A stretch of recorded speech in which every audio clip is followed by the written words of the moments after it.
So without further ado, we'll have the chaplain open us up with a prayer. Bless the Lord. Welcome in, everybody. Welcome in. Nguso Solon, Lekimu, Malcolm Negatu, Abakadus, Ketamore, Haile, Selassie, Adhu Ab, World, Memphis Kudus, Haile Akal, Abakadus, Ketamore, Haile, Selassie, Siam, Exibia, Silaha, Bahaman Ab, World, Memphis Kudus, Haile Akal, Abba Kudus, Katamawe, Haile Selassie Shem, Exibia, Bila. Our Father, who art in Zion, hallowed be thy name, thy kingdom has come, thy will shall be done, throughout earth as it is in Zion. Give us this day our daily bread, and forgive us our trespasses, as I and I forgive those who trespass against I and I. Strengthen I and I in temptation, and deliver I and I from evil.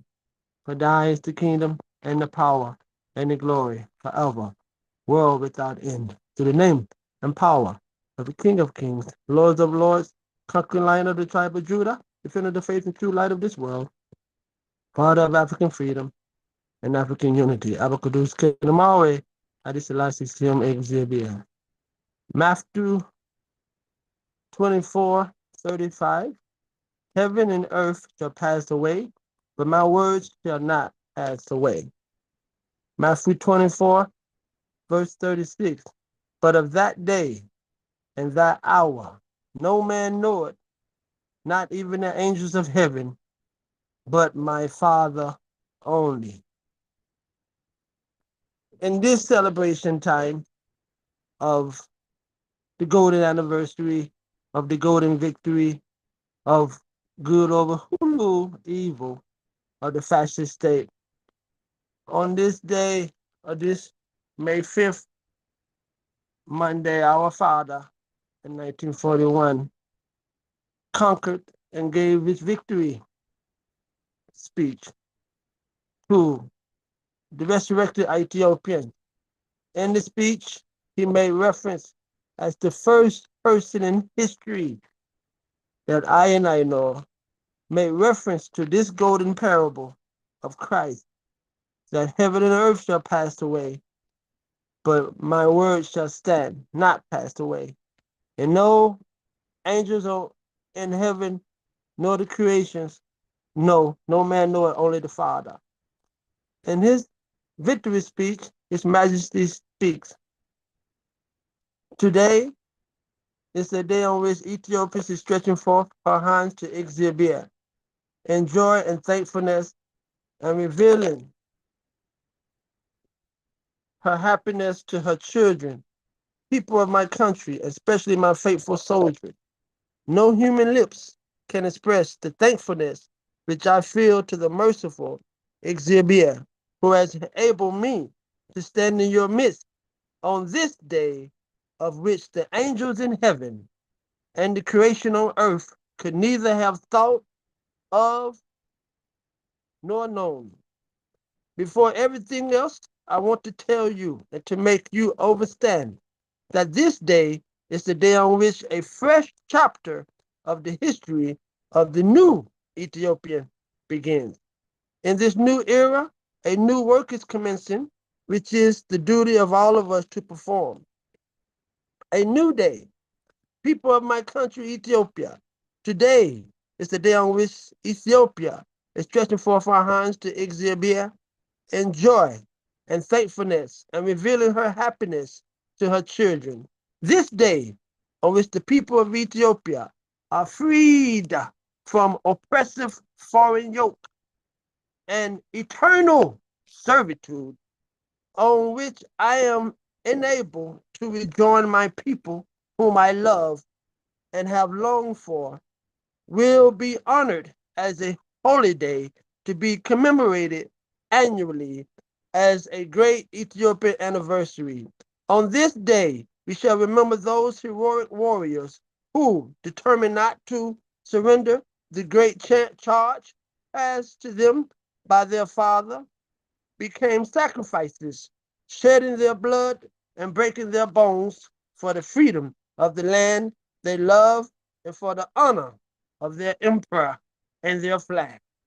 The history of Ethiopia will be witness for these our warriors, the tribulations, the afflictions which befell us during the past 5 years and which cannot be recounted and numbered in detail will be a great lesson to us all, and with industry, unity, cooperation, and love engraved in our hearts will be a great incentive to you to be my helpers in the affairs of Ethiopia, which I have in mind. In the new Ethiopia, I want you to be a people undivided and endowed with freedom and equality before the law.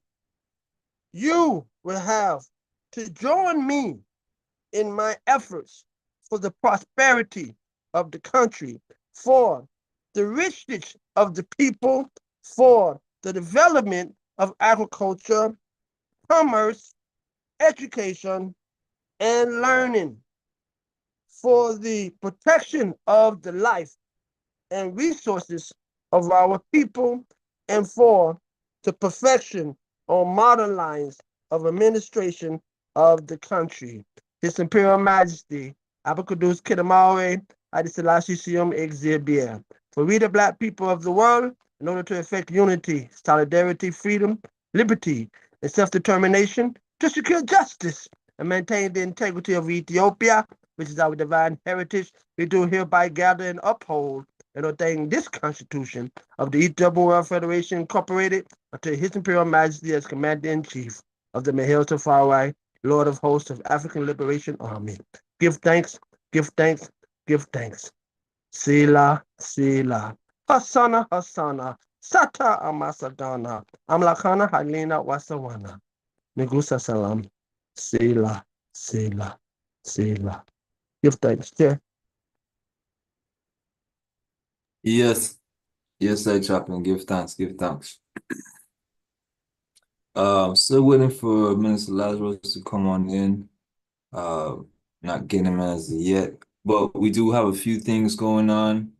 Um, our local, we got some initiatives happening where we'll be putting out some things out there in the media, pushing to help with the repatriations and reparations efforts.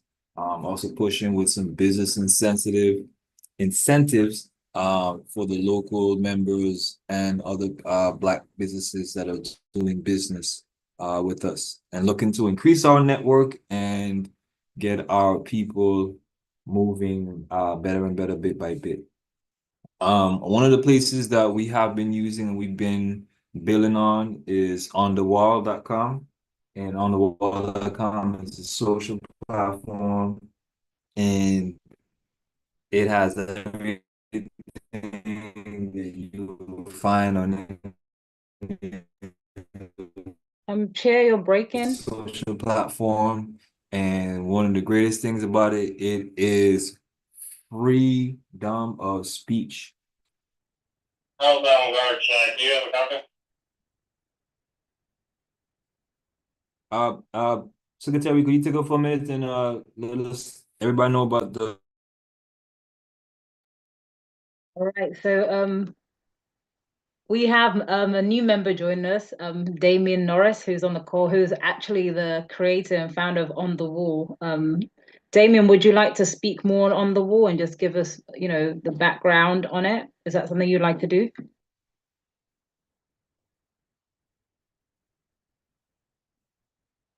I see your mic is unmuted, but I can't hear you. I don't know if it's just my end. Can you guys hear me now? Yes, Oh, yes, okay. we can hear you now. Okay. Yes. Good day. My name is Damian Norris. I'm the owner and founder of On the Wall. What On the Wall is, it's a platform that I built years ago to give people the freedom to be who they are and to give them also freedom of speech without having someone looking over you 24/7. And also, one of the main things was that we don't sell your information and we don't give your information to anyone. Everything stays within the platform itself. There's also some privacy filters on there that would not allow Google spiders and all of the spiders to come in and grab your information. So that protects you from if you have an employer and they want to come search, they would actually need to have access to the website and to your page if it's accessible to the public. A few other things that's in there. You could also post anonymously. So if you want to post something and you don't want to get, like, for example, you're gonna post something and you know that the government might give you some backlash or something, just in case they happen to stop by, you could post whatever you want anonymously. The website will keep you anonymous. Not even I will know who it is that posts that stuff. So that's one of the features that's built into this platform. I have a question that was asked, I think earlier today. In terms of the server, what is the server in the United States? Is it in the UK? Like, can you speak on the server? Okay, the server is run in my data center at my present location, and my DNS travels through Switzerland, which has one of the greatest privacy laws out there. So all your data goes from my server through my ISP straight to Switzerland. So if there's no tracking of information or anything like that. Gratitude for the clarification and gratitude. I think that's very important because a lot of people have concerns about stuff like that. So we are so fortunate to have you as a member of the EWF and also as a member of Local 49 because, we're in this age of information. Data is very, very important in this age. So we give thanks to have you here. And Yeah, yeah, so gratitude, Damien. thank Gratitude. you very much. Do appreciate it.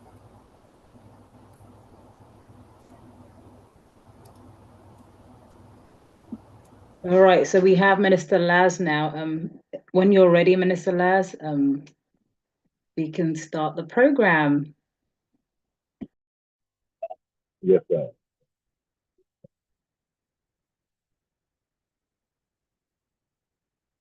We want to begin today by a statement of His Majesty. You know, when He calls us to be greater than what we've been trained, we've been educated. When He calls us in our Constitution of the Ethiopian World Federation to develop from our own perspectives to carve out our place under the sun.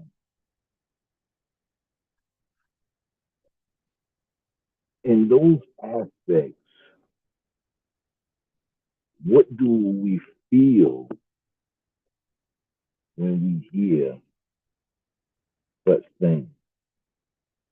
And let's go to our Constitution first. To promote love and goodwill among Ethiopians at home and abroad, and thereby to maintain the integrity and sovereignty of Ethiopia, to disseminate the ancient Ethiopian culture among its members, to correct abuses, relieve oppression, and carve for ourselves and posterity a destiny comparable with our idea of perfect manhood and God's purpose in creating our idea. not somebody else, not somebody else. So when we speak in love, life, light, liberation, there are many aspects of how we define the world today have been carved into our psyche, have been conditioned into our thought programming and our precepts of the world, engineered through trauma, engineered through control factors of the environment and the limited aspects of knowledge.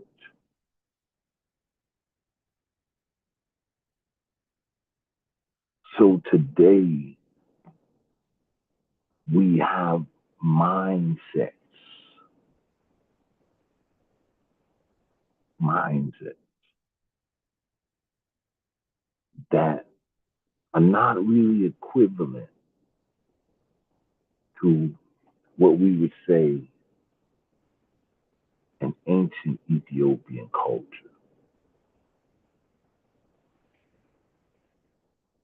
Malcolm always said that we have lost our mind.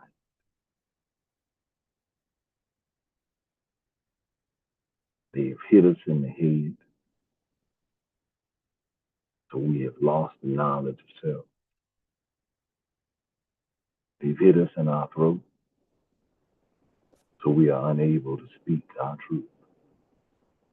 They've hit us in the heart, so we are unable to love ourselves.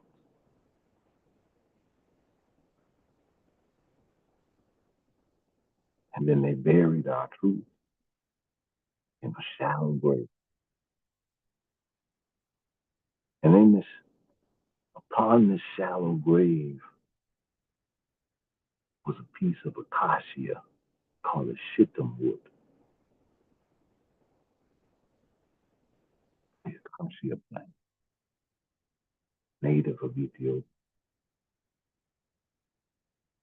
It was very important in masonry that they put that on the grave of Hiram. Hiram is known as the master builder.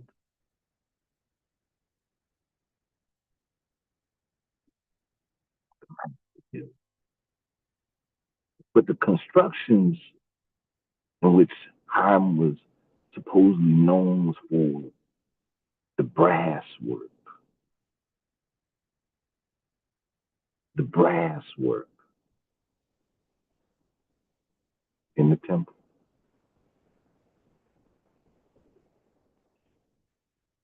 Very important. See, brass goes to the mind. Silver goes to the soul. Gold goes to the spirit. So mind work,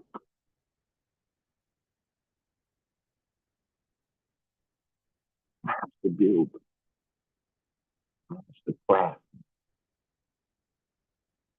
master of your craft.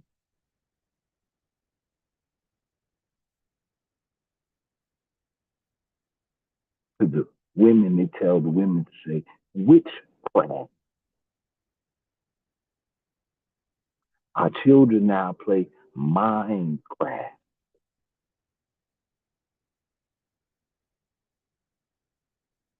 The craft is also a vessel, your ship, how you navigate through these cosmic waters of life. A person who is a navigator of a ship learns the waters and the science of the waters and the nature of the spirit of the water. So as they travel in their boat, they have an understanding of how to navigate based on the science of it. But when we speak of cosmic waters of life, which we're all floating in right now. Have we learned to navigate? Do we know the science of the cosmic waters? Do we know the temperature of the waters? Do we know how when the wind is a certain way based on the spirit is moving and the cosmic forces a certain way? What does it equivalent? Have we learned the science of our craft?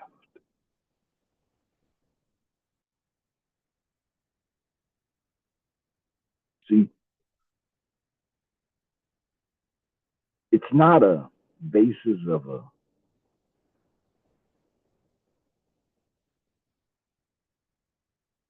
difference in what is given today than what was given yesterday. Because nothing can reach no further than the knowledge in which it manifested. So things can be sealed to not unveil certain components. But the knowledge of yesterday is the knowledge of today, for it is the science of life. So the ancient Ethiopian culture, when we go to the science of life, we always have to stress that our ancestors said that we were children of the sun, children of light. But not in the religious construct, but more in the science construct.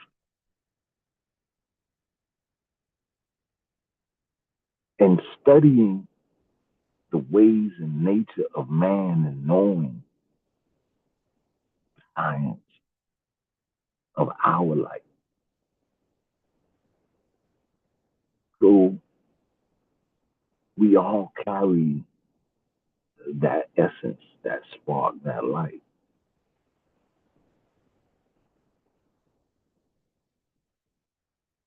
But we all don't remember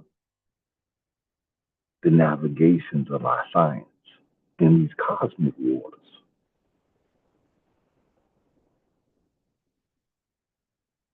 Even as the sailor uses the stars to chart their course, so does the travelers in the cosmic waters of life. As above, so below. As within, so without.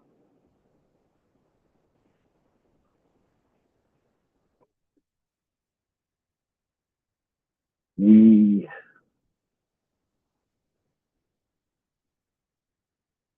will begin on a very serious note, but I want to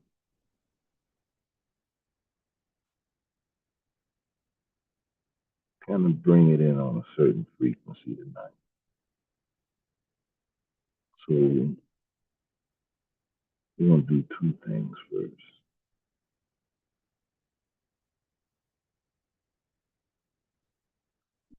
I'm going to start off in a certain frequency first. Let me share my screen. Let's get a certain frequency first.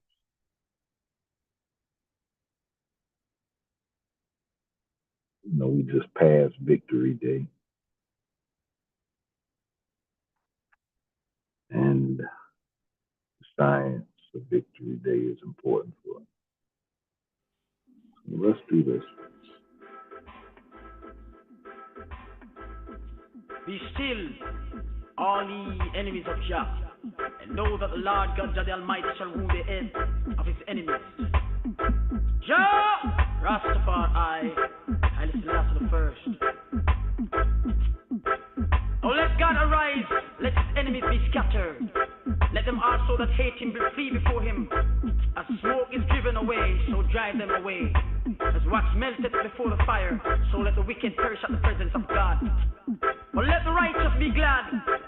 Let them rejoice before God. Yea, let them exceedingly rejoice. Sing unto God. Sing praises to his name. Extol him that rideth on the heavens. By his name. Jah! Rastafari. Haile Selassie the first. Our Father, strength and Redeemer, who lives and rules and reigns over all living things. The Father of the fatherless and the Judge of the widows is God in his holy habitation. God setteth the solitary in families. He bringeth out those which are bound with chains. But the rebellious dwell in dry land. Oh God, Rastafari, Haile Selassie, O Father, strength and Redeemer, when thou wentest forth before thy people. When thou did march through the wilderness, Selah, the earth shook, the heavens also dropped at the presence of God. But even Shinar itself was moved at the presence of God, Rastafari, Haile Selassie first, the God of Israel. Though, O God, Rastafari, Haile Selassie, O Father, strength and Redeemer, did send a plentiful rain, whereby thou did confirm thine inheritance when it was weary. Thy congregation hath dwelt therein. Thou, O God, Rastafari, Haile Selassie, O Father, strength and Redeemer, hast prepared of thy goodness for the poor. The Lord God, Jah the Almighty, Haile Selassie, O Father, strength and Redeemer, gave the word. Great was the company of those that published it. Kings of armies did flee apace, and she that tarried at home divided the spoil. Though ye have lain among the spots, yet shall ye be as the wings of a dove covered with silver, and her feathers with yellow gold.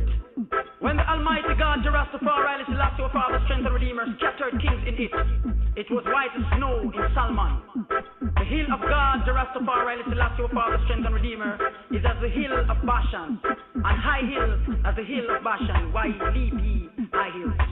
This is the hill which God, Rastafari, Haile Selassie the first, desireth to dwell in. Yea, the Lord God, Jah the Almighty, Haile Selassie, O Father, strength and Redeemer, will dwell in it forever. The chariots of God are 20,000, even thousands of angels. The Lord God, Jah the Almighty, Haile Selassie, O Father, strength and Redeemer, is among them, as in Shinar, in the holy place. Thou hast ascended on high. Thou hast led captivity captive. Thou hast received gifts from man, yea, for the rebellious also, that the Lord God, Jah the Almighty, Haile Selassie, O Father, strength and Redeemer, might dwell among them. Blessed be the Almighty God, Rastafari, Haile Selassie, O Father, strength and Redeemer, who daily leadeth us with benefits, even the God of our salvation, Selah. He that is our God is the God of salvation, and unto God, Rastafari, Haile Selassie, O Father, strength and Redeemer, the Lord belongeth the issues from death. But the Lord God, Jah the Almighty, Haile Selassie, O Father, strength and Redeemer, shall wound the head of his enemies, and the hair scalp of such an one as goeth unstill in his chest. Yeah.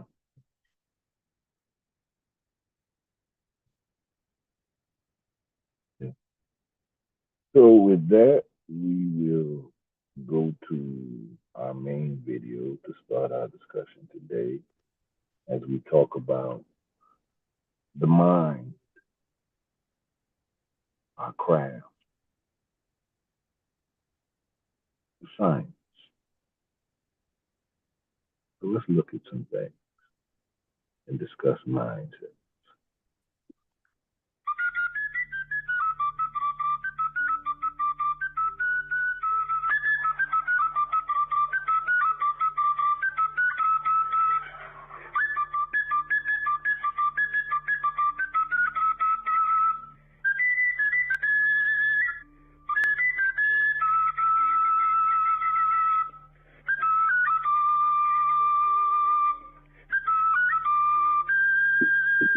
Before the missionaries came, before colonization redrew the map of the African spirit, before the silence of modernity fell upon the sacred groves, there was Odinani, the spiritual pulse of the Igbo people.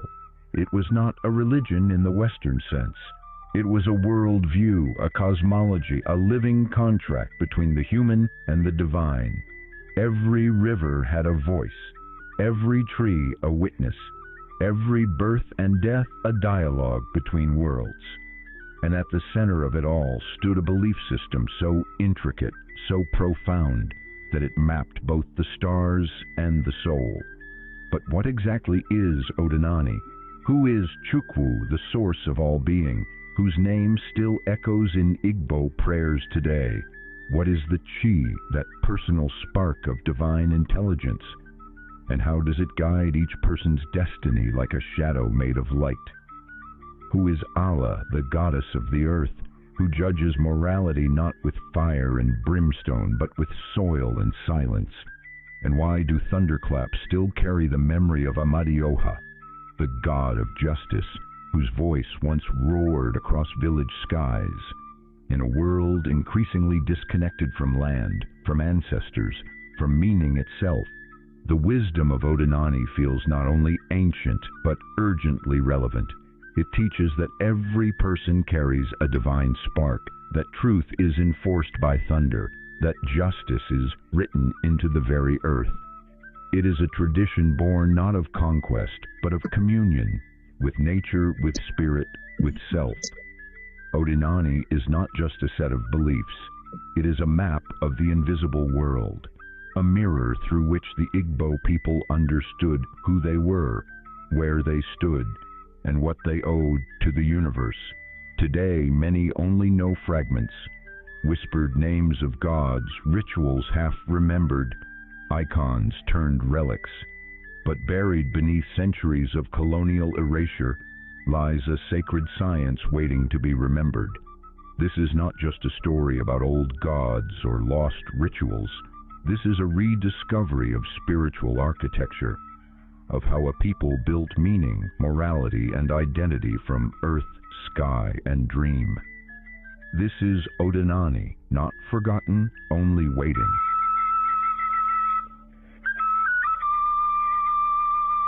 At the summit of the Igbo spiritual universe stands Chukwu, the Great Spirit, the Supreme Being, the source from which all other realities emerge.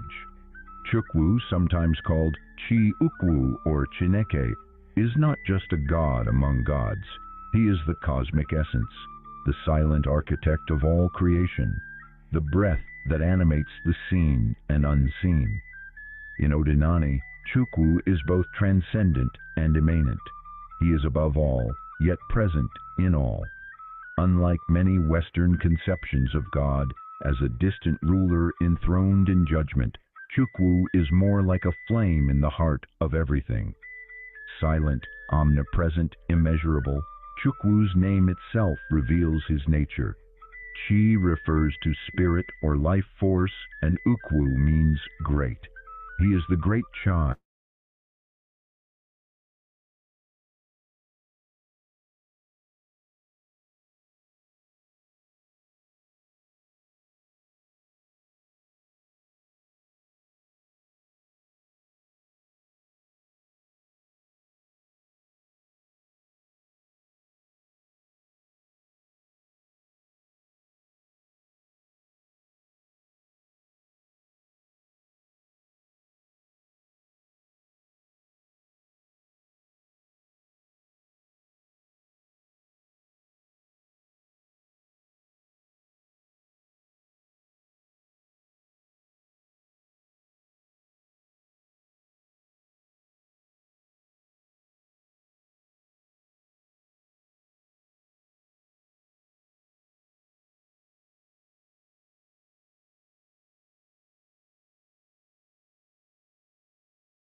Okay, I'm back, man. The call knocked me all the way off.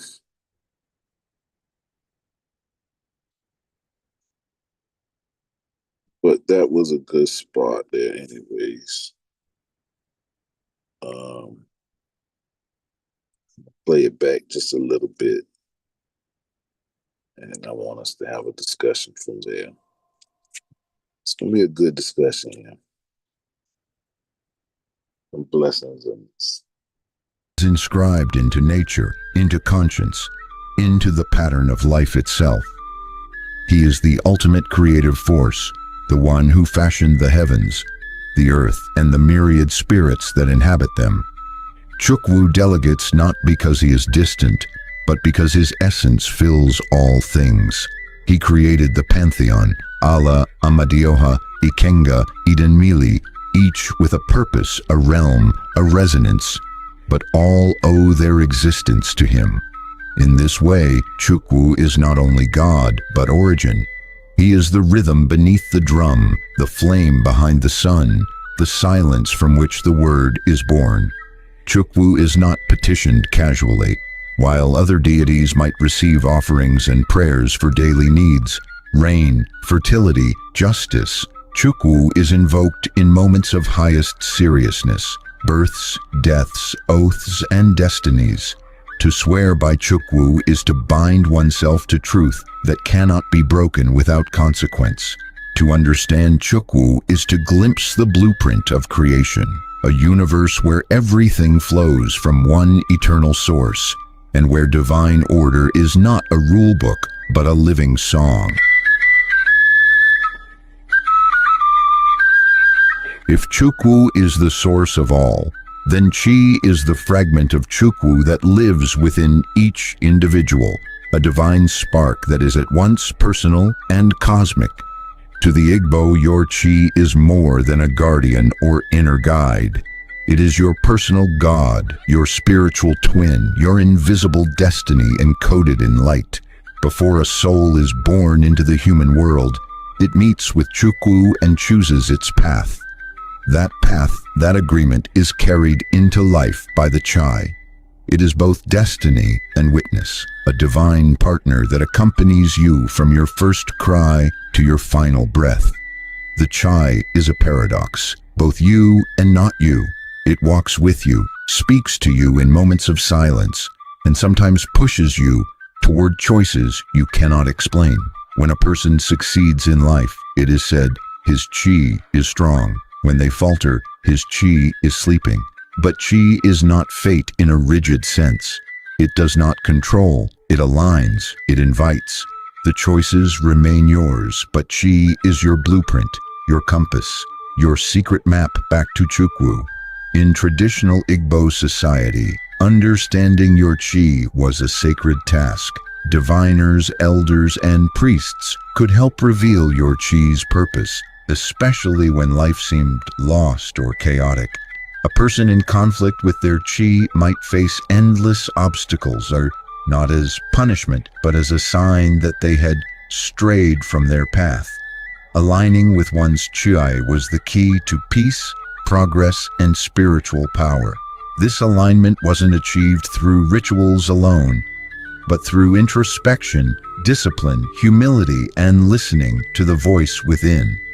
Chi is also deeply connected to the concept of individualism in Igbo thought.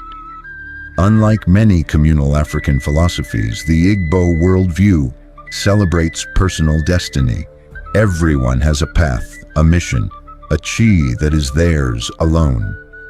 Even twins, born of the same womb, are guided by different Chi. No two people can walk the same spiritual journey. This makes life sacred, purposeful, and deeply personal. To ignore your Chi is to live blind. To honor it is to live awake.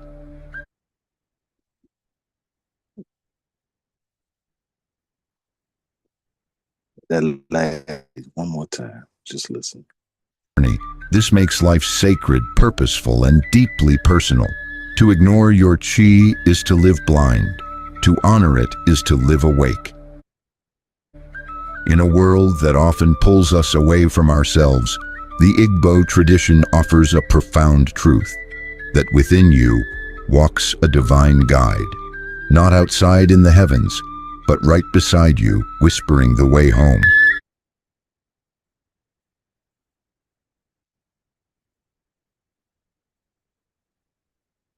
When we listen to this,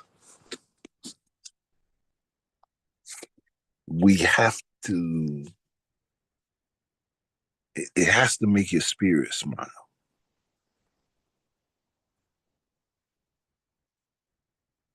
To think of the alignment, the harmony, the ma'at, the chi, the ori, the head. In Ethiopia, they have the Yachou or Yachou, the Cha'ou, which is the solar lion, the Dambala. And, people don't know that there's a Vodun system in East Africa as well. So that's what I'm speaking for.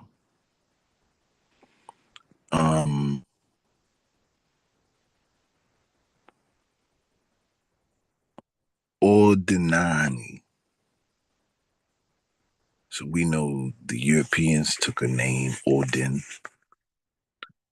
but the Odi, Nani, Nana, Nanim, Amen.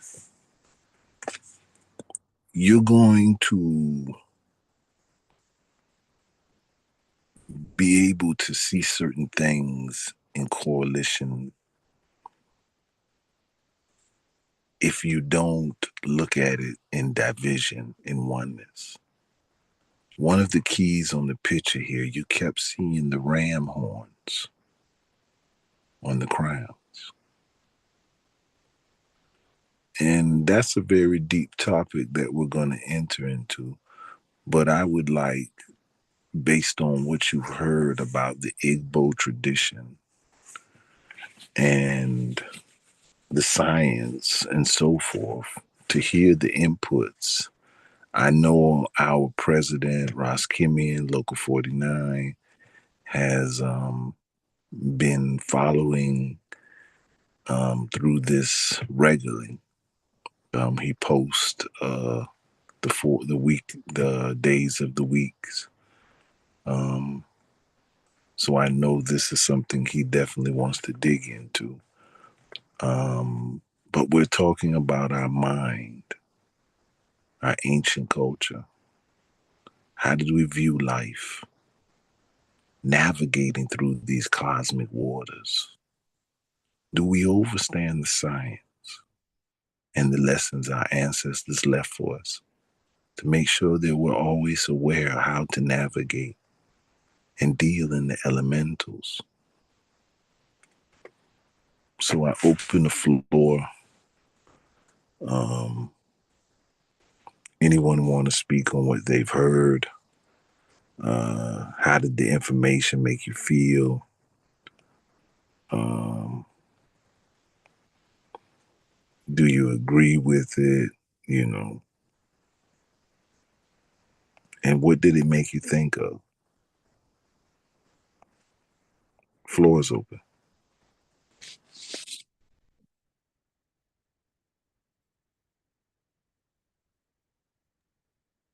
This is Joy. So something that was mentioned that was very profound to me was I can't remember the exact words that were used, but it was something along the lines of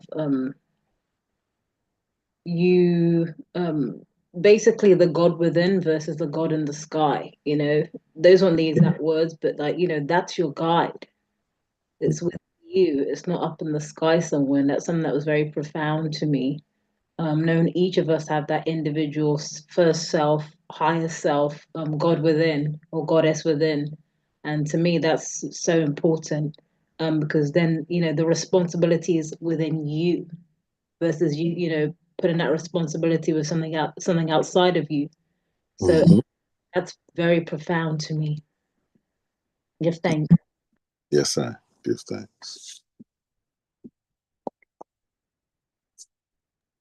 Hello? Yeah. Yes, sir. Yeah.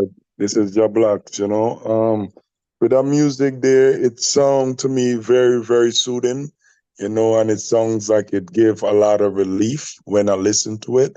It's not like distorted as some of the music sometimes you listen on the radio.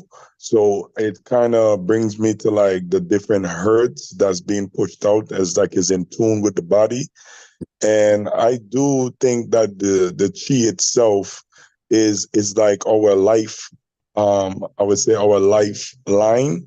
And sometimes we use it differently, like money. I feel like our chi is like money, and we could use it to uplift people, we could use it to tear down people, or we could use it within ourselves to um uplift ourselves through certain aspect of life. Because the more you able to meditate, because one time I actually seen this video where this guy chi was so powerful that he was burning people. When people touch his stomach, he could burn them just naturally, and he could have healed you too with electricity. It got so powerful that he was electrocuting people just by touching them with his hand. And that's one of the things I try to, like, meditate on, how to, like, focus my chi in one place, or not even one place, how to focus your chi within, whereby you can actually manifest everything you want. And I've been doing it, and it actually works. And I feel that the food that they give us actually lower the vibration of our chi. That's why they poison us with the water, with the toothpaste that we use, with with the food that we eat. It's because they know how powerful the chi is. And if all of us come together with our chi on 100, we would be unstoppable people. So I'm glad for the information. This is the first time me hearing this kind of music. I mean, I probably heard it before. I think this singer Andre 2000 had brought out the album, and all he was doing is playing the same flute. And I was like, was this guy going crazy? So now that you're playing the flute, and I'm hearing the music, I realized he was trying to raise the vibration of the people, but he couldn't tell what it was, because the higher ups wouldn't allow him to bring out that album that he bring out. So give thanks and praise. Yeah, God bless. Yes, sir. Yes, sir. Yes, sir. Floor still open. Yes, family. Rastafari, Kadamari, Ali Selassie, Ali Musa Salam. Yes, fire. Well, I see so much in this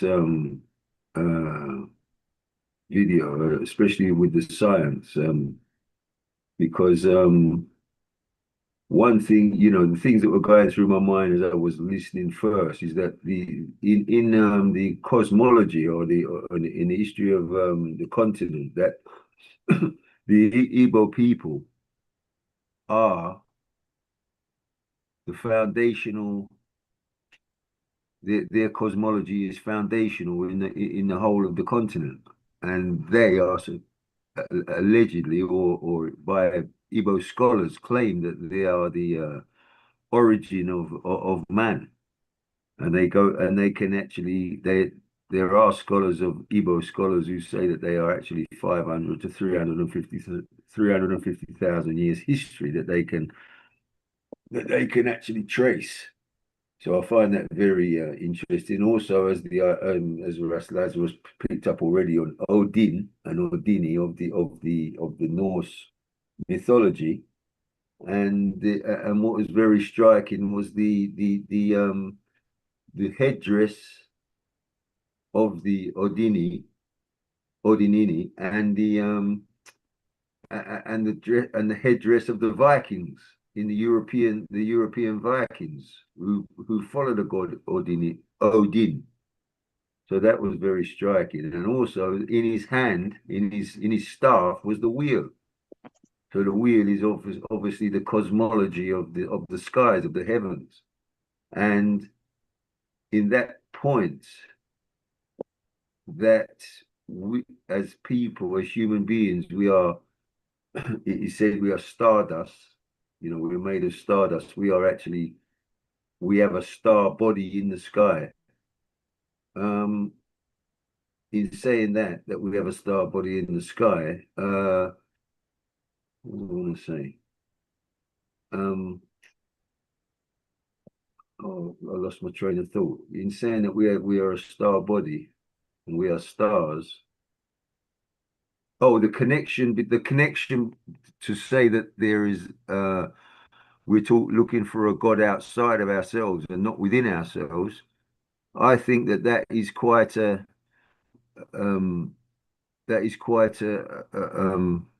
kind of a little confusion, because the link between ourselves in the cosmos as star bodies in our birth charts and when we're born and the positions of the stars and the planets and the moon and the sun when we're born makes us part of that cosmology.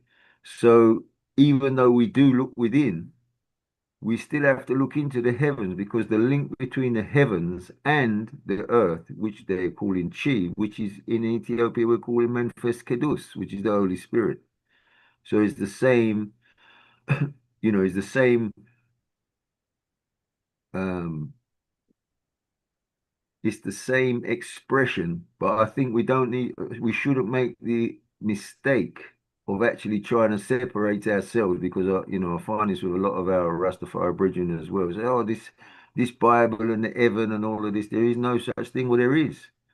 The heavens are the earth, the machinations in the arc of the sky, in the arc of the heavens.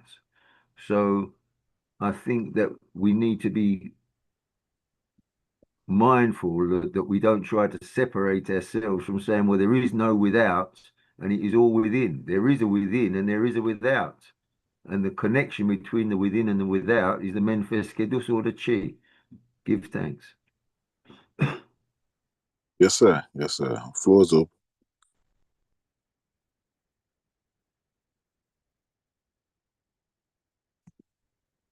Identity from earth, sky, and dream. This is Odinani, not forgotten, only waiting.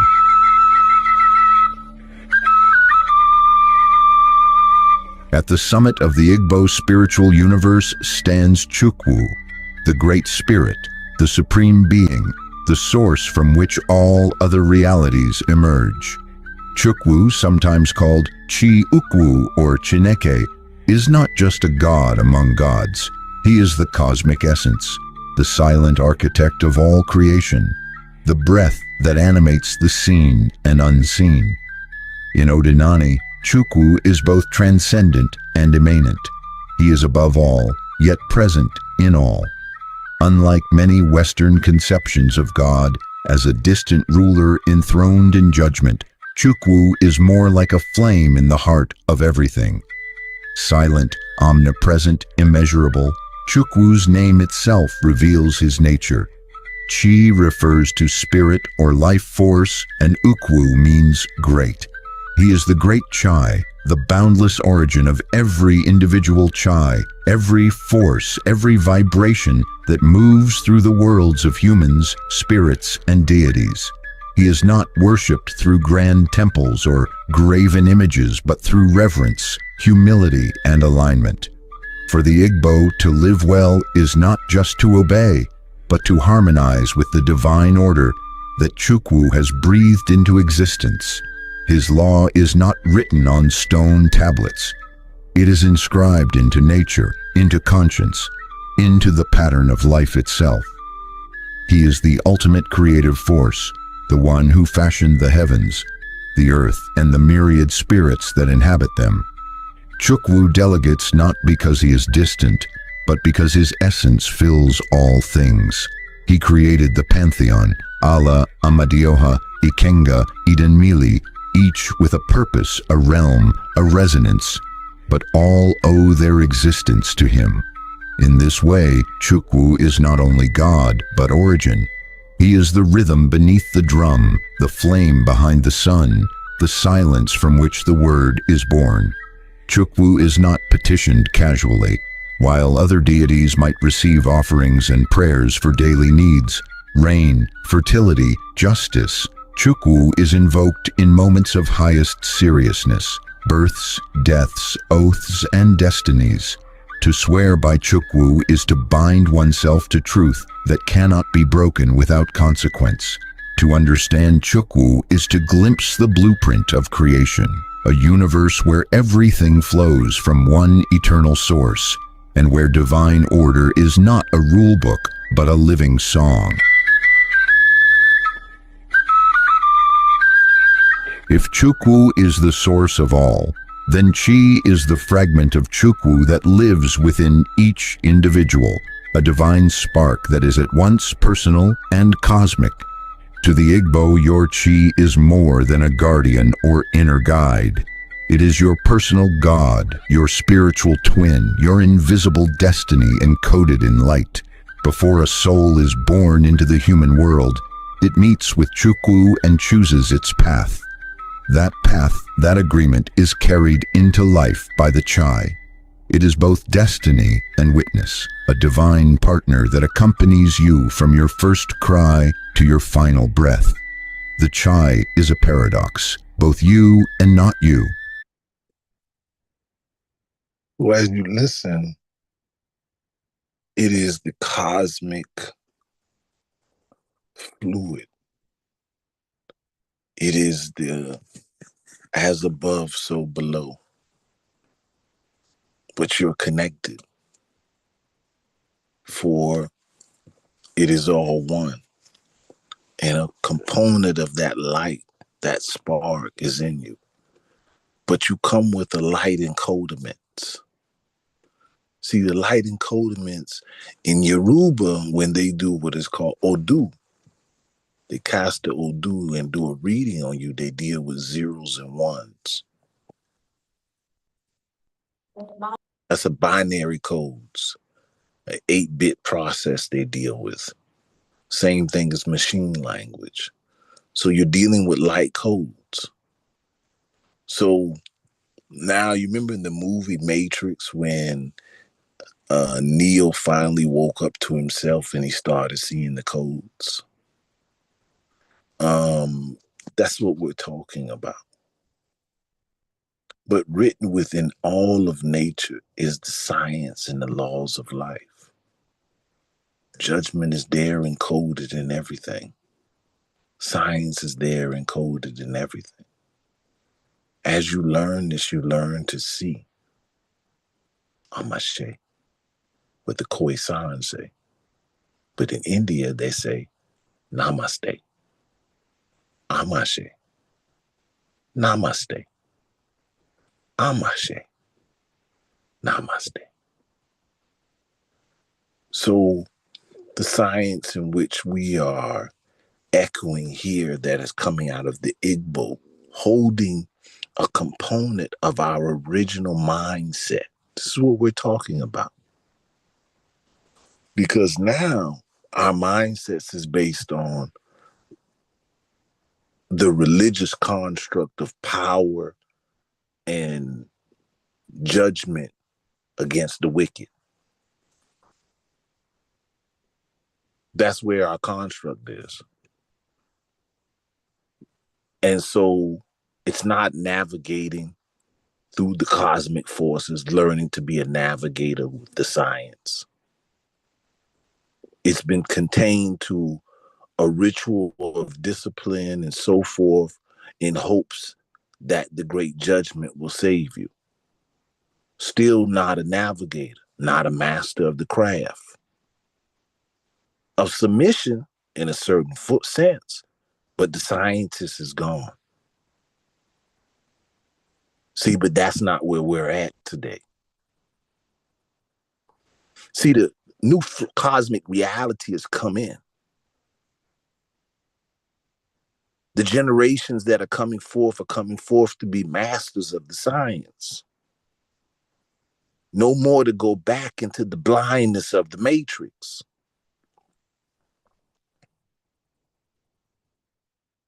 There's an unveiling and an unfolding before us. But sometimes based on the fears that have been entrained, the very people who are supposed to be manifesting the new dimensional of change will stop it.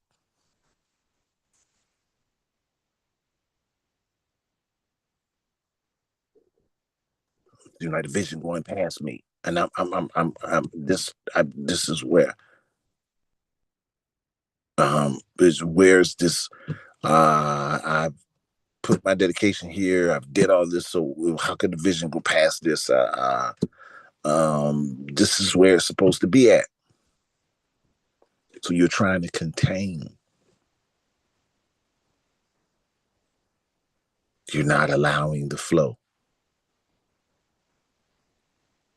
Where did you learn contain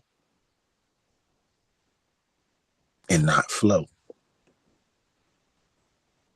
Because it's a cosmic flow.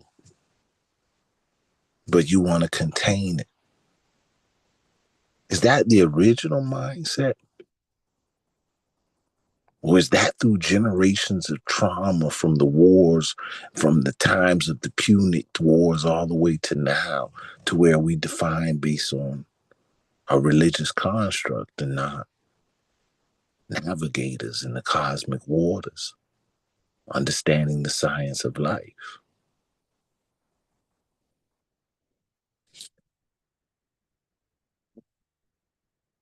Let's go a little further. Let me stop for one minute. Go a little further for you. And we're going to open up something first. Doc is.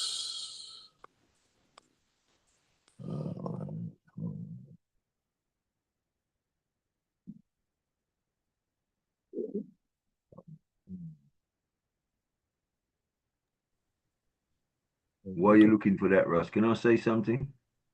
Hold up. I don't want you to make me lose my train of thought.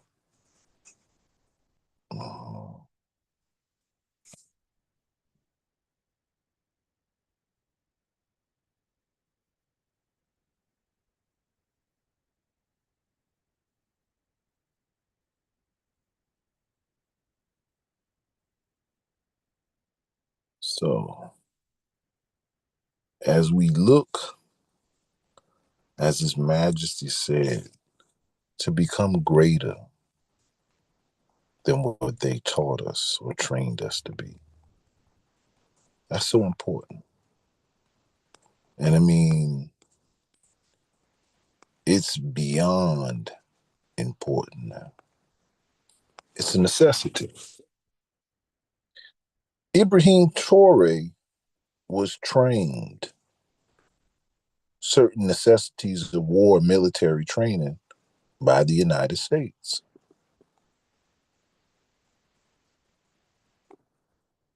By the United States. He got the basis of his military training, his expertise at that stage was the United States. And to many people, you would have to say, wow, the United States trained him, they trained Bin Laden, they trained a lot of them, and then they flipped on them.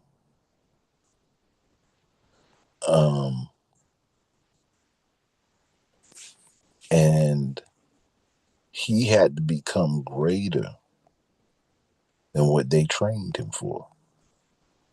Now, they trained him for complacement of being able to have a foothold in Africa. But it's not it wasn't the power construct that they were actually expecting him to implement when he took his position. Because he took a full construct to become self-determination, independent of their control. Like, he took a real power construct and he took the teachings of his forefathers, as we would say,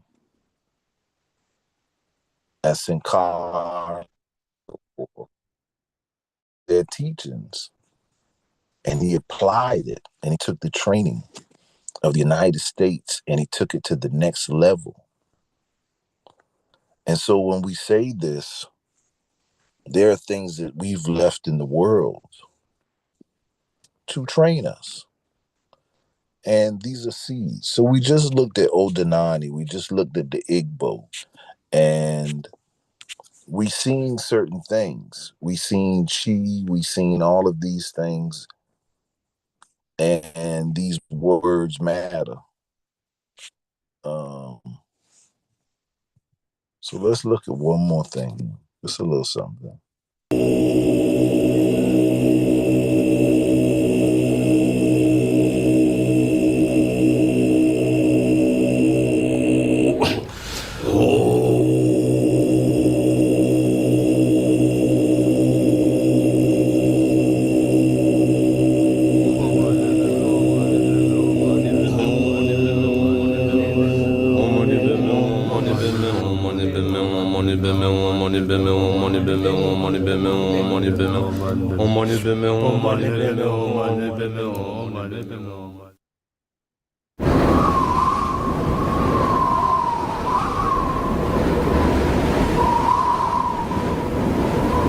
Cradled in a cloud of fable, Tibet, the land of snows, was a place unknown to the world beyond its mountain walls for nearly a millennium. Exotic tales abounded of this unearthly people on the vast plateau embraced by the Himalayan mountains. But it was not a land to be entered abruptly by outsiders. Inaccessible and remote, Tibet remained a mysterious figment in Western imagination. When the first expeditions of Westerners entered the Forbidden Land in the late 19th century, they brought back the first images the outside world had ever seen. They were images that provoked the fantastic tales even more. It seemed Westerners wanted to believe in the mythical Shangri-La, a temperate Asian land sheltered from the outside, governed by a philosophy of compassion and nonviolence, free from hardship or strife. If similar in philosophy, the physical reality of Tibet was far more complex. Life on Earth's highest plateau was one of harsh contrast, a place where natural riches were matched by unimaginable rigors. Its first inhabitants were nomads who slowly adapted to high-altitude extremities. Even for these rugged people, at 15,000 feet, their eyes could literally dry up from the brittle intensity of the sun. A sudden hailstorm could destroy a season's work or scatter herds in seconds. Their early history was marked by fierce wars among tribes and outsiders. Life expectancy was brief.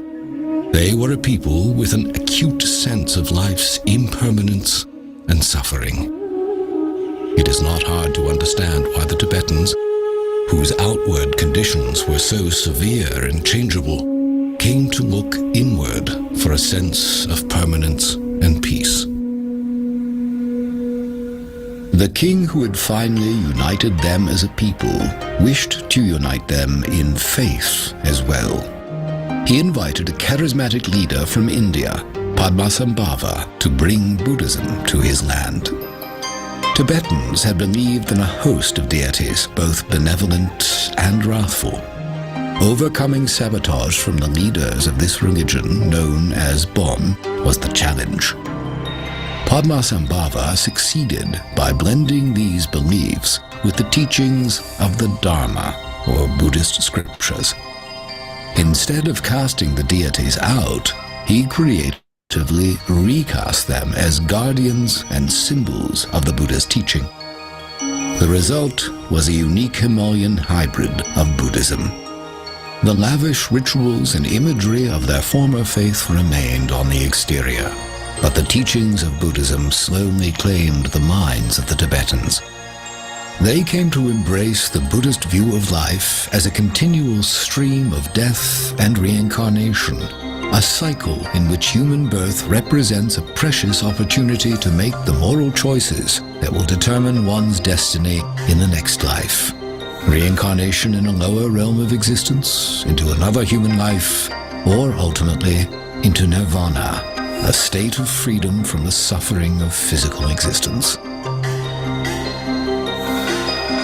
The beliefs profoundly changed the Tibetan sense of morality. The social system and aristocracy of their past remained, but the new beliefs infused that system with a new benevolence. Nonviolence and compassion toward one another and outsiders was the new standard. And the degree to which Tibetans integrated these beliefs into their everyday lives grew to be the signature of their culture. Accumulating merit and purging past negative actions to ensure a good rebirth became part of daily ritual. Pilgrimages to sacred places came to include thousands of prostrations, a symbolic laying down of individual ego.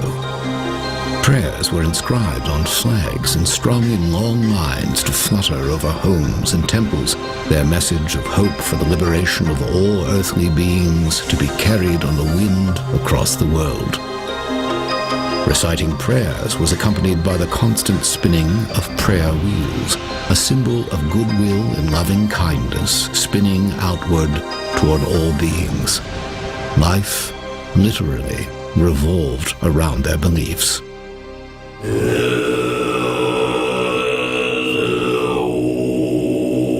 As a community, they sponsored monasteries for the study and practice of Buddhist teachings.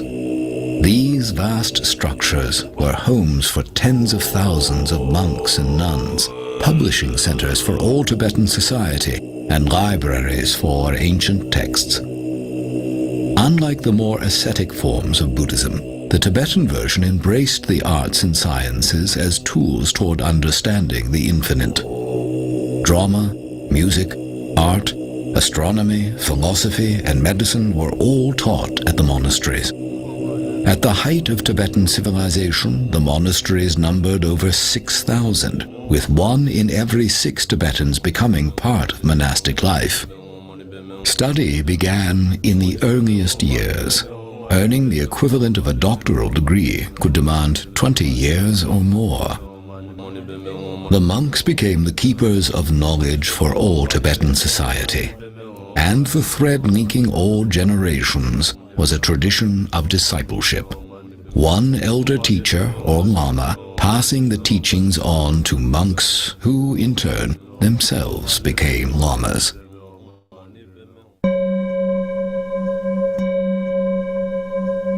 The new Buddhist beliefs also produced the most fascinating of Tibetans, the yogis.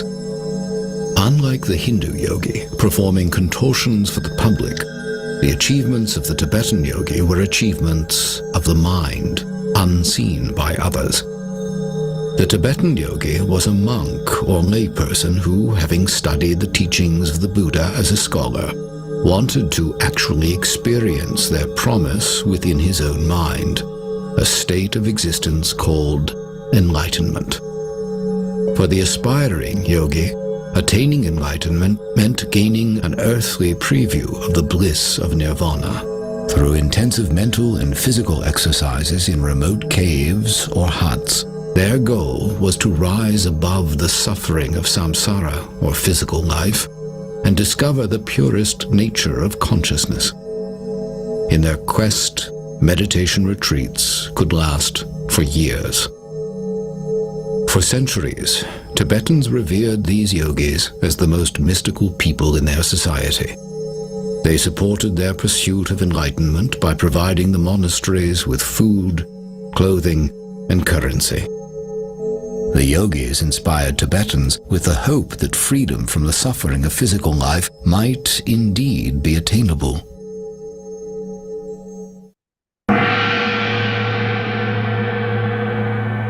Over the course of centuries, spiritual and state leadership converged.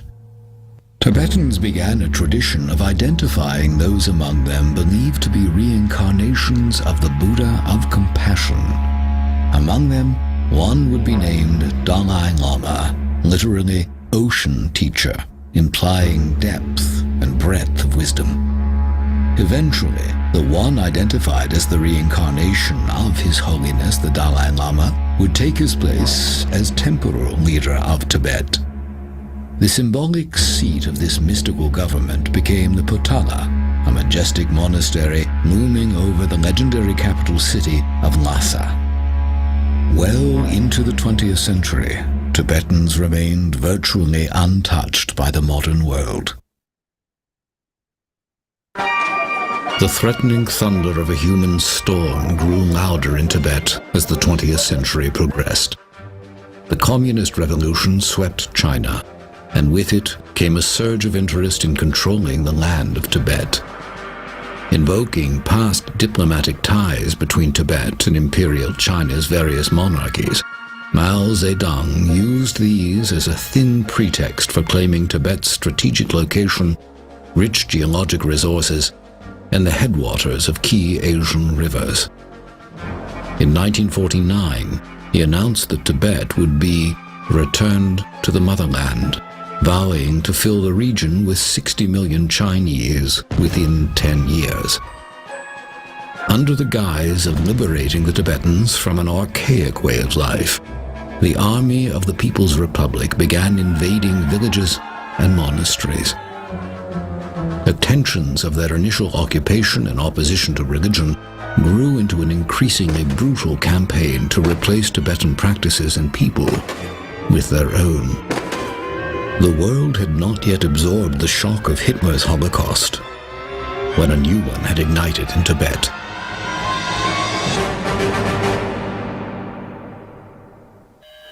The degree of the destruction is difficult to comprehend or communicate.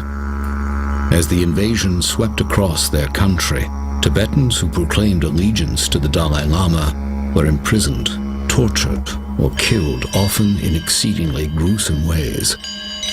Over 1 million Tibetans lost their lives, a fifth of the population.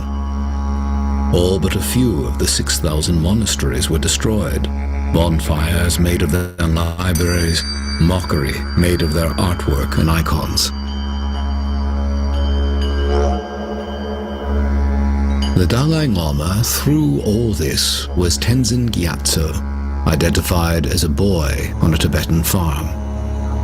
Remarkably, he was able to complete his rigorous studies despite the invasion, and Tibetans placed him in charge as a young teen, hoping he could reclaim their country.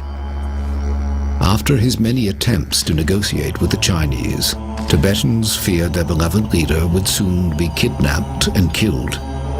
In a dramatic escape, the Dalai Lama was taken out of Tibet under disguise across the mountains to India, where he was given refuge and established a government in exile in Dharamsala.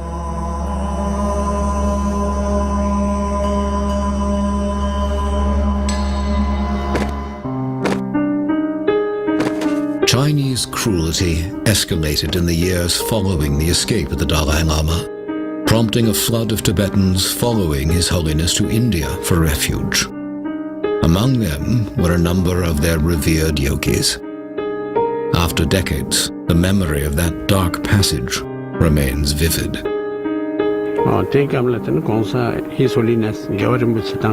After His Holiness the Dalai Lama departed for India, then the class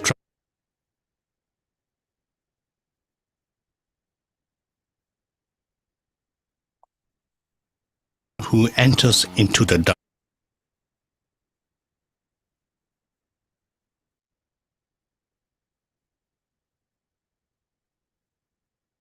civilization, the tradition of the yogis is nearing extinction. Once the most reclusive people in the world, they are coming forward now with unprecedented candor to preserve their legacy of 1,000 years. Living out their lives amongst us are the last of the master yogis of Tibet.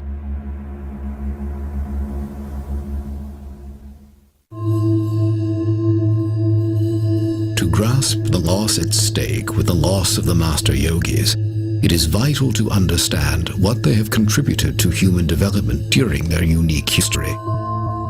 While the most advanced thinkers in the West developed the physical sciences to improve the outward state of humanity, the yogis developed a science of the mind to improve the inward state of humanity.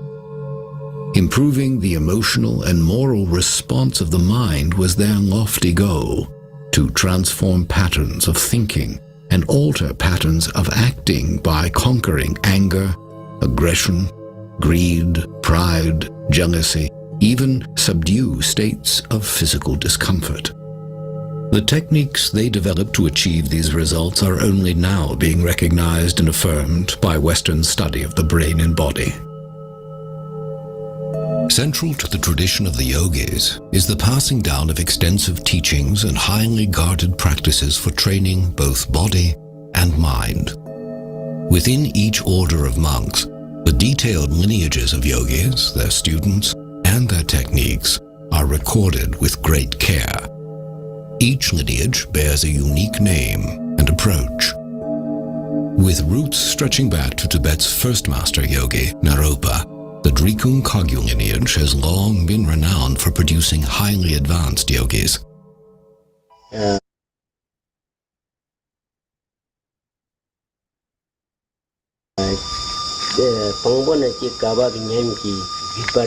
The Drikung Kagyu lineage has been running continuously without any kind of breakage in between or any kind of adulteration. That is starting from the founder of the lineage right down to this present day. When we look back in retrospect, there were so many highly regarded, highly realized yogis. The blessings are passed from one master to the other, right down to this present day. That is our specialty. I think practitioner, how to say, you benefit your mind. The academic is just knowledge. Maybe you become a teacher, you can teach in the terms, and this is one thing. But the practitioner, you have received you some blessings, and if you don't have this blessing in this lineage, then you cannot have certain power to help benefit other people. And also, someone who not go to the academic school, but his practice, he certainly opened his wisdom. And he also know other people, how they need to benefit. He will know. What is it then that defines a yogi? How do they differ from the ordinary monk? Outwardly, few clues are to be found. The most lucid answers to the question come from those who have walked the path themselves. A yogi is a person who has a profound experiential understanding of the true nature of all phenomena. A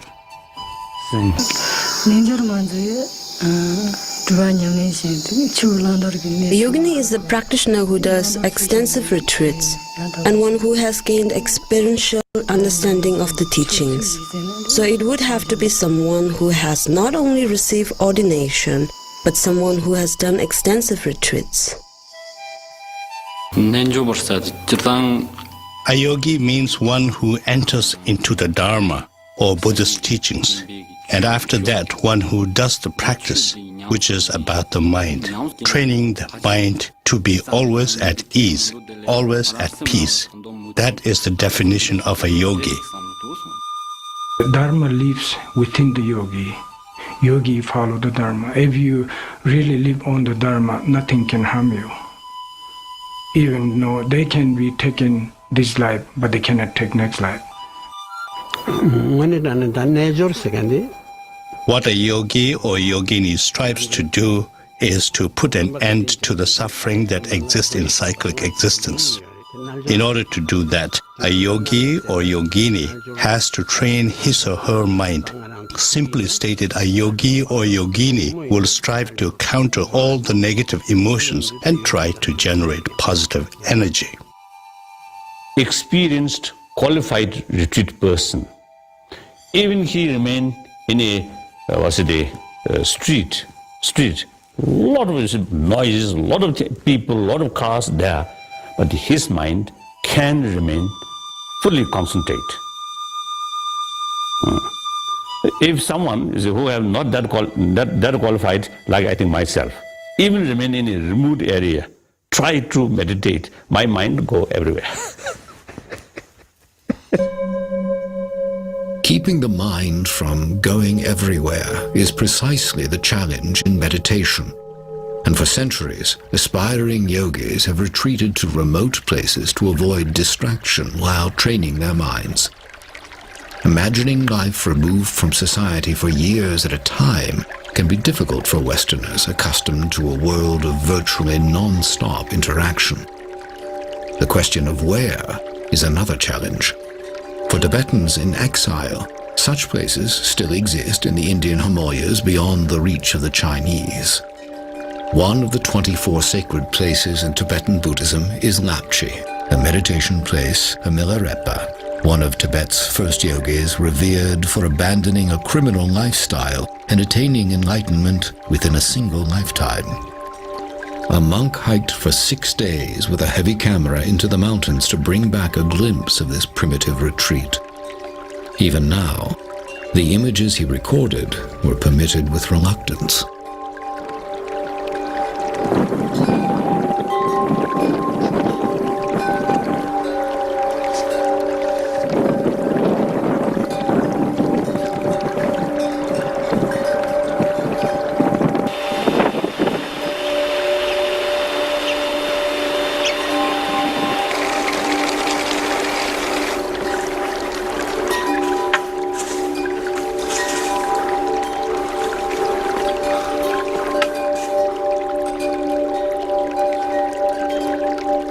If the notion of pursuing enlightenment seems vague or inscrutable, the path of the yogi is in fact quite specific.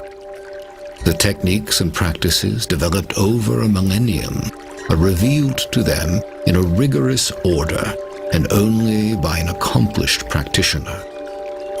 Their beginning premise is that the untrained mind is like a raging elephant out of control. The yogi's initial task is to slowly put reins on the leaping, erratic thoughts of the mind by using specific tools, the repetition of core beliefs in mantras, and exercises to empty the mind of conceptual thought. 2 yogis in retreat in Lapchi agreed to an interview, an unheard of opportunity.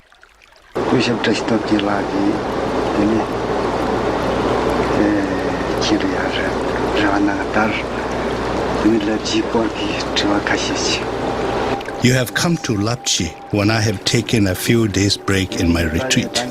This is an auspicious coincidence, and something like this can only happen because of past connections and aspirational prayers. Milarepa went on a very long retreat in Lapchi and reached enlightenment through the practice of Tummo. He left several footprints on the rocks of Lapchi, which attract many pilgrims.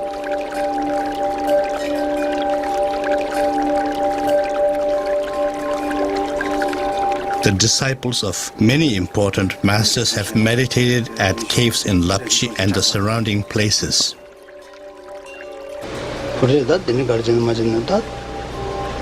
I am here on a retreat with permission from His Holiness Chetsang Rinpoche.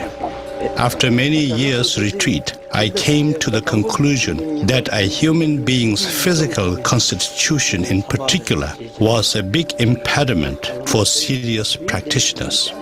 I came to realize that the only way to remove these impediments was to attain mastery over the 5 elements so that my practice did not have to be dependent upon sustenance and health. I read Milarepa's life history. It completely ravished away my mind. I strongly aspired to master the 6 yogas of Naropa, as well as the secret Prana, Nadi, and Bindu, the 3 main components that are important in the practice of yoga. At any cost, I was determined to train myself to be able to master Tummo or Chandali. To do this, I found that Dharamsala was not conducive to the attainment of my aspirations. I needed a teacher who could pour down in me his experiential knowledge of such practices. I wanted the result of my efforts to create and leave an indelible imprint on my mind stream that I can forever carry forward. The most difficult thing to do is remain in single-pointed concentration. Bodily efforts like doing hundreds of thousands of prostrations and the efforts of speech like recitation of mantras are no problem. Controlling the mind is. 대체한테 토삼담돼서 약보지 전에 참담나마도 나 충주 기행기 참담주 참담 거랬어 담지. I started my retreat when I was 9 years old. During that time, I went on a 1-month-long retreat. At first, it was very difficult for me. You know, I was a little boy. I would count the days on my fingers, say 1 day is gone, 2 days gone, how many balance remaining? Should I go out of the retreat place? If I do, what would be the consequences? These kind of questions keep on popping up. And then, although verbally you are reciting the mantra, but your mind is really, really busy on trying to get out of the retreat place. But when you become more seasoned and more mature in your meditation and learning, things will change. Why I would like about the retreat is when you go to retreat. They laughed at me when I used the pink salt trick, but Now, I want to keep that in your mind.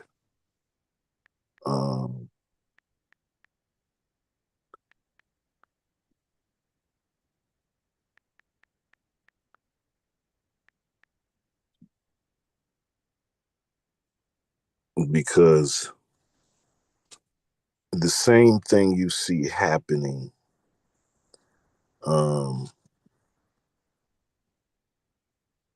in This Christmas season brings fresh hope with vaccines. To the Islamic conquest, Lalibela ordered a new home for Christianity. And he came back with an ambitious idea or vision of creating an African Jerusalem, a black Jerusalem here in the highlands of Ethiopia. And it was a trench around the whole perimeter, yes, which left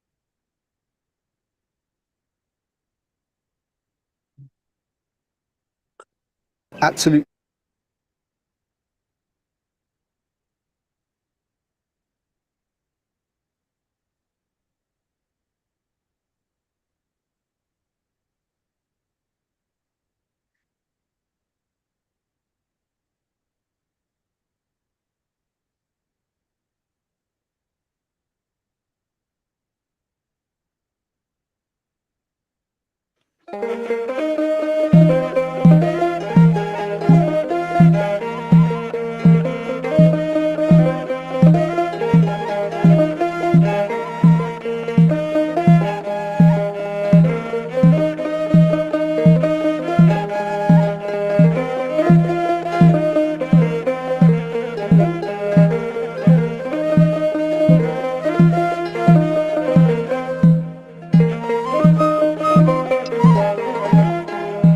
ግሩም ድንቅነ አምላኬ ግሩም ድንቅነ ግሩም ድንቅነ ጌታ ሆይ ግሩም ድንቅነ ሰው የጣለውን ከምድር ከፍ ታደርጋለህ የተረሳውን አምላኬ ታስታውሳለህ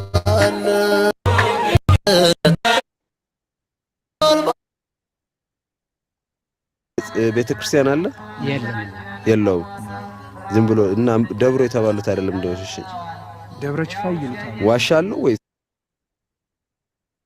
I had already pulled this video, but I haven't pulled the right video.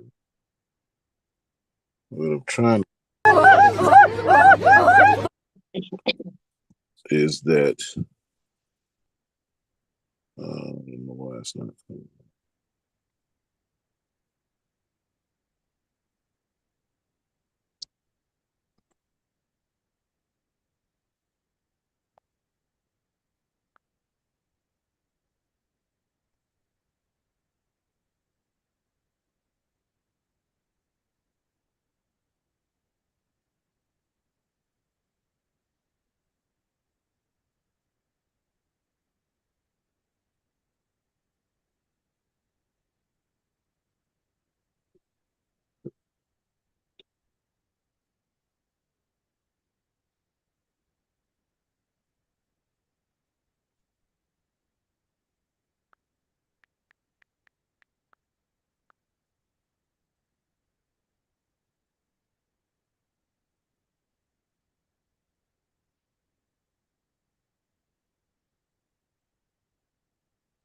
Well, the church ones keep coming up.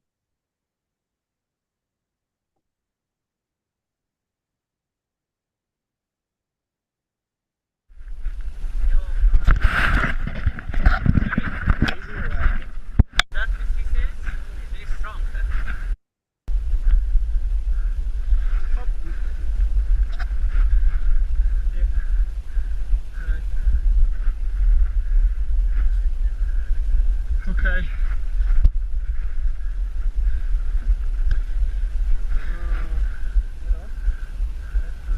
Yeah.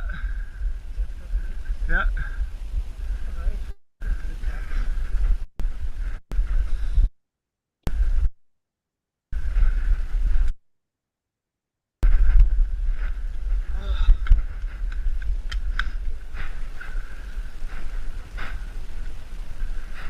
Oh yeah, that is pretty sweet, eh?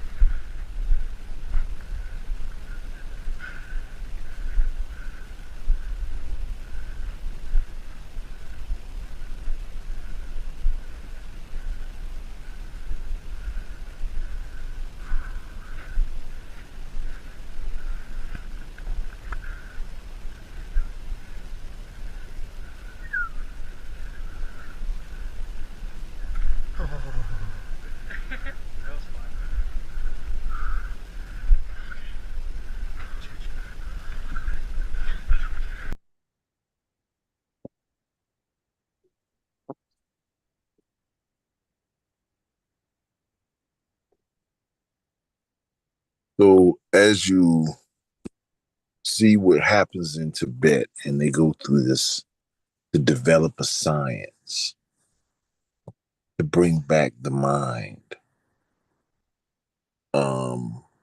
Not only do you witness to them working on the science on that level, but they're also working on the chi.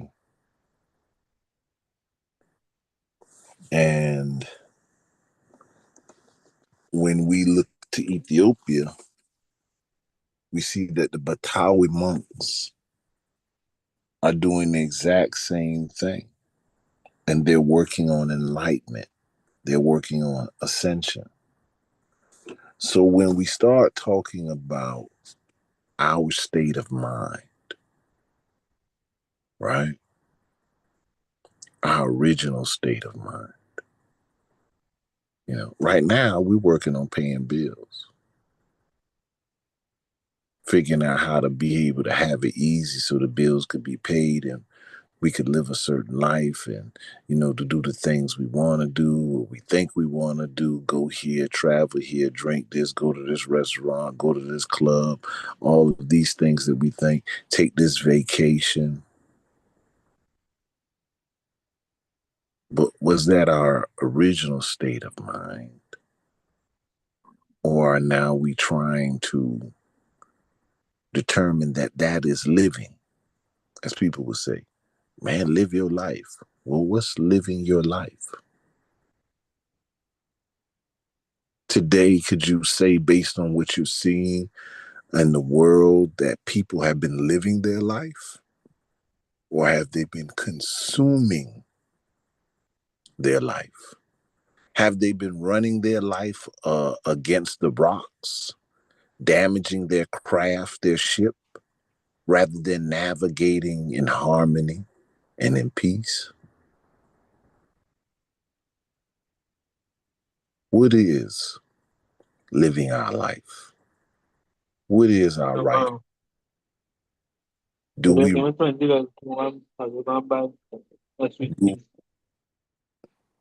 we really know when we say, you know, we're working on breaking generational curses and healing? But a lot of times, are we really? What are we constructing as the healing component? Living our life? But what is healing? Is it restoring the original mind? And what is the original mind? Floor is open. Floor is open. If you can understand where I'm going at with you, floor is open. Floor is open. I want you to look at different lifestyles, understand the original mindsets, and let's talk about where our mind is today. What do we weigh on? What triggers us in emotional states? What bothers us based on how we view values and stuff in the world? Are they our original mindset? Or have we given our mind away? Somebody talk black to me, talk back to me. Floor is open.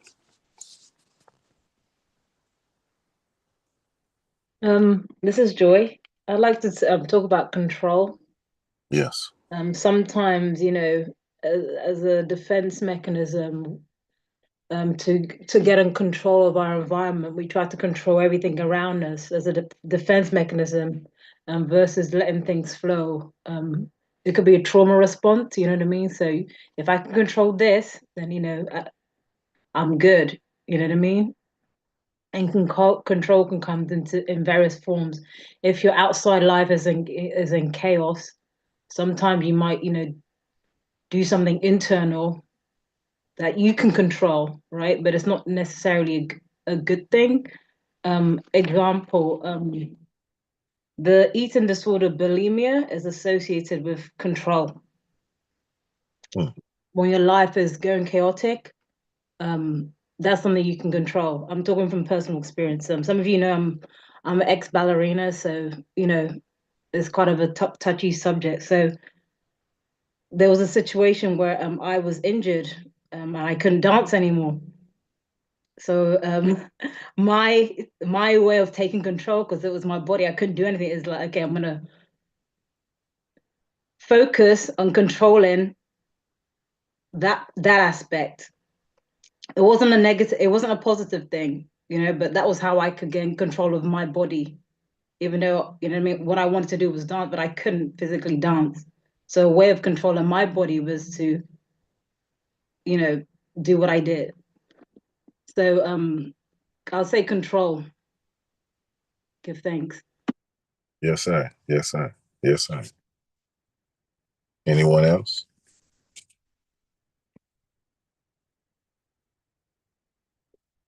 Our original mind. Yes, sir.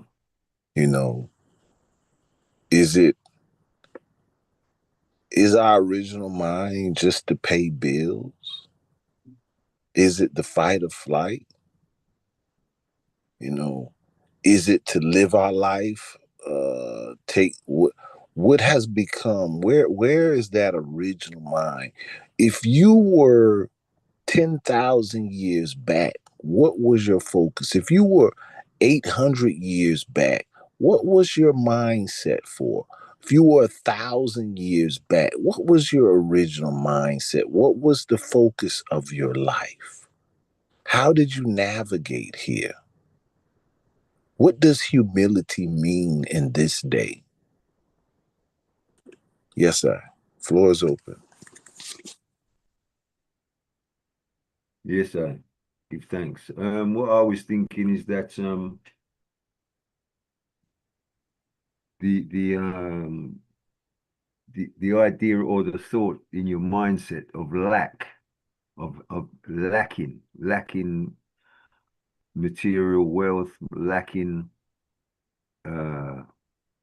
societal norms, or what how you are viewed in society. I think this idea of lack is a major stumbling block for I and I, or for modern people. The thought of being lacking, not having the luxuries of life, if that's what you want to call them. So the idea of the spiritual examples which we've been seeing today is that the people who are conquering the spirit are not possessed of the mindset of lack. So that's what I would like to bring forward. Give thanks. Yes, sir. Yes, sir. Yes, sir. That's a very powerful point, because that lack determines your vision of your value in this world, in this life. And so many people spend a lifetime trying to obtain a value instead of getting to know the divine value within them. I'll say that again. Many people spend a lifetime trying to obtain outside things for value rather than to come to know or knowledge the divine value within. But this is conditionings that have been done to us through trauma, through slavery, to get us away from ourselves. What are we doing to condition ourselves, as our Constitution says, to assimilate and return us to our ancient Ethiopian culture? And some will say, well, as you showed Odinani and you showed Tibet, and I'm not sure if that's an Ethiopian culture. I'm going to go a little further in some of these things. So before we go there, I'm gonna read something. I want to read something for us. I want y'all to read it with me.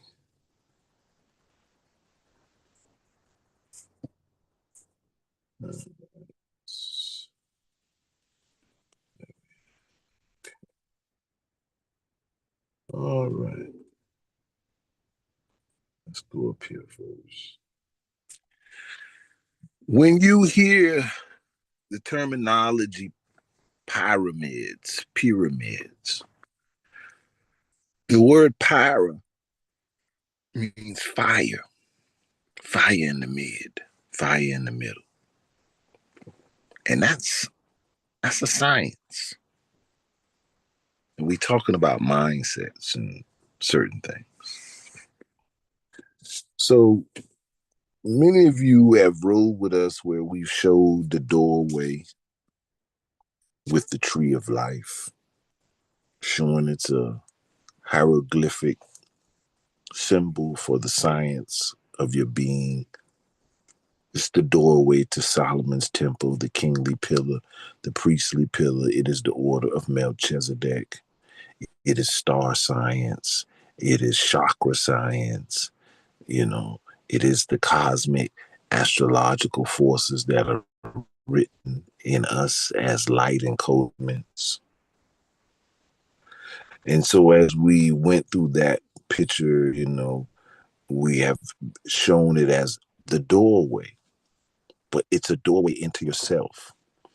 So we're talking about mind science.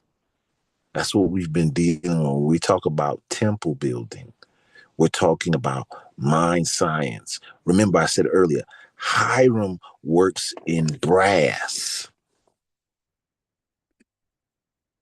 In brass.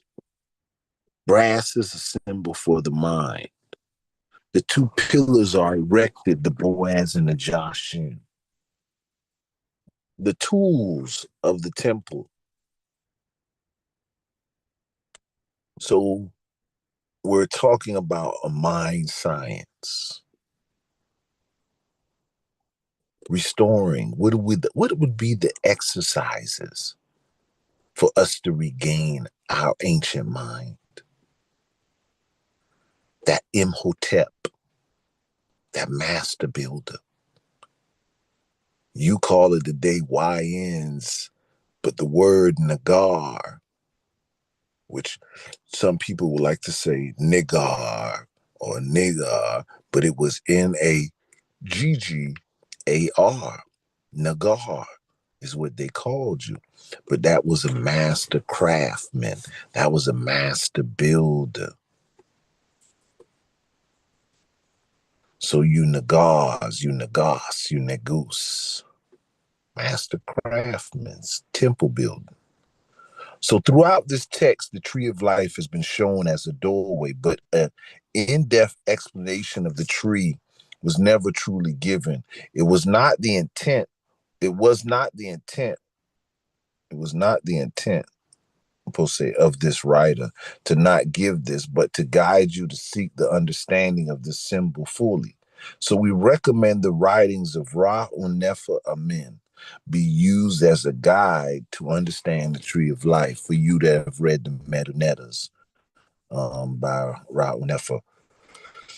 In the beginning of the book, chapter called Cobra Kings, which we call Kebra Nagas, the Sata Yuga, the Treta Yuga, the Dwap Yuga, and the Kali Yuga were all mentioned as ages, but it must be understood that the word Yuga, Kali Yuga, or Yuga does not mean age. It means just a yoga, the yoking. So these are ages, stages of yoking. And works of Ra'un Nefer, Amen, it was shown that these ages stages correlate with breathing levels. Each level of breathing is a different plane of existence. Remember, just as man has 7 bodies, as does the earth plane, so our existence on planes can be raised. The master of the craft will understand this reasoning. The answer is mastery of the breath and the mind. Subdue the beast. It is the plane of nefesh, the breath. All right. Now, we've been watching videos where we've seen people talking about the mastership of the inner flame, the breathing techniques by the Tibet, the monks, the chants of the prayers of the monks. These are all rhythmic forces, certain processes. They're also called the kamut or the gamut, the 7 notes, the 7 harmonics, the sah, beh, che. Oh man, I'm trying to remember the code there. But so when we start talking about this, a lot of times, people have a perspective that this has nothing to do with Ethiopia, the Kushites, or the blacks. Do y'all know that? A lot of people think when we're reading this, because the Santa Yuga, all of these, Kali Yuga, they come from Sanskrits. So they're dealing with time periods, ages, but they're dealing in another encodement of frequencies because the breath correlates with it. So we're going to get deep into that because when we're in fight or flight, you have to know what this dimension becomes. It's the harmonic rhythm that we carry. So it's going to come more clearer to you as you build in it. But here on this listing, we have words of images. I want to say them. Craft, cosmic fluid. You've heard me say these all day today. Craft, cosmic fluid. Alchemy, electromagnetic, balance, astral projection, trance, amanrata, asa, obatala, aset, yemaye, heru, shango, geb, ra, Elohim, Yahweh, Yahshua, biologic, seraphim, cherubim, God self, self-savior, love, life, light, liberation, Anu, Aki, Enlil, Enki, yoga, yoking, Allah, Jah, Yah, Jah, Rastafari. Can y'all see these words? Is my screen still sharing? Yes, sir. Yes. Yes, sir. Yes, sir. It is highly important that these keys, this is the union keys, that this key be given, but only briefly for In the scroll Indigene, the true American history, this will be completely ciphered and revealed in detail. So we're going to go into something. I'm show a video after this because it's going to come a point we're going to have to get to this. And a lot of times I try not to rush people, but we're going to go ahead and go a little further tonight. As it has been expounded on continuously, that the 18th dynasty is a key factor in our indigene history. And when the fallen ones and the Hyksos invade Egypt, Kemet, it caused a massive migration in Alek Buran, or Afura, Africa. And many fled here also to America, Turtle Island, with the Atlantean bloodline that was here too. Now think, Africa became broken in too many tribal units because of the fallen ones' invasions. The keepers of the way, the bloodline, were broken up into many tribes. And then the next wave of invasions came through Islamic conquest by the Arabic slavery in Africa, causing more division. This slavery paved the way for European slavery of Africa. When the European descendants of the Hyksos came, they came in a more savage way, but through their intercourse with trade with the Islamic northern Moors, they learned of the Americas and the star in the west. But in their savage attempt, as prophesied, as said in the story of Joseph, the bloodline, key to destroy the holder of the rainbow throne, or the coat of many colors, their wrong became our good.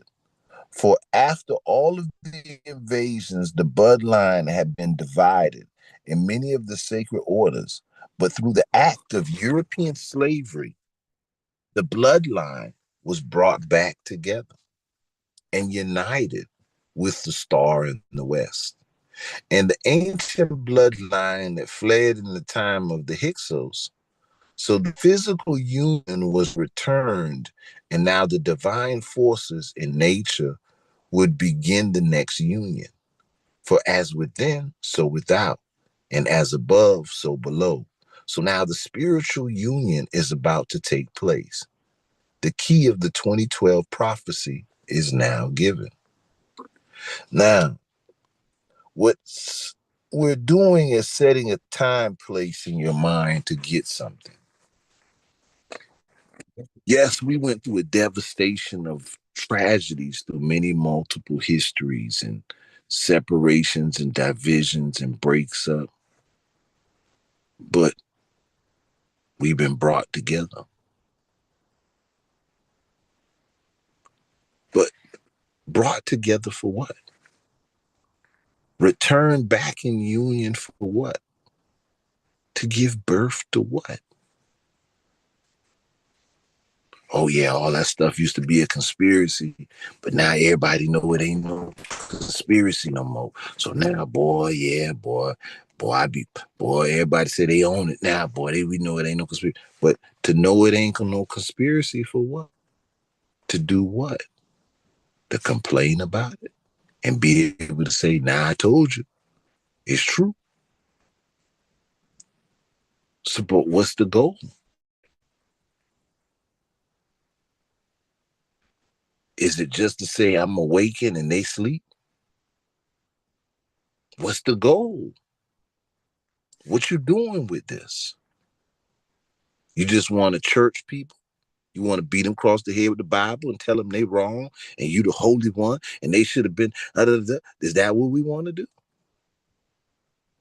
Where that going to take us? And if we do that to everybody, does that get us somewhere? What's the goal? What's the vision? Are we still contained in the box, even in the aspect of what we think is our awakening? What's our original mind would be doing? What would our original mind be doing? What did our original mind do?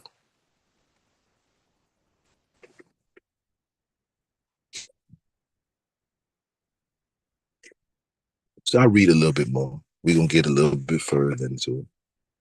After the meteorite shower, Many years later, keepers of the way, the gods, the Anunnaki, the Abyssinians, the Dragon Dynasty, begin travels about the earth and find the fallen ones, the people of the Caucasian Mountains. There was two divisions. There were two divisions of the keepers of the way on this find.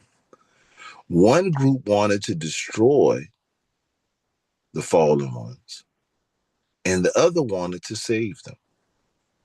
So this is our Gilgamesh Enkidu.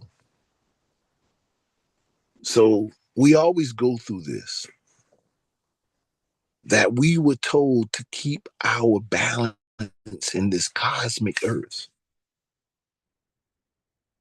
And if we don't keep balance, the earth will respond.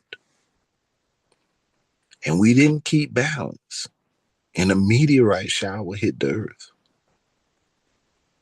At that point in time, the earth was Pangea, one landmass. So when the natural destruction hit and it caused all kind of dust clouds and volcanic eruptions, it was easy for the sun to be blocked out on the potential of the earth, of the landmass, because of this dust cloud, and it froze the earth out. And we go through an ice age. Now, this produces a change. This produces a mutation in certain people, but not all people. But not all people.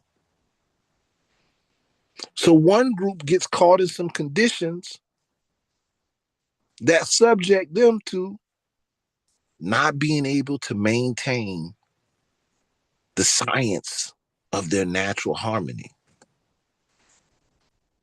And their inability to maintain in the science of their natural harmony caused a genetic mutation.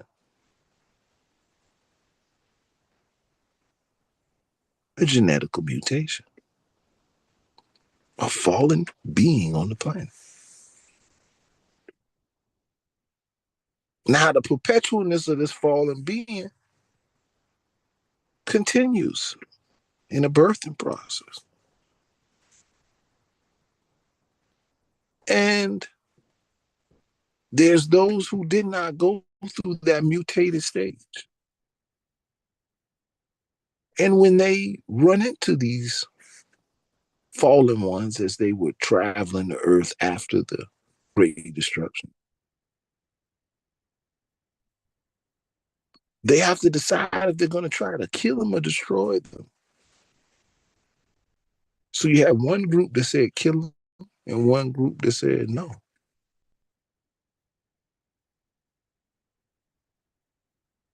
So our whole story starts with us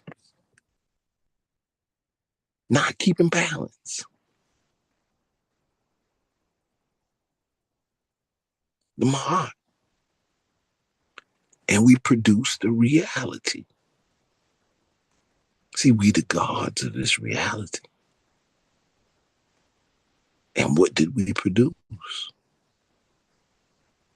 So we've been fighting this element that we produced.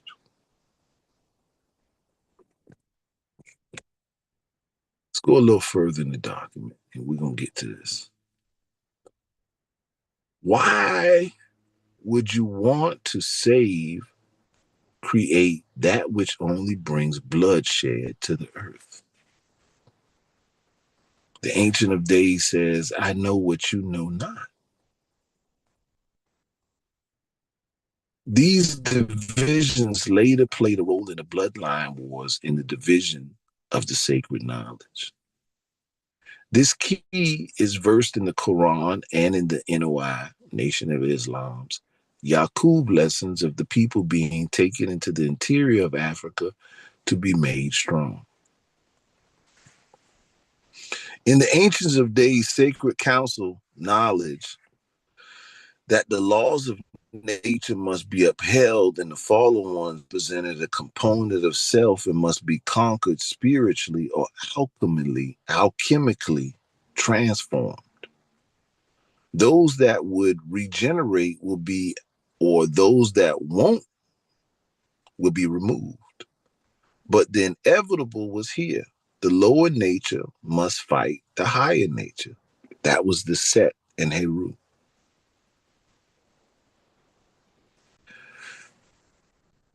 This, the time of the fourth fall, being the ancient kingdom of the gods being divided on the decision of the fallen ones, the greatest lesson had to be learned and is still being learned. This makes I think of Bob Marley's words, "You're running and you're running, but you can't run away from yourself." This fall is Enki and Enlil's saga, meaning that Enki and Enlil were battling over to kill the fallen ones, the mutated ones. And they had the right to the tree. Why did they have the right to the tree of life? Why did Enki believe they had the right to the tree of life? And Enki and Enlil are Anu's children.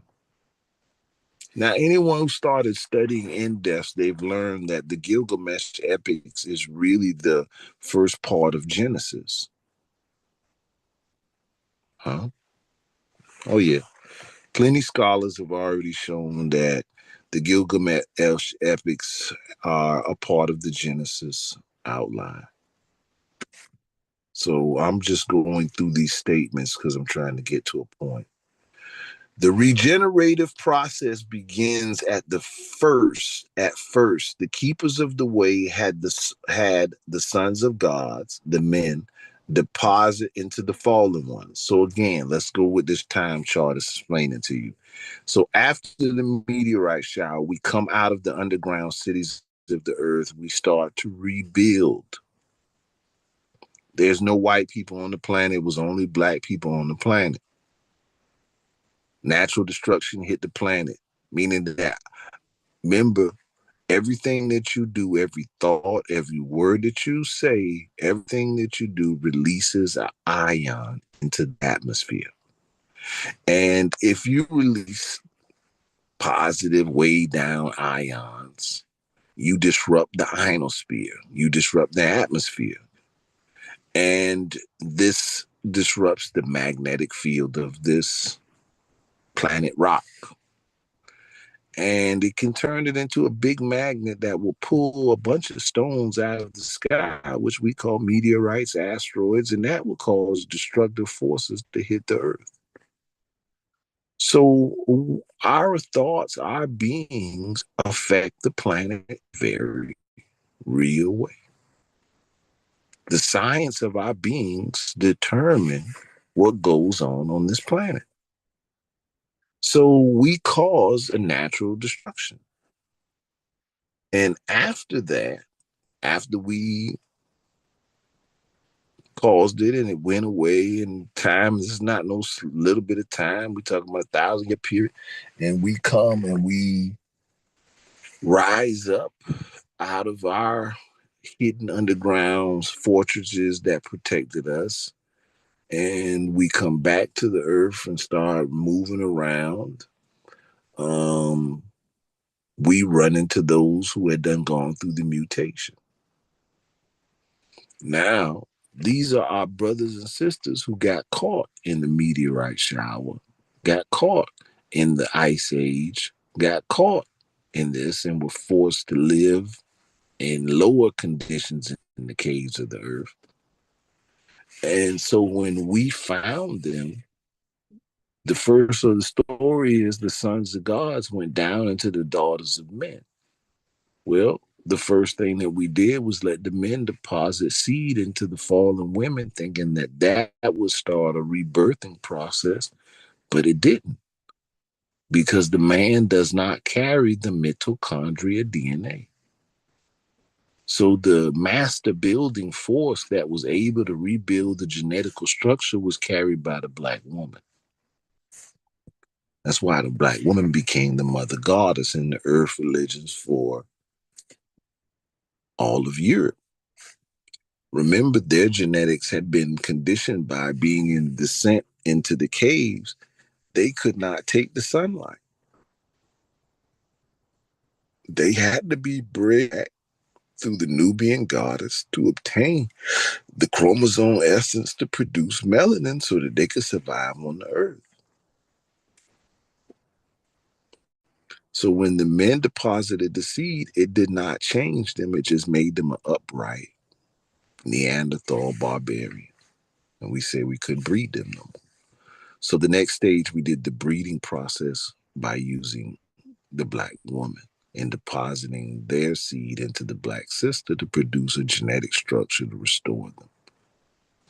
So we started a birthing process to uplift the fallen ones. Now, this birthing process then becomes royal blue blood, black blood, blue bloods in those areas, speeding the story along in that time period. But prior to that, we've got other eras of stories of ancestral ones who end up falling for the fallen ones, teaching them how to develop weapons when they shouldn't have, but trying to give them a certain security and protection. And you'll learn that in another aspect, right? Because when I'm speaking this story, most of the time we have this visualization of these white cavemen, but it's not. It's black Neanderthals who still have a sense of remembrance, but they're still developed from the mutated state from being lost in the caves through the ice age and through the meteorite shower. And so they don't have all of the ancient knowledge of the ones who came up who were preservers of it. So the genetical structure has fallen in some, but they still honor the Queen Mother. Very important. So the construct in which we were dealing with then, humility and understanding for the collective security, even that this was our brothers and sisters who have fallen because they got caught in the meteorite shower. So now that's all good, but then there's another incident where it's not just the mutated to a Neanderthal aspect, but the mutation then are those in the dire straits who go through the ice age, and they are the ones who are in total chaos. They do not have, they are eating each other. They're living in where they have no access to anything that provides them melanin stability. And these ones go through another lower level of mutation. And when there's the great volcanic eruption, the cave on these ones were let out. So there's two type of fallen ones that came out. You have black Neanderthals and you have these other ones that come out, and they're of another genetical mutated lower nature. They're losing of their melanin and so forth. Now they come out in a total violent rage. And this is where you get the double standard in history with us on it doesn't make sense in most of the stories. Because here you are tracking this Kushite black element that's educating, going to the Americas, helping the Neanderthal blood lineages that were there in the Asia area and all of them. And they interbreed with all of these people and they raise them up, teach them certain civilization. But then here comes another element in the same comment in time. And we don't know, like, there's this genetic. And so now this fallen mindset that grew up in the cave, in the fears, in the darkness, lack of food, then starts a history still where the original mindset is still fighting to maintain. So I'm going to keep reading. The regenerative process begins at the first of the keepers of the way, the sons of gods deposit into the fallen women. We just talked about that. But this only produced an upright but still a very savage humankind. So the next process was the seed of the fallen was deposited into the daughters of the gods, keepers of the way. Excuse me. And this produced a more upright in the body, but also inner being and a repairing DNA structure. So this is how we get the first structures to start repairing into the European or into the Neanderthal lineage. We're doing that process now. The fallen ones could be saved, returned to their original, what we call 144 measurements, the Tamahu. So the 6,000 year of regeneration process of the Tamahu fallen ones, for those that were not only upright in statue, but in inner being. We taught and set up royal lineages of the fallen ones in certain areas of what is called today Europe or Euro-Asia. These lineages later became Celtic, Druids, Teutons, Pendragons, to even the Wiccans and many original Rosicrucian orders, but the regenerative process was not completed for all due to the wars between the savage fallen ones and the keepers of the way, the keepers of the original bloodline. Now, the barbaric fallen ones was still around, began breeding with the upright fallen ones, and producing a nation of war seekers. The mixtures of these have caused the truth to be lost from the earth and war to rule. Now, remember, a group of keepers of the way wanted to destroy them and also played a role in the wars. So what happens is we had our own division on the Enkidu and the Enlil level, you could say, where one group of us felt we should destroy the fallen ones and another group said that. So now the using them to start the wars, to fight the wars, was one of the things that we did. And it even played, as you always hear me say, down into where we developed mercenary armies in the Horemheb times, all the way to the Mamelukes, all the way to these days here. We still did it in the still being a process of war. And so learning that we are responsible, not no mythical, logical, spook in the wind, the devil did this and the devil did that, and the white man got the devil on their side and that's how they doing this. No. Science and understanding how to navigate through the waters. Meaning, if you can't see your responsibility, how can you be responsible to develop the change? You can't, because you're in denial of the responsibility. You're in denial that you created a reality. Oh man, you will never say I created this, man. There's some devil stuff and da da da. But you can't get back to the position without coming to the person that's responsible.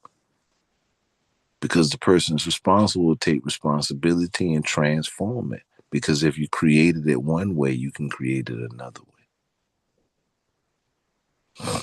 And so speaking on this is just to kind of get us into this. And I keep asking, what would we do? What is the goal? What is the objective? And that's why I showed the Tibet. I showed the Igbo, to show the Odinani, the science of what our ancient mindsets looked at creation and nature as, to give us an idea. Now, in Ethiopia, we watch the Batawis go as monks to do ascension. So We want to build a better tomorrow. We want to build a nation of people. We want to unite our people. Are we going to unite in the fallen mind or a restored mind? And what do we do to restore our mind? What did our ancestors leave us? What is the perception of the mental state for a restored mind? Now,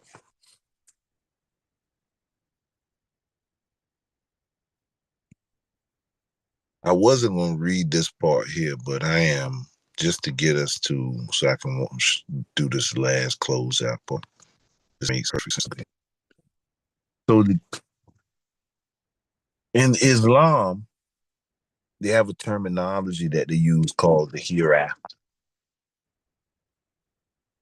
The hereafter is just what it means, hereafter, a certain time.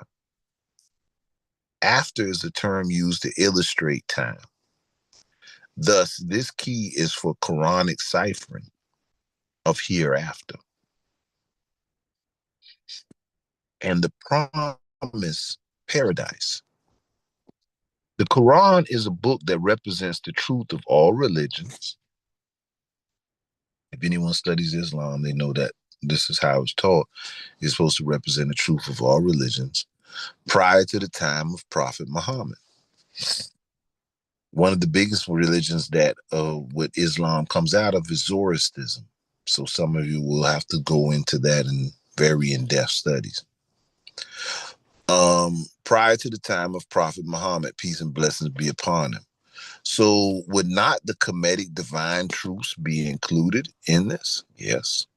In many religions, they have held that the allegoric words of the Quran can only be ciphered by a scholar, where only one who has been given a portion from the gardens in which rivers flow can see in the words of the book. Listen what I said. So only one who's been given a portion from the gardens in which rivers flow can see into the words of the book. So a scholar of Islam today is trained by men to uphold their position. Thus, the interpretation is not flowed from the gardens. Thus, now we provide you a cipher from the gardens and not political position or boxed in mind. In this, you may ask, what is the meaning of from the gardens? It was the first habitation of man, the Garden of Eden. But this is the paradise man lost or fell from. So we ciphered that measure of a man is the measurements of an angel, 144 cubits. And that man fell from his original habitation, measurements, his godly nature. So the garden is a symbol of the original nature of man. So the Quran must now be ciphered in this key. We enter this key with the al-Baqarah, the cow, the symbol of Het Heru, Hathor, and Aset, Isis, which represents the physical temple. When Aset, the cow, is used, the section is called divine unity, is a truth that should not be rejected. Thus, we quote Surah 2:22, who made the earth a resting place for you and the heaven a structure.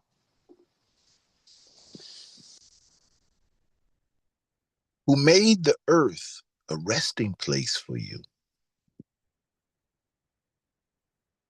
and the heaven a structure. So who shall enter into my rest? Who shall enter into my rest?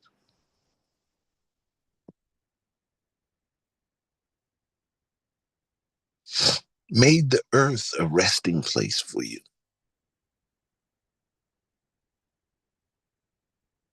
and heaven a structure. So the structure of all the things in the earth and structure of you is heavenly science, divine science, cosmic energy.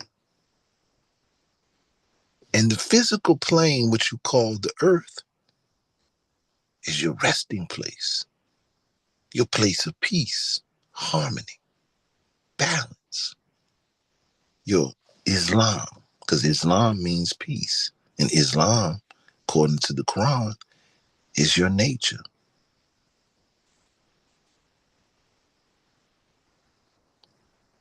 But heaven is your structure.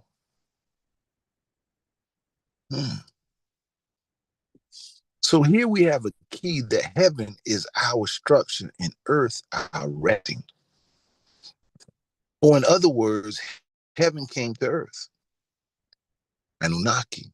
That's what Anunnaki means. Heaven came to earth. This is the 3 and the 4. Remember, the 3 is spirit, soul, the mind, neutron, proton, electron. Atum is a 3. But the 3, energy that can neither be destroyed nor created, atum, is what makes up the 4. Because there can be no matter without atom. But atom is energy that can neither be destroyed nor created. So it's eternal. So eternity makes up the structure of the physical world. How could that be if everything seems to die and decay? But our ancestors say, life is reincarnation and birthing again, and we eternal beings and we don't die. Rasta was big on, Rasta not die, Rasta not speak no death. Not die, brethren. What did that mean? So in Islam, it says to support this key, the Arabic word bina signifies the structure. Bina is also signified to mean the roof. So we look at the triangle that we put on top of the square is the roof, the 3. Bina. This key brings light to the garden of paradise, but to enter this key, we guide you to Surah 225 and give good news to those who believe and do good deeds. And for them are gardens in which rivers flow. Whenever they are given a portion of the fruits thereof, they will say, this is what was given to us before. And they are given the like of it. And for them therein are pure companions, and therein they will abide. Now, if we open this with the key that the gardens are symbolic of our original state, then the good news is you can regenerate to your original. Well, it's supposed to say your original state. I don't know why it skipped right there. Hold on.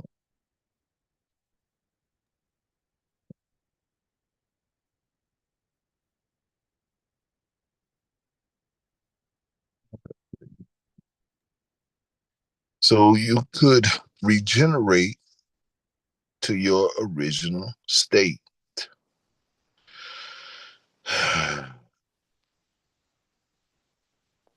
Well, let's go a little further. The good news is you can regenerate to your original state or original 8 before your fall or before the fallen ones. Those is the kids. Make sure this is right. Yeah, I'm in the right one. Those that will keep their duty and do the deed will receive the portions of nature they had before. This is in Islam. This is in the Quran. Those that will keep their duty and do the deed will receive the portions of nature they had before. The Islamic scholars wrestle with the language of the word before. for they can't see what would mean before.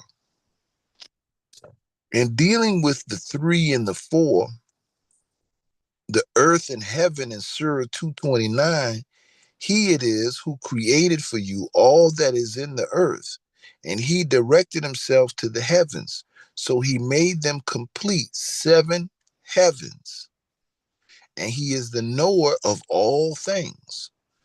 We find it amazing that most Islamic scholars don't place Surah 222 with this enciphering.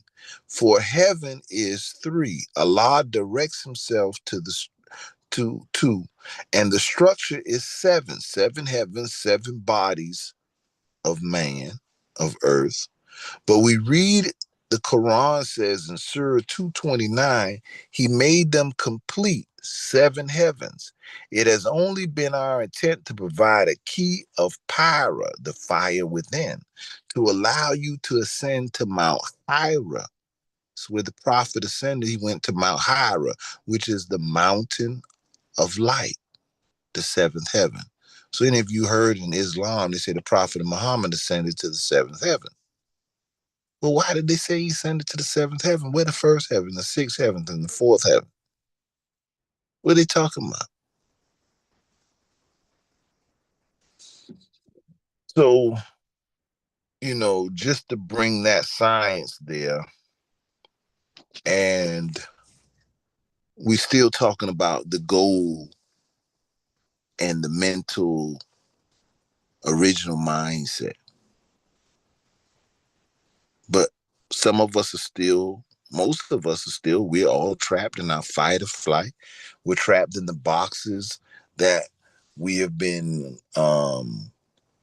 using as comfort zones.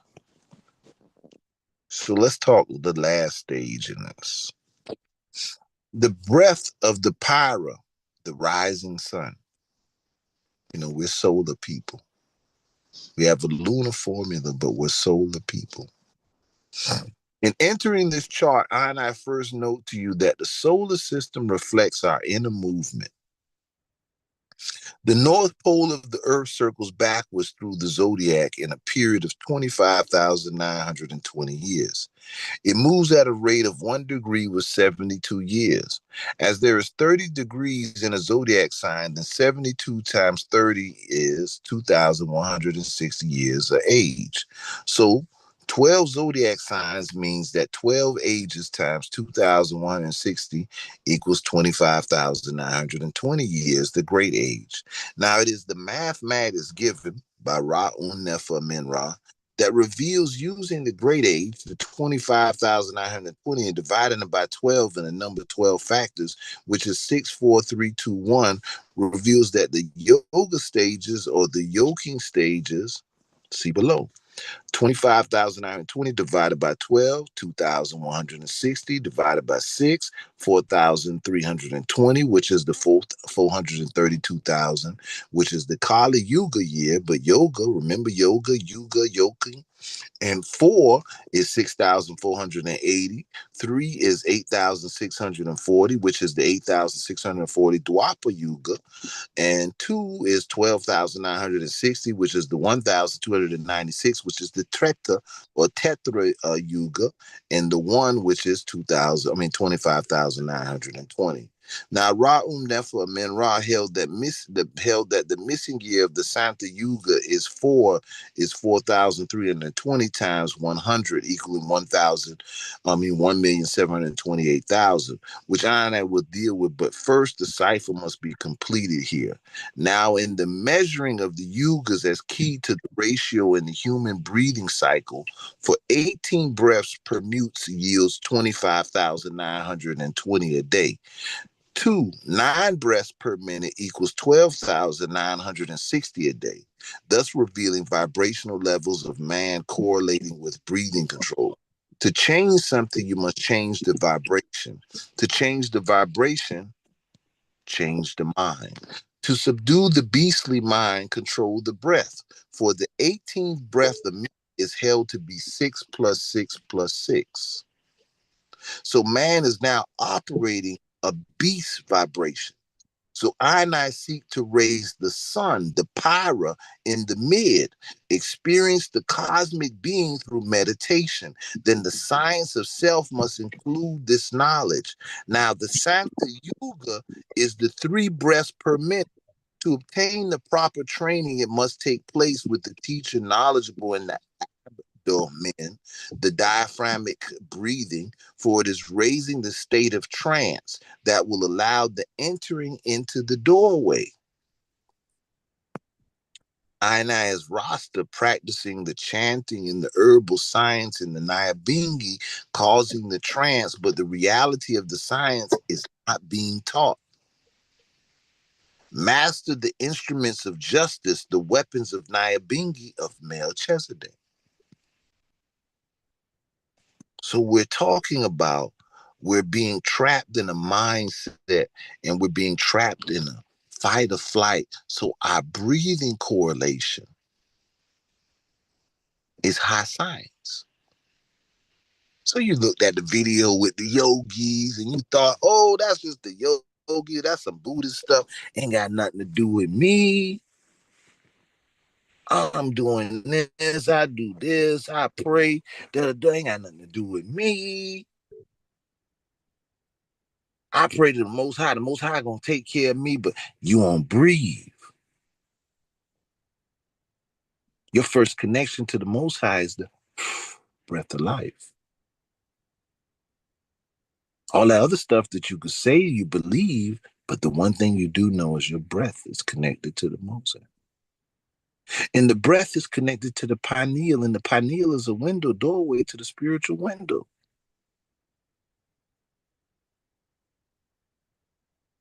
So when we start talking about the regional mindset, and that every thought that you have, every aspect that you have releases an ion from your being. So you dictate the hologram and the reality in which you live in. You cause natural destruction. You cause this and that. You allow the cosmic frequency to do certain things.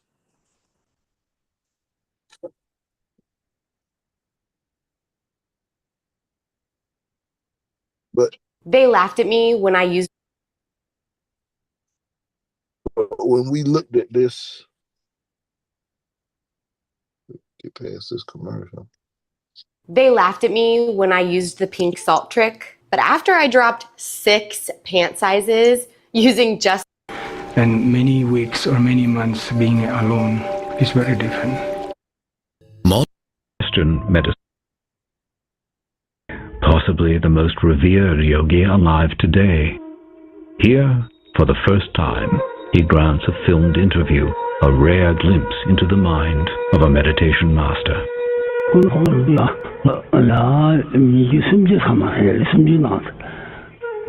Now, I have meditated for a very, very long time. It is very difficult for me to exactly reflect back and count the years that I have meditated. The reason for this is because although I do appear like a human person outwardly, my mental state is so different in the sense that my focus on mundane things is not consistent. When one meditates, from the very day when one decides to go on solitary retreat, one has made a conscious decision to endure all kinds of losses: good clothing, good food, name, fame, and prestige. All these things one must be ready to forego and give up. We are rationed the barest minimum amount of water and roasted barley flour for our sustenance, so that we may be able to sit in a meditation posture. Only once in a week we would have the smallest possible amount of worship. One would not be able to experience the mental state of all the glorious past masters. When I meditate, I can see all my former lives. I've been born in the realm of hell. I've been born as a hungry ghost. I've been born many times as animals. All these things become very, very clear when one is in meditation. I've gone through the 3 lower realms of existence many times. In my meditative absorption, I always go through the pardo or intermediate gap, which is to say between death and rebirth. But there isn't a great deal of point going into these. When one understands this life and the life after as one, to such a person there's no need to go into these nitty-gritty things. When one's body is already dismantled in one's meditation, there's no question of death or discarding one's physical body.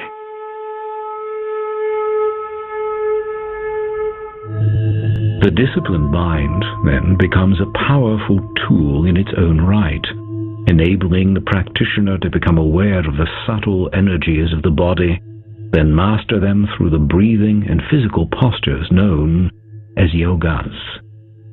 Modern Western medicine has documented the mental powers of these meditation masters. One such practice, tumo, was developed for generating body heat in the icy caves of Tibet. Yogis who have mastered tumo are capable of immersing themselves in icy lakes and, 15 minutes later, producing visible steam rising from their robes.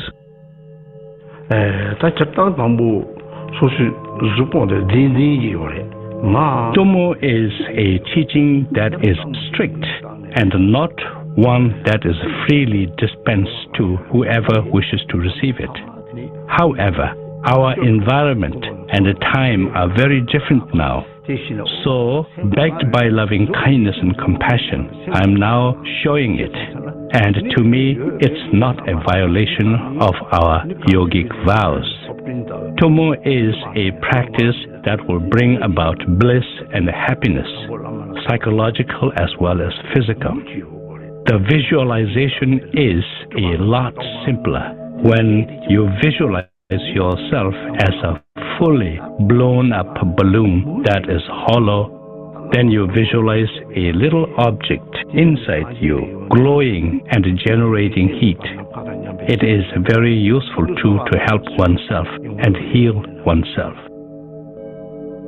Other yogas were designed to benefit bodily health and to improve the length and quality of one's precious lifetime. While many basic yogas have taught the West for years, many of the more difficult and exotic yogas have kept secret to preserve their purity.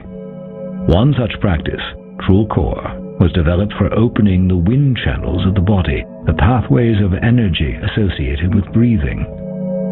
Through the practice of Trul Kor, the yogi is able to improve breathing functions, help the body release toxins, and clear the mind.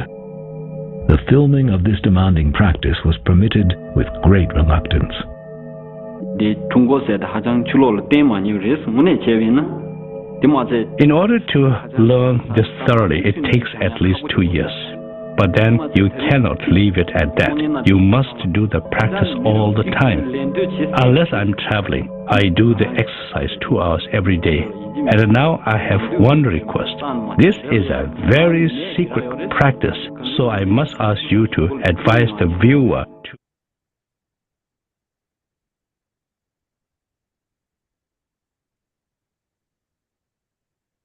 not try to imitate me. If they do, there is a danger for their health and well-being. Because this is so secret, we must learn it from a particular teacher who can give the teaching from the beginning to the end thoroughly.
The yogi who has spent years practicing and has gained a high degree of mastery over both mind and body is said to have achieved a high level of attainment, to have become a highly realized being.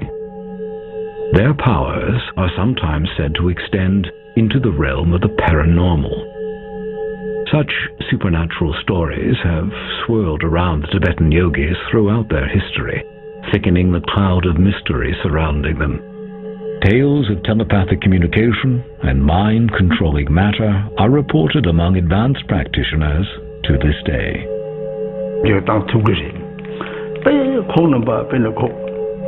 The highly realized yogis can of course alter situations. There are many instances where the highly realized beings altered natural disasters. One example is where Chinese soldiers came to cause harm to a monastery or its inhabitants. All of a sudden, the change of weather, extreme poor visibility, the falling of hail, making it absolutely impossible for these people to come to their destination. There are so many different instances, far too many to narrate.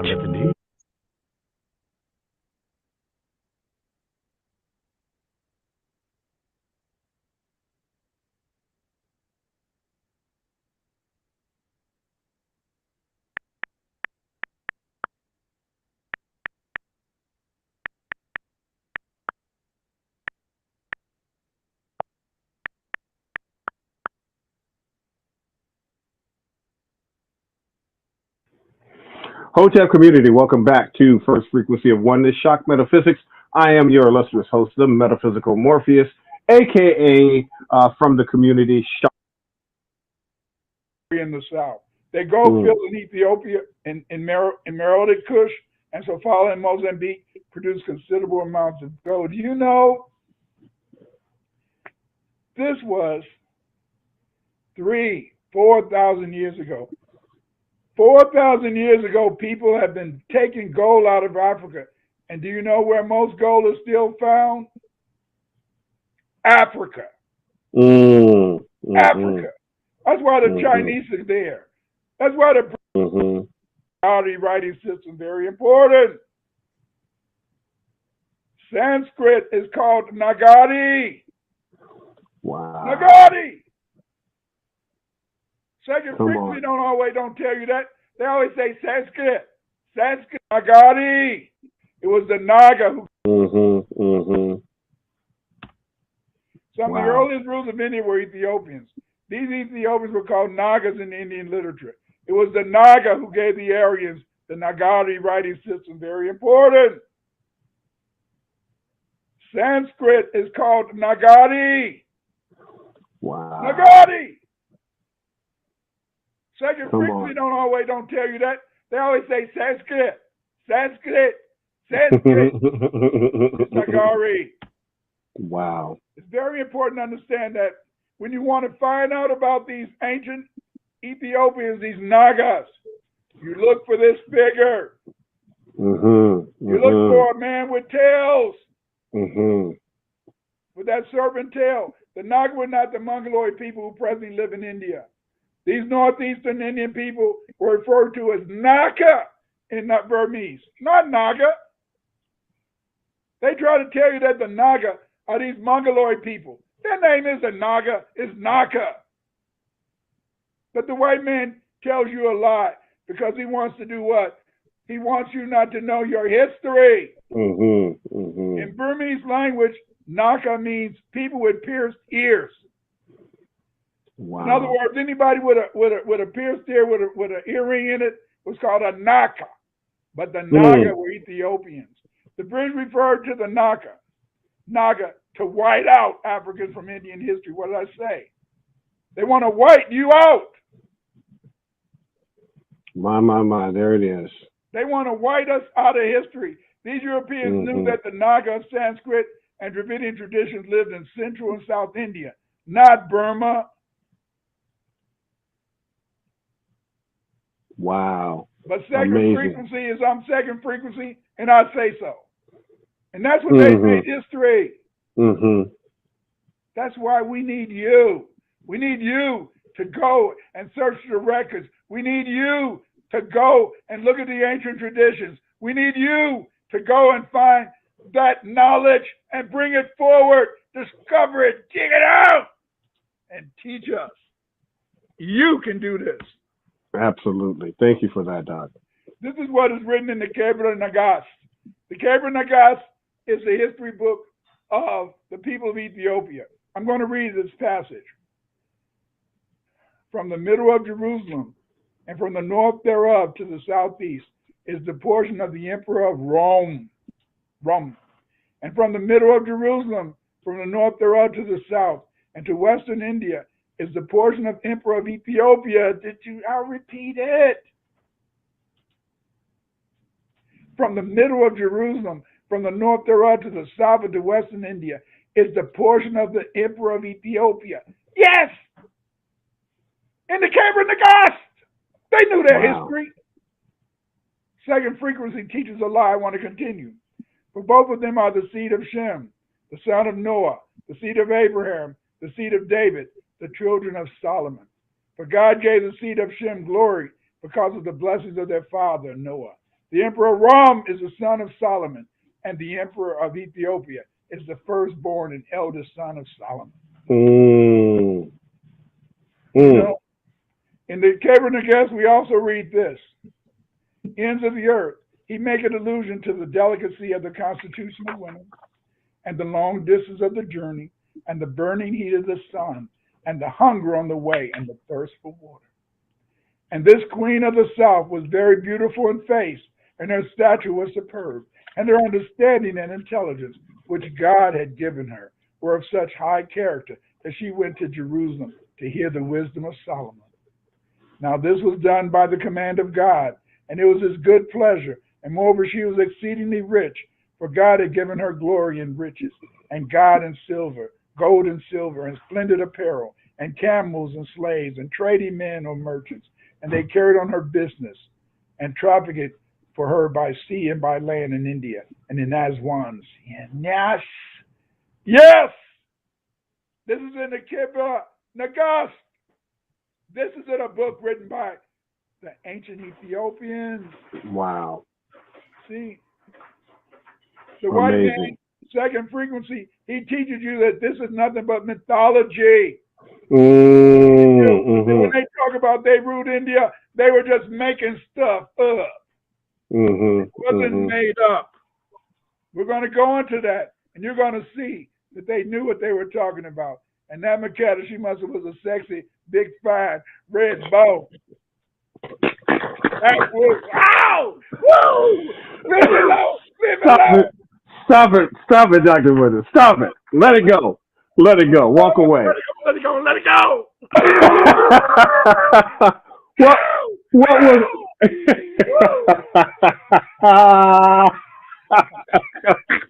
I'm sorry. No, you're not. No, you're not. No, you're not. But no, you're not. When I think about a fine sister, ain't nothing I can do. I know. It's just making weak at the knees. There was a song, but like, making weak at the knees, baby. I know what we're talking about now. Yes, what was Aksum? Okay. So Aksum was important. What was Aksum?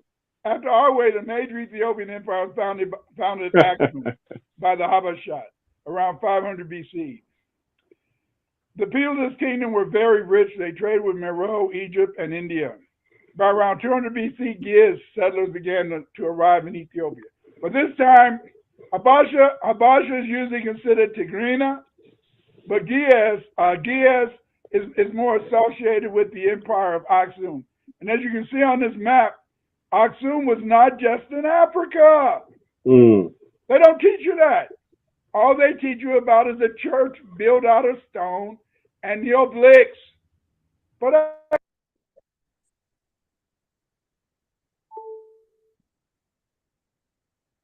not just in Africa, it was a powerful kingdom. That's why they were able to beat the Merodes.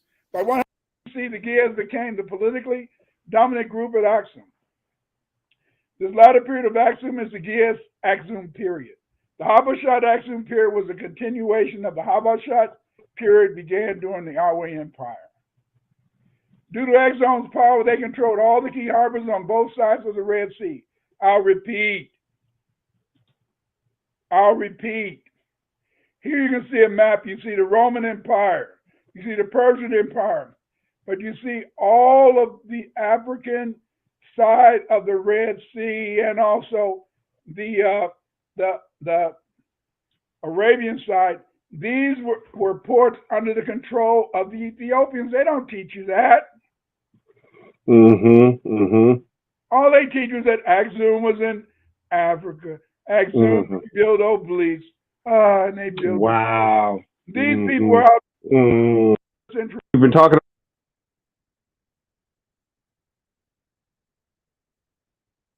about an empire. Remember, it was Menelik. Were the Nagas. Again, Naga, it was the name for the king. And remember, the Kabbalah said that Menelik ruled an empire. Remember, it was Menelik who ruled an empire extending from the Blue Nile to eastern India. Let's look at this. Okay, on the map on the left, you can see where the Blue Nile is. All of that area was under the control of the Awe, the Exumites, these ancient Ethiopians. But look, on the map on the right, we see how all the way from Awe or Ethiopia, they ruled India. They not only ruled South India, they also ruled North India. This is very important. You see, the people of our way ruled North and South India. But I think that many of the people in North India included a few Kushites, because we know that the Kushites were already in the Ganges River area. William Jones, one of the great researchers relating to ancient India. He was a guy who recognized this the influence of the Ethiopians in India. And now what William Jones wrote is this: on the descendants of Ham and their relationships are revealing. He writes that the biblical figures Cush, Mizraim, and Rama have counterparts in Sanskrit narratives. And we're going to talk about this maybe in a couple of weeks, maybe around March. God willing, we're going to talk about the Nile Valley in the Sanskrit literature. The biblical Cush, or Cush, son of Ham, is parallel to Kusa, the son of Rama. See, that means Kusa, the son of Rama in India. The biblical Mizraim, also a son of Ham, is parallel to the familiar Indian name Mishra. And the biblical Rama, son of Cush, is parallel to Rama. So do you see how I told you earlier when we talked about the Telugu and other Dravidian people, how they took their heroes from the Nile Valley, how they took them to India, and it's found in the Sanskrit literature. It's found. It can all be traced. See. But the European, what does he tell you? Learning other similar peoples and nations letters. See, a lot of times calculate the Indian period of 432,000 years. See? Jones seeks to support these arguments by discerning other similarities between the early books of the Bible and Sanskrit texts, and says that versions of the biblical flood, the Tower of Babel, and the scattering of peoples and nations can also be found in the Puranas, among other texts. He tells us further in the 9th discourse that the descendants of Ham invented letters, identified heavenly bodies such as stars and planets, and calculated the Indian period of 432,000 years. See, a lot of times, white people say all these Afrocentrists do is they go back to these old books. The reason that sometimes we have to go back to these old books is because often it's in these old books where the second frequency told the truth. Ashe. Slaves to do labor for them. Mm-hmm. And they all Ethiopians wore dreadlocks. That conquered into their writing of history to keep you blind. As you can see from the Kebra Nagast, the Naga Ethiopians ruled India. Because the Ethiopians had conquered India, Moon and the Meridian people called the Ethiopians Naga, which probably meant Lord to the Indians. The ancient Ethiopians wore dreadlocks. You see, the Naga in India were often depicted with fishtails, probably based on their worship of snakes. Thusly, they were identified as the serpent race. Let me read this poem. Near the Bhagavad stands the place where dwells the host of the serpent race, a broad-waved city, walled and barred, which watchful legions keep and guard. The fiercest of the serpent youth, each awful for his venom tooth, and throned in his imperial hall is Vinsuki, who rules them all. Explore the serpent city well, search town and tower and citadel, seen each field and wool that lies. Think about it. They talked about these people. They talked about these Ethiopians. They talked about these black people from Africa and what they were doing in India, the contributions they were making, the beautiful cities, the gigantic youth. Whoa. They're not teaching you to build a church out of stone. Indian tradition in Nagawan, Central India, from the Vilavar, the bowmen, and the Minivar, the fishermen. The Naga were great seamen who ruled much of India, Sri Lanka, and Burma. They were described as half man and snake. The Tamil knew them as warlike people who used the bow and the noose.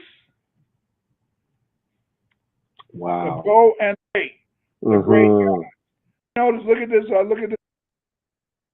When you look at the Mayans and the Olmecs pictures, you will find the bow and the noose as they capture certain people. But I wanted you to think about that Ethiopia left a science in India, in China, a science of spiritual enlightenment. So when you look at the Tibetan monks and you see the things that they're doing under the construct of Buddhism or the constructs of, I wanted to say gymnastics, but I didn't pull that video up to give y'all in depth on that. But I wanted you to think about that. And I wanted you to think about this spiritual science that is laid as cosmology in the Akan, the Yoruba, and the Igbo, when you're looking at the Ordinani and all of this and the Chi and the science, we left these same sciences all throughout Asia. And they were able to create societies to build the balance, to take them out of a barbaric stage. They were able to take our science that we left with them to turn their conditions from barbaric stage into spiritual, built cities, temples. They produce highly spiritual individuals, the monks, the Buddhists still today. They practice nonviolence. They think of humility. All of the things that I would think that we see for our world today. We left seeds of our original mindset throughout the world. We left the seeds of our science. That's the blessings of our ancestors, is that we taught the world. So we could never lose ourselves, because there in the world we have left our footprints of ourselves everywhere.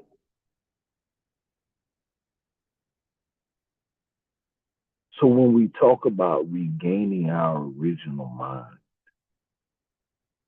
it's a spiritual mind that understands the time, the place in which we exist, that deals with the cosmic forces and understands how to navigate. But everything that has been done to us is to teach us not to know how to navigate. So that life would always seem like it's drowning us and that we're never the captain of our own ship. Buju Banton sung a song, Destiny, he wanted to control his own destiny. Seemed like life was out of his control. He wasn't navigating his own craft. Seemed helpless, without power, powerless over the destiny of his own being. This is the illusion that's constructed on us. When we speak about supreme intelligence, we speak about awakening our mind to take back our power. The Elder Ra said earlier, to manifest. Say he's doing a science and he's working and doing the meditation. He's learned that it helps him really manifest things into place. The stillness of our being, the stillness of our mind, the knowing, the understanding, or the overstanding of the nature in which we exist in. These are the seeds that our ancestors planted all over the world.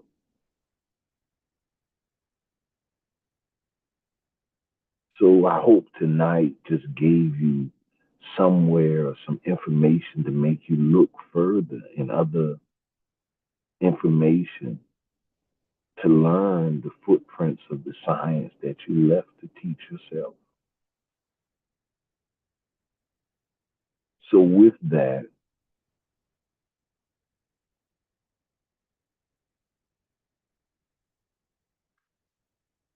I do wanted to stop reading it.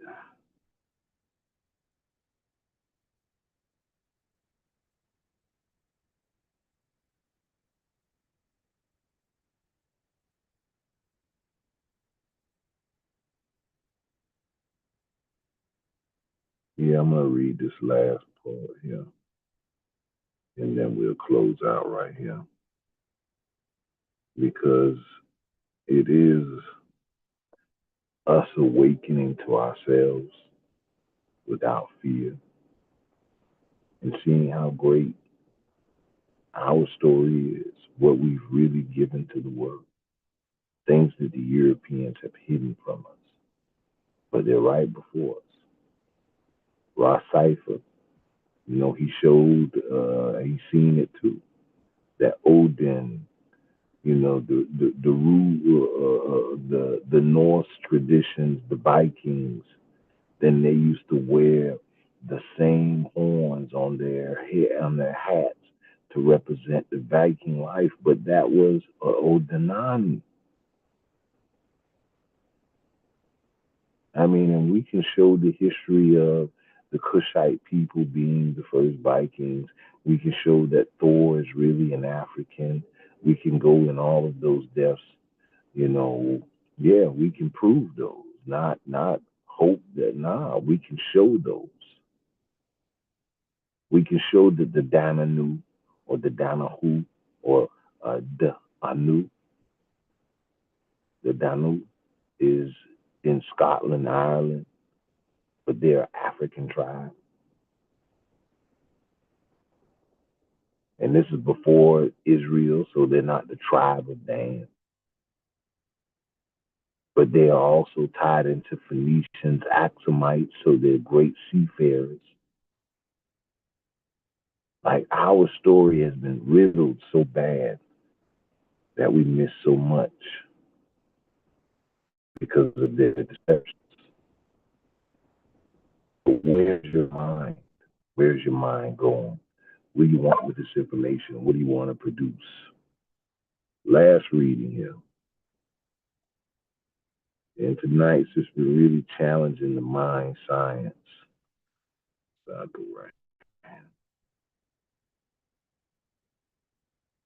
Giving people tools, meditation, the chanting, is to help you find tools to help you heal, liberate your mind, Break out of the box of a saw. Contest and counter the fight or flight energy that keeps riding you. How do you pull your being out of that? You know, how can you align in your purpose with strength?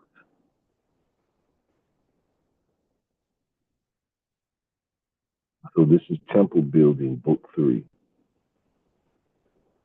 Temple of Fire, the Cosmic Flame, the Chi, which we've been dealing with all night.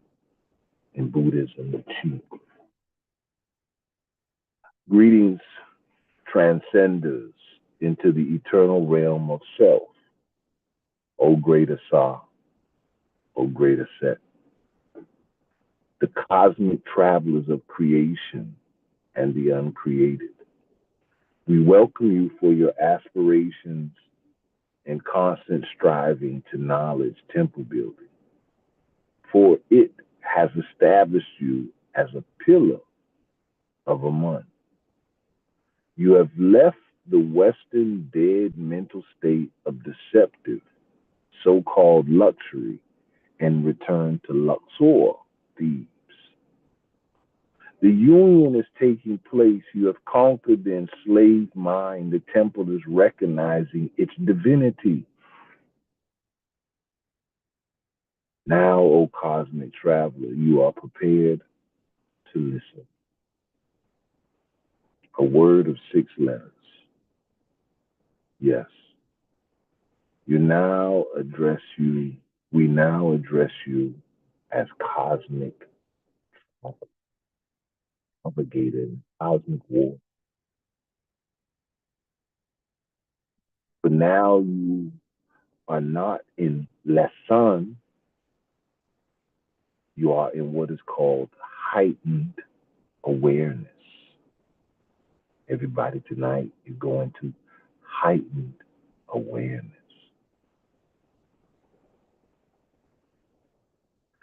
The 6, the equality, the far eye. But now, the third eye, the cosmic mind. How do you enter back into your cosmic mind, which was your original mindset? Would you spend every day on earth today just working to pay bills, giving your life force away, and to just die? Was that your purpose? What was your purpose? What did the Creator birth you for?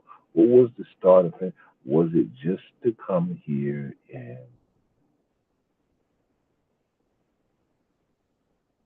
be within your colonizer's paradigm, this Western capitalism? Or was it to return to your cosmic mind? We will show you, and you are aware by allowing.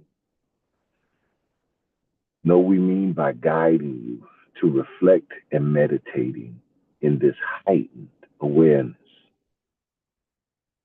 We will now to guide you through what some have described as the myths and rituals, but are metaphysics of the cosmic ones. Reflect this in your mind always. Just reflect these words, these thoughts in your mind always.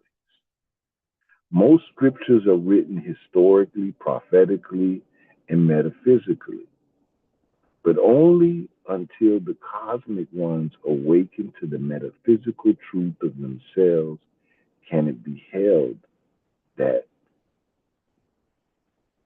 that is their history and that is their prophecy, or that the prophecy speaks of them. See, because all of it is speaking of the beings entering into a certain stage. So that means the people have to become knowledgeable of the science of themselves and then operate to that stage for these things to really be speaking of them.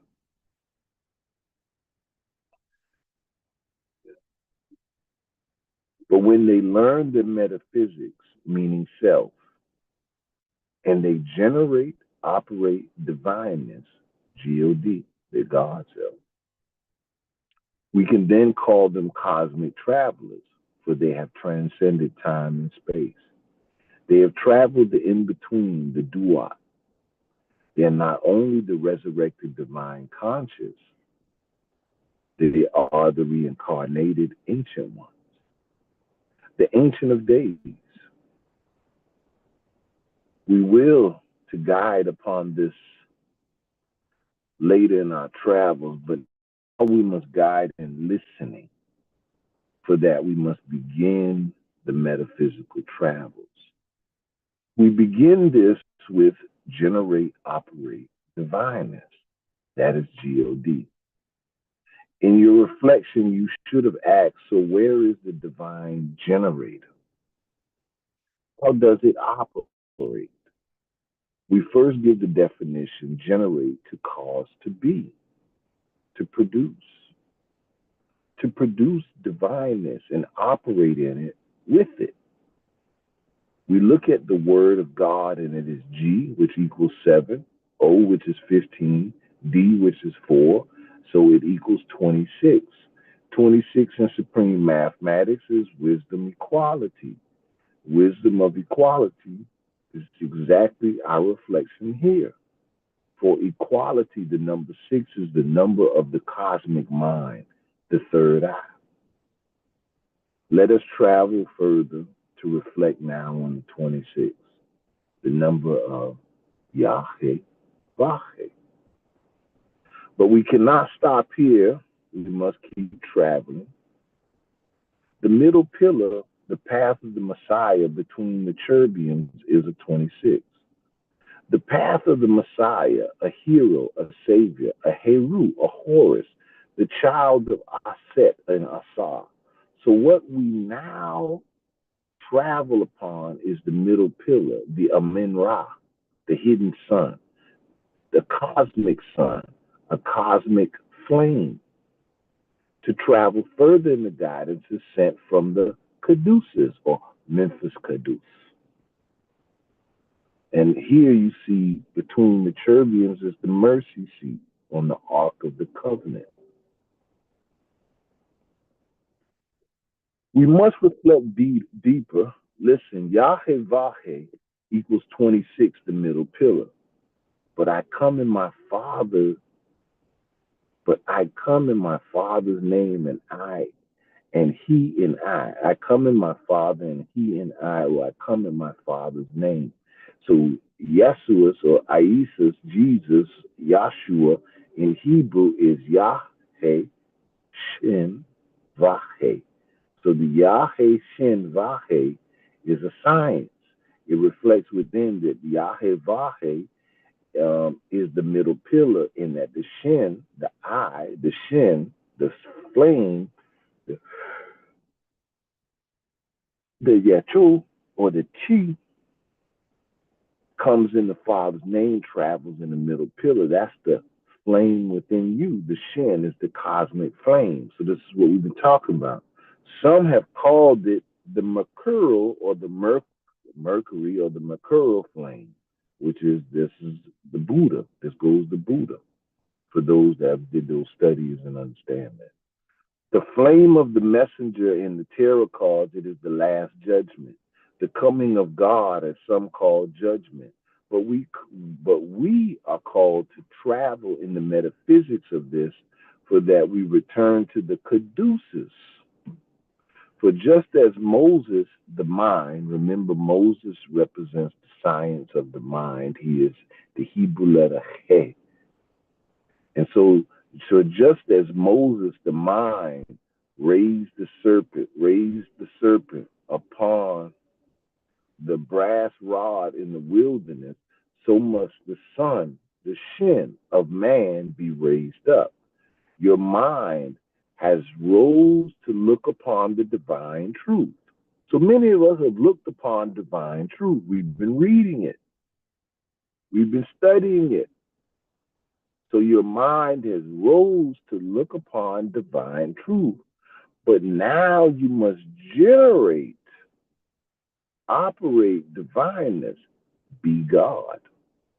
To generate, you must raise the sun, the shin of man. It must travel in his Father's name, the middle pillar, the path of the Messiah, the Heru. The Messiah was crucified in your material deception, matter, the cross, meaning physical nature represents the square, the four, but the four is actually a cross. It's matter. So your Christ self was crucified in matter. Can you resurrect your Christ self off of the cross of matter?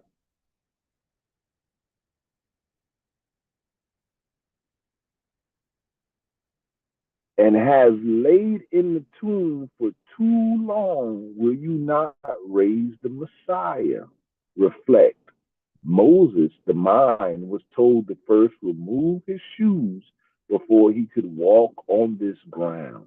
The mind must remove the material covering that it stands on before it can approach the tree of life covered in the flames of Shin, the I am that I am. Once Moses, the mind, reflects the echoes of Amen, and later when Moses went up into the mountaintop, the people could not look upon his face when he returned without a veil. The mind must generate, operate divineness. This reflection, many want veiled. They don't want to see God in your mind. They don't want to see you reflect the God light within you. They want that veil. They can't look upon that light. Love, life, light, liberation. They don't want it liberated. Moses went up in the mountaintop and people could not look upon his face when he returned without a veil. The mind must generate, operate divineness. This reflection many want a veil. So many religions have veiled it, but we, the sons and daughters of Kemet, P-S-A-D-O-K, Tessadoc, the sons and daughters of Kemet, children of Washita, yes, said, let there be light. And mine then became aware of love, God, and brought forth the people from darkness, the womb, to behold the light. People represent your thoughts. There's a word called regenerate, in which many describe the regenerating of the temple, the body, through proper diet, exercise, which is yoga, and meditation, but also the saving of the seed, in which we will go into in another text, my brother's semen saving. All of this is to assist the raising of the sun, the Kundalini energy, the Aret Sekim. Through the seven chakras of the Sefet Bara, the souls of Ra, reflect the middle pillar is Amun Ra. It has the seven souls, the chakras. So reflect and know that all your biblical and Quranic scriptures are encoded metaphysical lessons from Kemet, Africa, the indigenous peoples of the world. So to be able to generate, operate divineness, we must return to the truth of Aminadab. Anybody know who Aminadab is before I read this? I think he's one of the ones who carried the ark, isn't he? I'm not sure, but I think he carried the ark. Aminadab is sometimes listed as a priest, but Aminadab is the father of Nahshon and Elisheba. Nahshon becomes the lineage of what you would call Judah, and Elisheba is the lineage in which you call Levi. So Aminadab is the father of the two tribes, Judah and Levi, in Israel. But Amenhotep has another name, and it's called Amenhotep. To the truth of Amram, so he's in the time period in which you call the Amram dynasty, the Amram. Amram, as held in the Quran, Surah 3, verse Surah Ayat 32, Surah 3, Ayat 32. Truly, Allah chose the people of Amram above the nations. O cosmic travelers, we know the Ancient of Days and Kemet, Nubia, Washita, Moors, Cush. For here you will find the Metanetta, the words of God. As Ishakar of the Rise publication held, the Metanetta is a sacred writing of God given to Lord Dejahuti, thought by Ra. Dejahuti taught the writings to the first priest and the priestess. Remember myths, rituals, and metaphysics. The priest and the priestess being elevated human beings are those who had to come to experience the oneness, the great awakening, which is called the Nahas. We are able through a purified intellect to raise the hidden sun, transcend into cosmic mind, and then the transcendent or the Nebuja, thus discovering truth, their self, and the essential nature of them, which is called self-realization. Also a knower of the neters, the cosmic forces. So a book was created to lead others to understand the mind. In its pure form, a person who has not entered heightened awareness could grasp the metanetta, the words of God. So it was taught through mythological metaphysic codes. From this woven sacred threads have all humanity religions evolved. The sacred threads, the book commonly known as the Egyptian Book of the Dead, but we know as Raphat Heru, the coming into enlightenment or becoming Heru. To be, to produce, generate, operate the divineness. For there to be light, there must be a generator of light, and reflection reveals raising the Son of Man, the Shin, the Kundalini.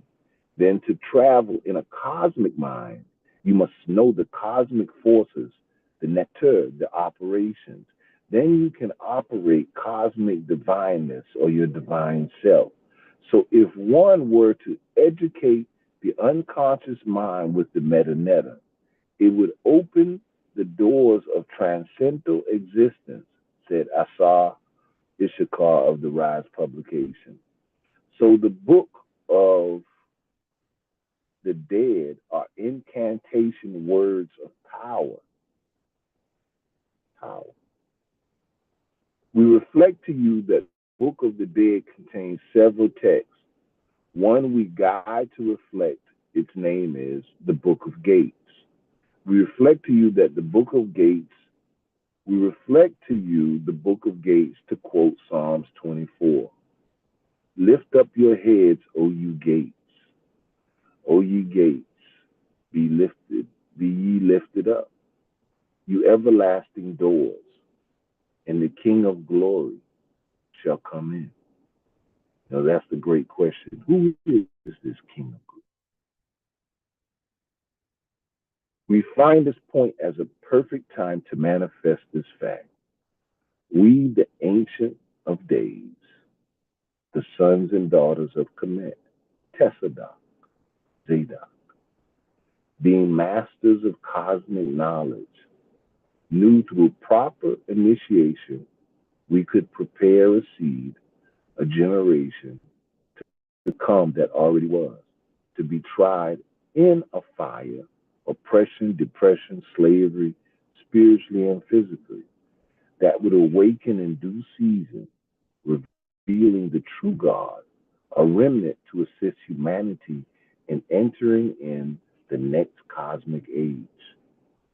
The Neteru, now from the modadic rays, unlocking through cosmic forces your innate nature. In a line, certain religions have slowly brought you to the gate, but you have not been lifted up, nor have you entered your everlasting door to allow your king, the crown of glory, to come in, the Asa, the Kepha. We find several diaspora religions that have linked you to keys, but we must say that diaspora is not used to remove the fact that the indigenous peoples of the Western world are also Cometian, Moors, Cushites. The Moorish Science Temple of America gave several keys in the Circle 7 Quran and taught a beginning to decoding. But it too is evolving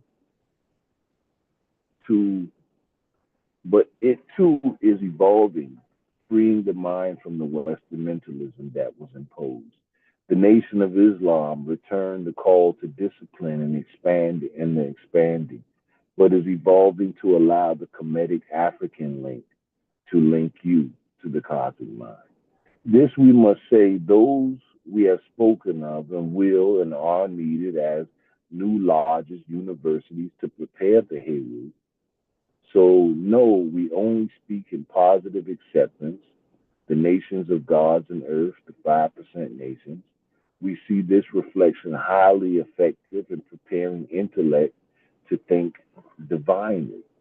For as children of the cosmic mind, we always recognize ourselves as gods, lords of the earth. Then we have Rastafarian, a strong African-based link to the teachings of Kemet, but they must remove some plantational theology. We say for each faith there must be contraction and expansion. The Heru is soon to come forth. We must state without favor or biasness within the Rastafarian faith are traits that are resident from an ancient fabric, specifically the Boba Shanti, but the concept of inferiority of women weakens them greatly. We know for each lodge of Kemet we have named cosmic vibrations will provide them the fabric of the sacred thread that they have all faithfully strived for. Remember, a house divided amongst itself cannot stand. Peace and love give birth our many mansions of truth. We say to you, O cosmic travelers, that Lord Netehuti, also known as Thoth, Tehuti, Hermes, and in many books it is simply stated Hermetic text.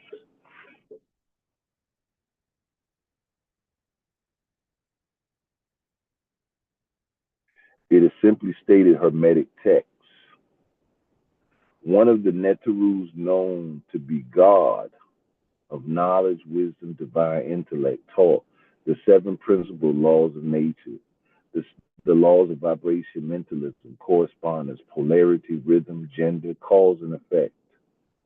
These are the 7 principles: vibration, mentalism, correspondence, polarity, rhythm, gender, cause and effect.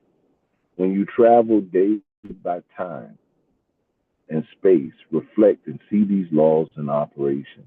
Then remember, to change anything, you must change the vibration. To change the vibration, change your mind, for all is mental. We recommend that everyone study the Kabbalah.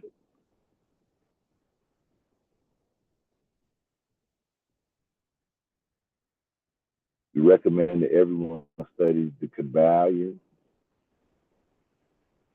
And we also recommend the Metanetas by Ra Unefa Amen. Now, in dealing with the change, we started with cosmic flame of Shin, the hidden sun being raised up. O you gates, be lifted up. We now refer to the Islamic teachings in which the Prophet Muhammad, peace and blessing, was taken up into the 7th heaven. 7th heaven, most people have not found one heaven. The book sealed with 7 seals on the back.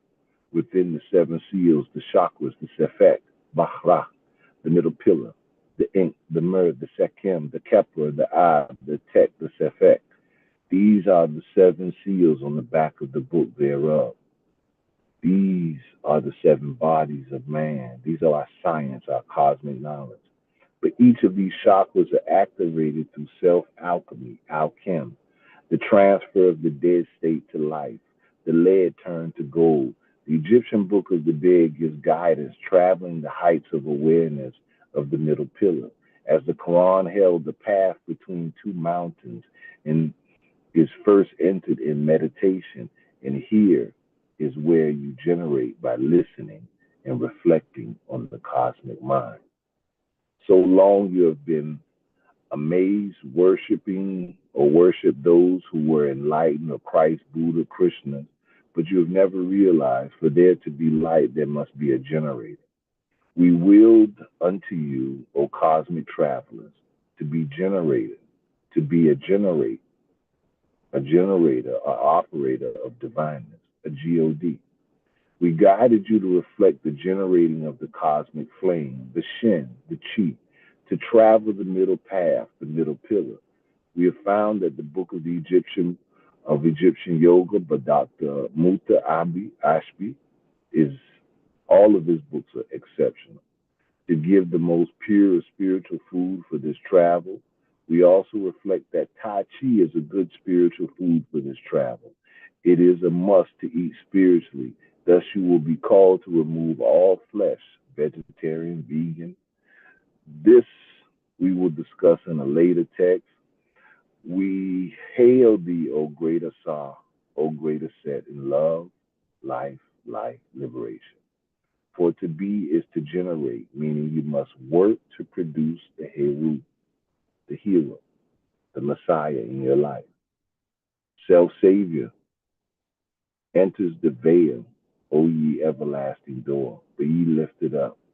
In our next travel, we will travel as operators within the cosmic consciousness. And I hope that you all come to open your minds to accessing your cosmic flame, going into that doorway of yourself and understanding your connection to all of creation. We gave all of these sciences to the world. Use them to heal and build your mind. Meditation, diet, the crystals, all of it, the chanting, the singing bowls, the drums. These are our sciences for opening and awakening us. Do not let no one teach you to abandon them. Know that they are yours, for you are the Nagas. You are the keepers of this way.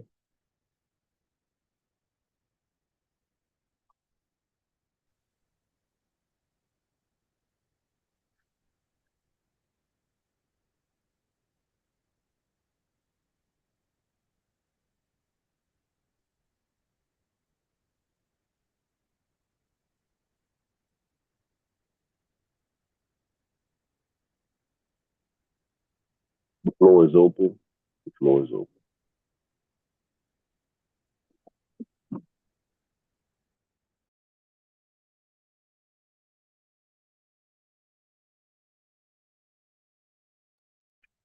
How many people meditate daily? How many people practice their breathing? How many people are really using the science to navigate their being? Or are we just consumed day by day with fight or flight, with paying bills? How many people are really studying the science and the measurements of their nature and using the science? How many people feel they breathe correctly every day, eat correctly in a timing component? You know, how many people are doing this? Who meditates every day, and how do you meditate? Do you meditate on regular cycles? Floor is open. Talk to them.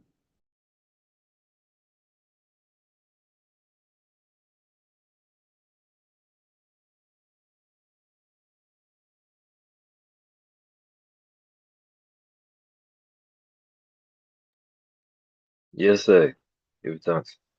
Well, I wouldn't say every day, but I try to keep it um, to an extent every day. But it's sometimes it's like a seasonal for me. It has been so, but I'm always moving towards getting to be consistent with a daily thing because the breathing exercise definitely does um, make the mind calm and bring the body to ease and bring in the oxygen. I've had the experience in many times of stress and many times of just observance of it. I had the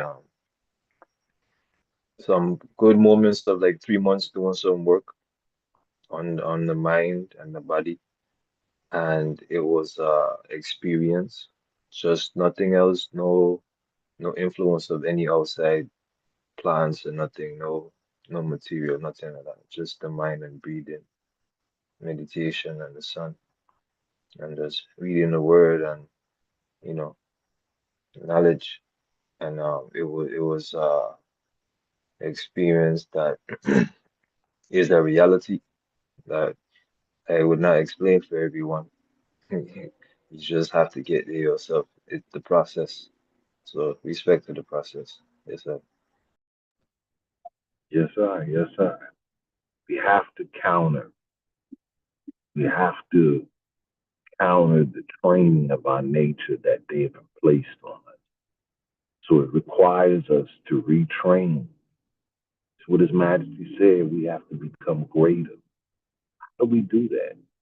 The monks say they go into a retreat and they don't come out till they feel like they've uh, challenged their mind on all frequencies, you know, and raise their mind to operate on the next frequency. They're looking for enlightenment. The Batawi monks in Ethiopia, they're seeking to ascend. So this is where the creative ingenious and the science of building in certain levels it came out of these doorways of those masters of their craft.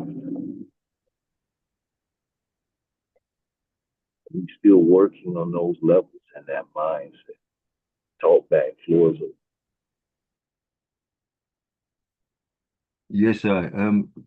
I cut off the program. I had to re-log in, so that's what happened when I was speaking there. But concerning the meditation and breathing, I've tried this. I'm talking personally. I've tried that. I'm not very good at it. I have had some good experiences a few times where I can feel very lifted and move into the light. But what I have found concerning the cosmic flame, that in Ethiopian prayer, because I pray, I'm a very prayerful person, and in the prayer, concentrating the mind on the prayer, I found that I generate heat, what I was talking about in the lecture there, the heat which I can relate to just through prayer, even though I'm not very good at the meditation. So I would imagine that the words, because I try to pray in Ge'ez quite a lot.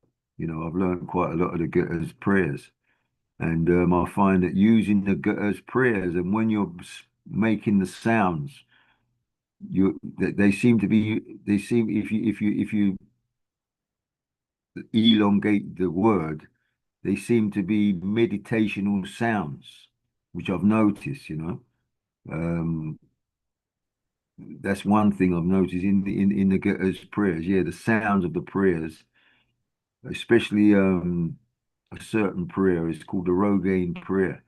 There's certain sounds in that prayer where they seem very meditational. If you prolong the for a few seconds, if you prolong, instead of just saying something quickly, you prolong the sound of the word. It seems very meditational. So I found that's very poignant. And one thing I wanted to say when I asked the eye earlier on, if I could, when you was looking for something, if I could just say something. What I wanted to say was that the teaching or the teaching coming out of Jamaica, or the mindset coming out of Jamaica with Rastafari and the um, burning the Bible and teaching, that there's no God and there's no God and this kind of thing, which is coming from a certain individual in Jamaica who people give him quite a lot of credence to being a scholar. And that person there, why I mentioned that is what brought it to mind is that the Igbo cosmological foundation. I mean, they're not saying there's not a God.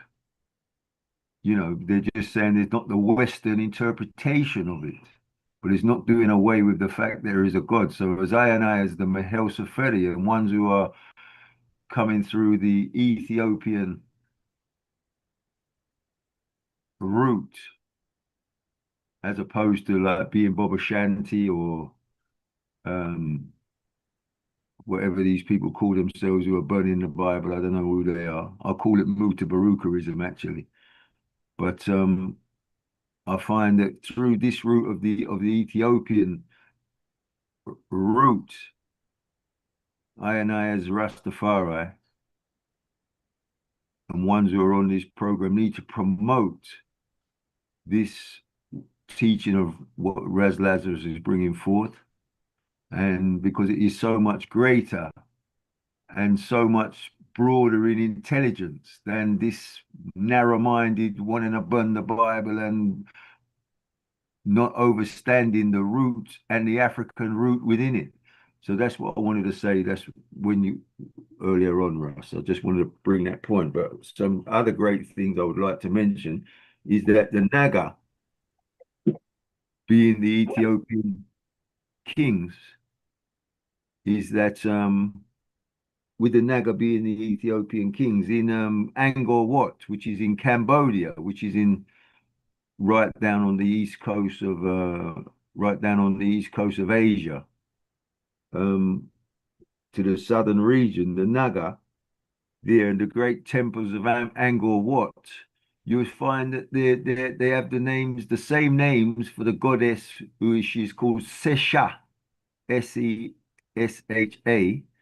She, Sesha, is the same deity which is in Ethiopia, ancient Ethiopia, was called Seshat, with a T on the end, with T in the Ethiopian language. A T on the end actually defines a female part. A word defining the female element in a word is actually pronounced in a T. So that's one point. Yeah. And also they've got another thing in that temple where they call the churning of the waters. Well, that churning of the waters is where it's what they call the duat in ancient Kemet, but the churning of the waters is where the mingling from one period of time to another occurs. They call it the churning of the water. And why they call it churning of the water is because, again, the waters of the heavens is a major element in all of the religious doctrines. I mean, as they say, even when they talk of the creation story, there was the waters, and there was the spirit over the waters. Well, those waters come down. Well, that is where we come into the period now of His Majesty, because He is actually this God who has come forward in the time of the waters. He's come in time. He's come in perfect period of time of the waters, because the age of Aquarius is the symbol of the waters, and the symbol of the waters is a man with two pitchers in his hand, pouring the waters out of these pitchers. Well, that is in Numbers 24:7. He says, he shall pour the water out of his buckets, and his seed shall be in many waters. So this concept is flowing. Once we understand the concept of the science, we can see that it's flowing through into His Majesty. So, does someone want to speak? Yes, I do. Say that. Sorry. Can you hear me? Yeah, yes. We can hear you. Okay. Do I sound muffled? Yeah, you're a bit muffled. Yeah. Hold on a second, because I've got a problem with my phone.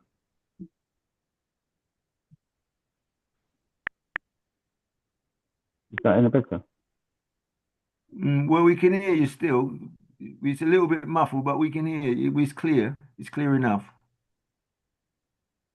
Maybe it's because you're in the UK. Sorry, I didn't get that. Yeah. Okay. It's the same thing over here with me. Maybe It's it's just, because you're in the yeah. UK. Can anyone else hear me? Yeah, I can hear the same way. Okay. All right. I just really wanted to say something quickly. And when I came onto the line, you were actually talking about music, I think. I came and I caught that part. And then I heard some Ethiopian music being played. I think I heard the Begana. And I just wanted to talk a little bit, just very tiny little bit about that in relation to meditating. And I found that I've had one of those instruments, a small one, in my house for years, probably about 20 years, but not really played it. And the children tend to play with it at times. And in the last Lent fast that we've just concluded, I found myself kind of drawn to the Begana, or the David harp, as some would call it. And I find that in listening, even just for 5 or 10 minutes, just listening to that music, instrumental Begana, it brings a lot. It brings peace, tranquility, and it kind of, this is what I found, and it harmonizes you.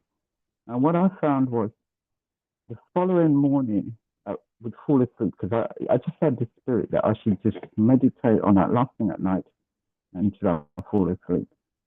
And what I found was, no matter how tired I was before I went to bed, the following morning, I woke up with a lot of energy, feeling very energized. So it was kind of like serene to share that, because I had the spirit that it brings healing, for the mind, body, spirit, everything. So I'm kind of using that now, implementing that within my daily movement, even if it's for 5 minutes, to listen to that Ethiopian Nizma Bagana. Yes. That's all I wanted to say. I totally agree that instrument, it's in tune based on ancient frequencies. They call it the gamut or the kamut. But I also highly enjoy listening to the Mamaru. And I totally get what you're saying, because it's rechanneling you. Music and your being is a lot. And it's a frequency changer. In the dominance of Islam, in the aspect of conquering the realm, music had to be removed from the people. Anyone that really has studied Islam knows that, certain music and clapping and all of those things are forbidden in Islam. But yet the prayer of Islam, the calling the dawn and all of that, is highly musical. And it affects the consciousness. I mean, if you're not a Muslim, when you hear that prayer being called, it channels you into a certain frequency. I mean, I think most of us would experience that. And so Ethiopia still possesses the sacred science on that level. One of the main things that they also use is the sistrum. And the sistrum is an ancient Kemetic instrument tool, but it wasn't just a musical instrument. The sistrum was said to move the four elements of matter. So because the system was said to move the four elements of matter, it's not just a musical instrument, and it's not just how our ancestors looked at musical instruments. They seen it as a science to the being. Just not to cut you off, but just to say that's why they still use those two instruments within the Ethiopian Orthodox because of the frequency and what they actually represent. So I'm just kind of agreeing with you in relation to that. Very powerful. Yeah, very powerful. Sorry. And that's why, if we look at Ethiopia's culture, we look at how the spiritual element became the daily activity in the culture. And we look at Tibet, it's a regular aspect of the mindset of the culture. They're the same. They're absolutely the same because they're all coming from the same roots.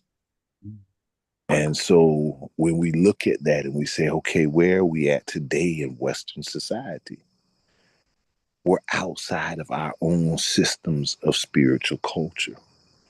We're living in a daily chaos and turmoil that's overwhelming our lives. So when we talk about developing and building our nation for change, it's to save our people, our children, from the elements of destruction. And that's the mental, and that's the forces that we live in every day.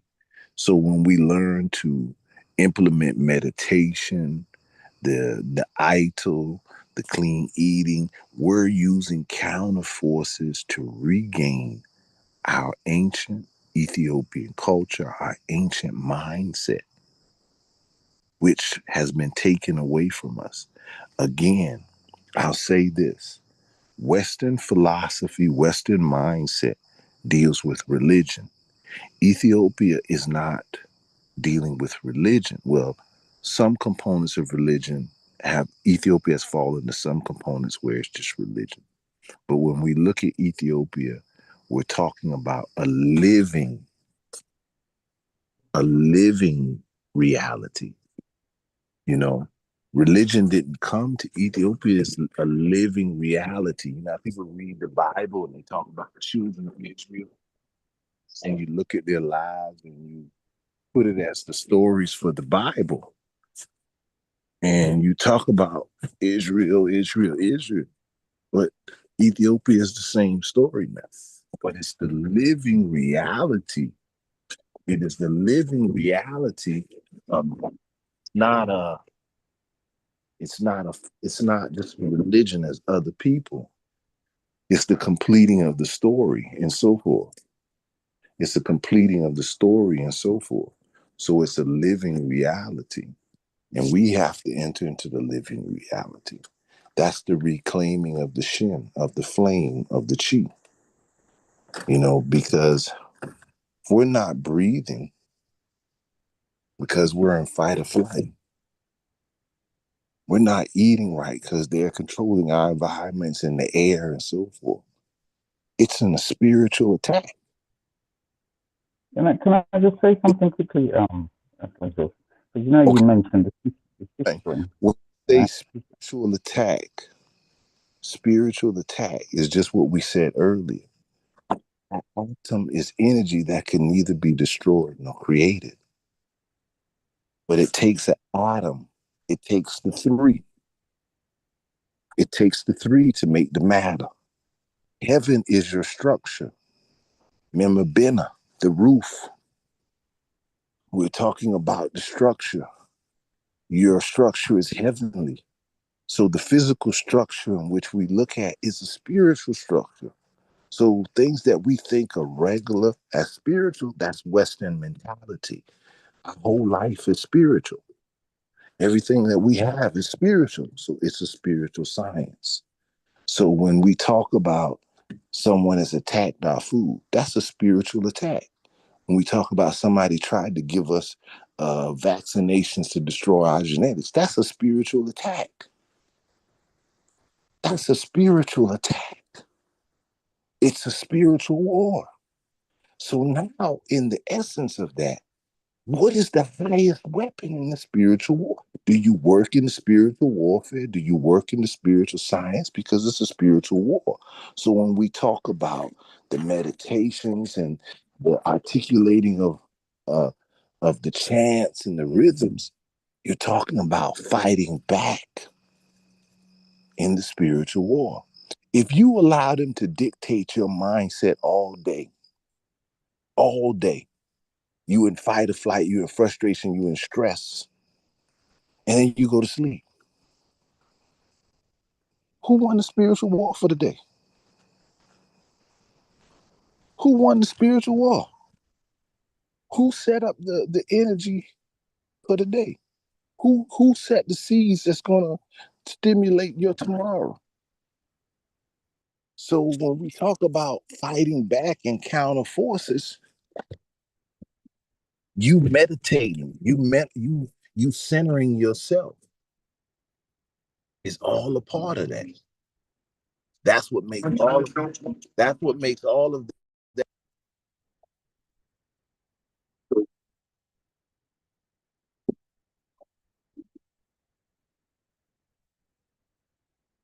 Someone trying to say spiritual world, spiritual war, understanding spiritual science, countering the force, knowing that they keep us fight or flight for a reason. Because if you are stimulating ion into the environment, so you're creating a frequency that is out there to exist. And there's negative energy to exist in your realm. You can manifest and change that. Remember the laws of nature are written within nature.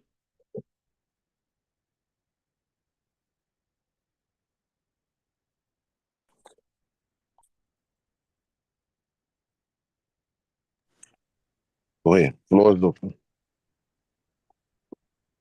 Yes, I give thanks. Give thanks. Yeah, man. Great reasoning. Great reasoning. And I got a little clip for after we finish off the meeting. Can I just say something quickly before you do that? All right. Yeah, I just wanted to go back to the system to say, and I don't know much about it, but it's associated with the goddess. I don't know if I'm going to pronounce the name right either. Hathor. Hathor. Hathor, yes. Yeah, Egyptian. Mm-hmm. Mm-hmm.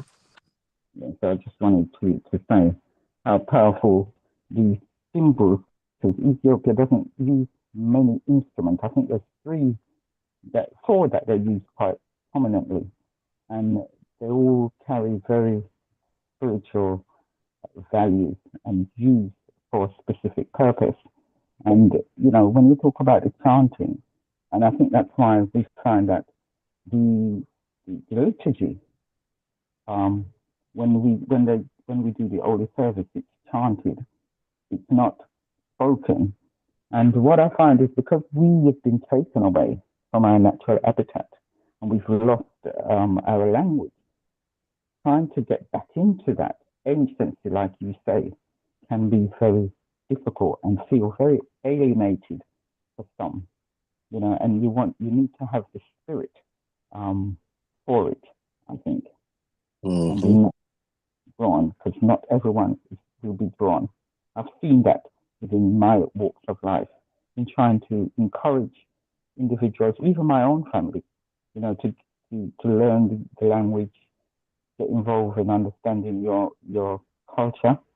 And I don't know if it's a fight element, or scared to kind of even delve into it, and still work on that.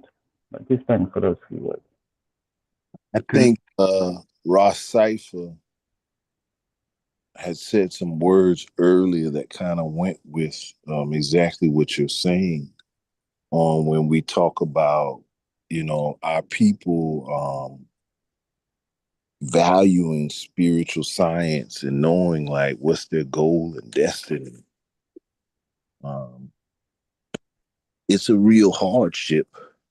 We're trying to reach to our families who have been indoctrinated by the system so greatly, but controlled by fear factors and traumas. And so what's the purpose and goal for them is what most people seek, is to find a basic comfort in a world of struggle. So we say it can't stop there. We have to seek that spiritual heights, that spiritual connection, because that's what they use to disrupt us. The average mind cannot conceive that. It's a flatline physical reality. The material realm rules. They don't see the material realm as a spiritual realm. So they believe in the material constructs ruling this realm. So they'll be staying in anger, they'll stay in ego, they'll stay in fighting for control and not knowing, as the sister said earlier, the cosmic flow. Meaning if you know how to navigate with the cosmic forces will move everything for you because you're working in the will of the Creator. Let thy will be done on earth as it is in heaven, meaning there's something already taking place on earth and heaven. Are you working with that will, or are you working outside of that will? So you learn to work within the cosmic order and to harmonize or come into your ma'at with the harmony of the natural nature. That's the het heru, that's the hathor. That's when the four elements, the citrum, the ringing of the citrum is to what? Place control under the four elements. But it is a constant what? Meaning my life is a constant prayer. Meaning I don't have to go to prayer. My life is the prayer. My life is the constant frequency that transforms the elements. To change something, you must change your mind, or you must change the vibration. But to change the vibration, you must change your mind. So instead of having the Western mentality, we must see ourselves in a spiritual essence at all times. But they've taught us to take us out. We go to church on Sunday, and then we in spiritual essence. Then the rest of the week is regular. I'm employee, I'm this, I'm that, I'm just mom, I'm struggling, mom, I'm this. It's not the spiritual mindset. We had a culture where we identified in the spiritual sense at all times. It wasn't a second thought. It wasn't I had to train. It was our natural nature.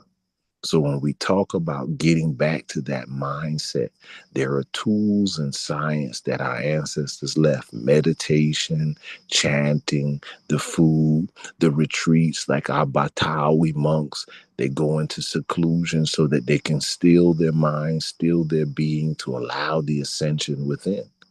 This is our science. And these are our healing tools. How do we incorporate these back into our daily lives? How do we incorporate these for our children to be able to use to counter the forces that we know stresses our body, wears us down, makes it have us sleeping hard, sleeping funny, got our stomach messed up because we stressing? So how do we redirect the children into a spiritual protection? Rastafari, we have our ways in which we cultivate certain things, but we know now that the mindset in the society still, even in Rastafari, we come in like religion instead of being, to be. our being. So how do we redirect every day into that aspect? Is that our goal? Is that what we're working for? Is that the cities that we will build when we say, let's build a green city? What are we building? What are we building for? See, this is what we're having these discussions to channel the minds. You know something, my brother? Yes. You asked a very, very important question because I've always looked at the Shashamane land grant as the place that was given to Aina as our refuge to do exactly just what you said just now. All this training and all this to bring us back into that oneness, you know. And once you're trained, you're strong enough, you go and you build another city. You train, you go and you keep building cities until we build them all over the globe. And you know, I've always been of that mindset since I picked up this constitution. That was the purposes why we got that land to start off with, something that was our own.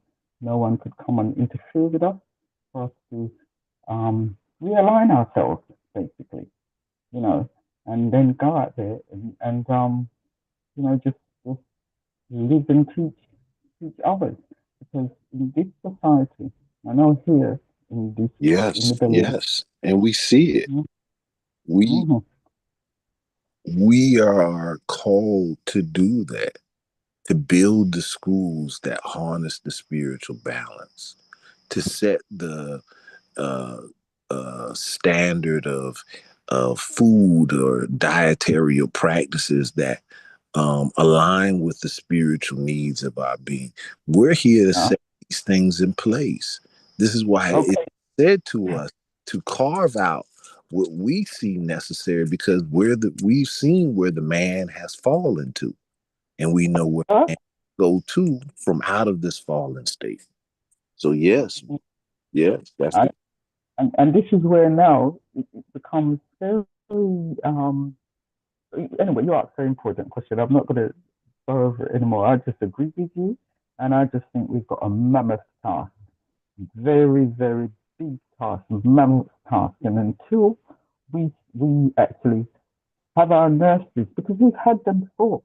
It's not that we haven't had them before. We've had them before, but because we didn't, I suppose, treasure them or look after them properly, we ended up losing them, you know, and I would say to the Babylonian system, because here in the UK, I know we've had our nurseries, we've had various things where we were teaching our children, you know, and I guess it's because of infiltrators, you know, that come in and don't like what you're doing because you're dealing with your own, you're dealing with your own spirituality.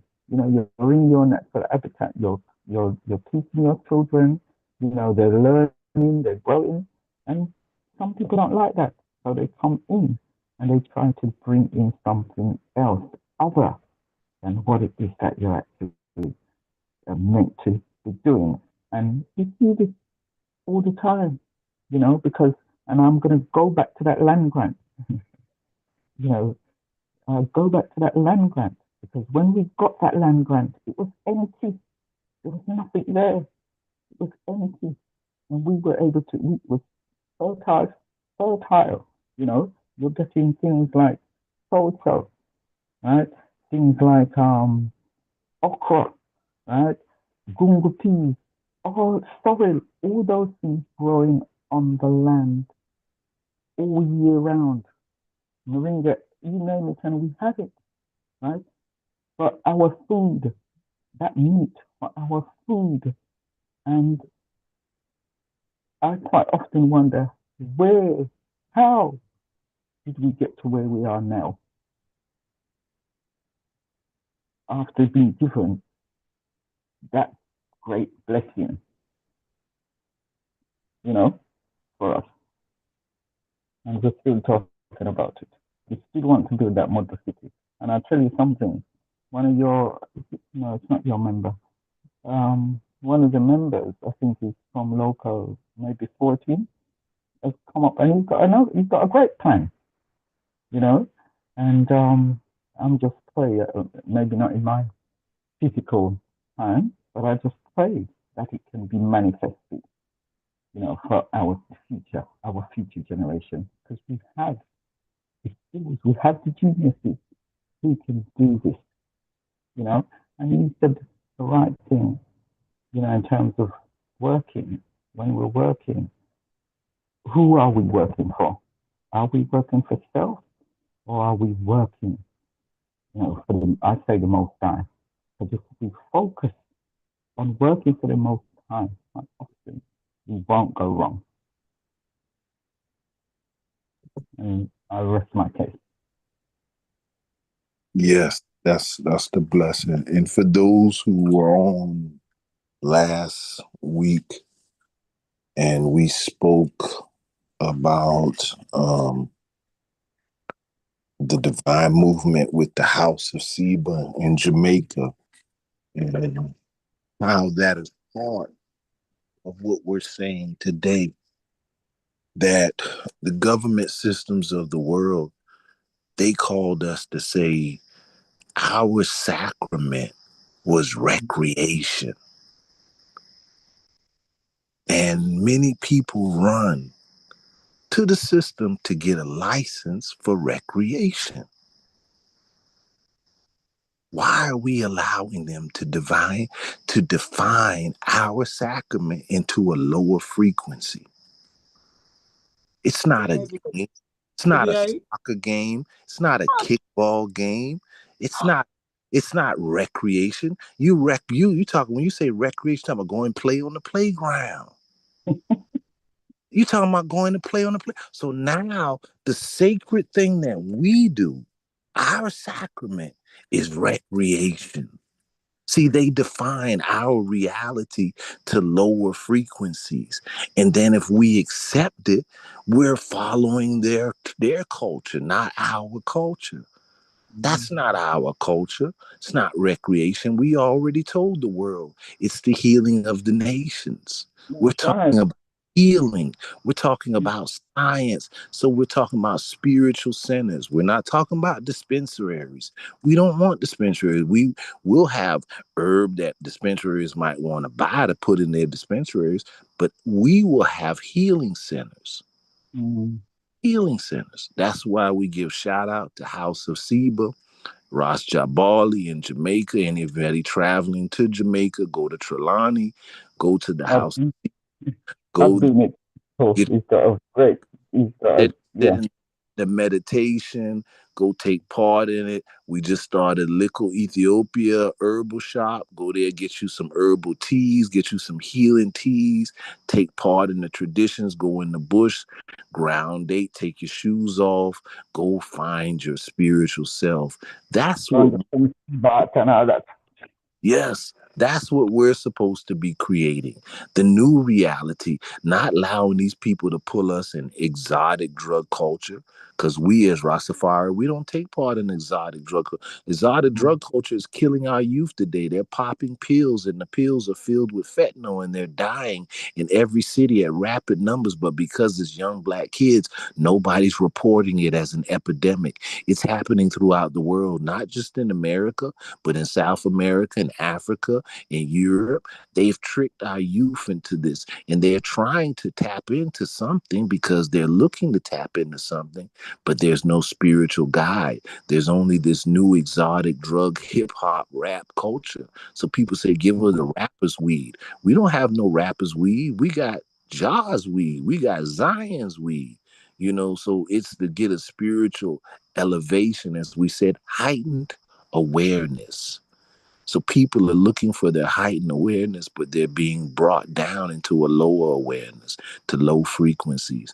So it requires us to build the change, to set the tradition of change, set the standards. And as long as we are breathing and we're not in our fight or flight, we can properly think and create the solutions to do this. This is our time. This is our time. And we have to know that and trust that this is our time now. I wanted to show one thing for Ross Cypher. I didn't want to take this thing on I did have to show this to Ross Cipher. We will go through this in the next discussion.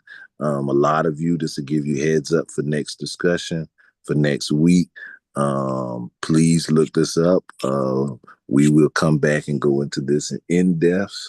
But one of the things in the Bible which always got to me, and I always looked at it and always studied and tried to figure it out, was why did they always meet the sacred sisters at the well? Why did Moses meet somebody at the well? Why did Isaac? Why did they meet the women at the well? Even though that's the water hole, but it has another meaning. And it goes back into certain texts, which goes back to this name right here, Khnum. Khnum was one of the earliest known Egyptian deities in Upper Egypt, originally associated with the Nile Cataract. He held the responsibility of regulating the annual inundation of the river, emanating from the caverns of Hapi. The deity embodied the flood. Since the annual flooding of the Nile brought with a slit and clay, its water brought life to its surroundings. He eventually became known as the creator of human bodies and life force. Using a potter's wheel and clay, he fashioned these entities and placed them within their mother's wombs, often creating them. Now, Khnum is, let me give you this other thing.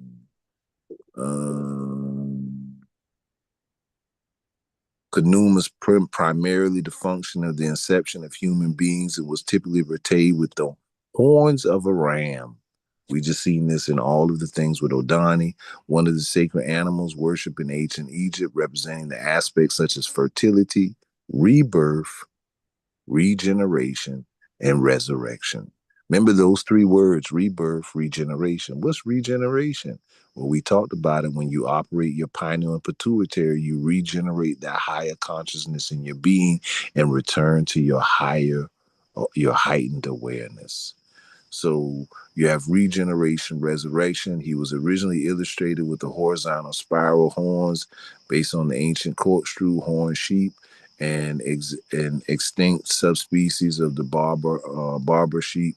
But his representation later evolved to the feature of a downturned horns of Amun, the new kingdom. Khnum's imagery also included the crocodile, the mishfep, or the Messiah, the anointing oil, denoting his dominion of the Nile. He could additionally be found wearing the atef, the crown adorned with 2 feathers, or the white crown, and so forth. But he also River Nile. River Nile. He also goes to the waters and to the well. Just wanted to show that. And we'll close out with Odinani,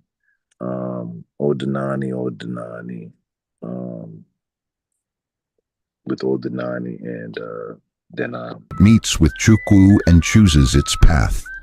That path, Chukwu, sometimes called Chi Ukwu or Chineke, every birth and death a dialogue between worlds. And at the center of it all stood a belief system so intricate, so profound, that it mapped both the stars and the soul. But what exactly is Odinani?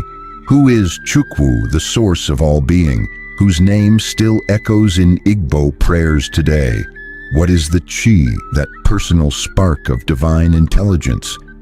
And how does it guide each person's destiny like a shadow made of light?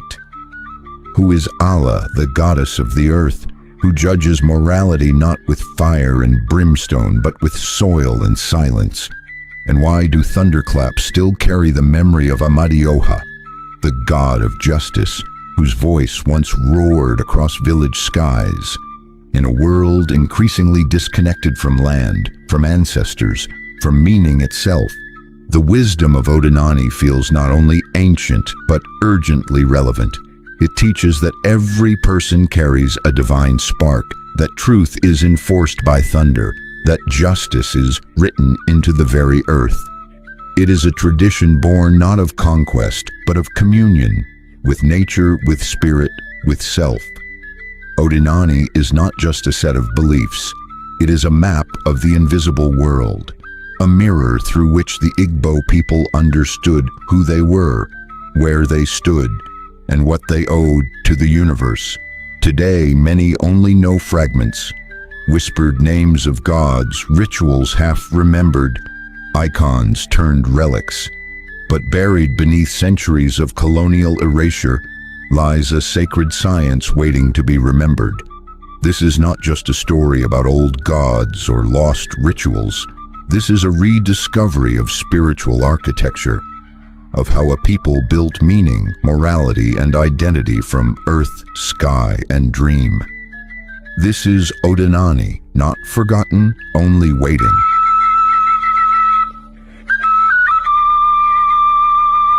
At the summit of the Igbo spiritual universe stands Chukwu, the Great Spirit, the Supreme Being, the source from which all other realities emerge. Chukwu, sometimes called Chi Ukwu or Chineke, is not just a god among gods.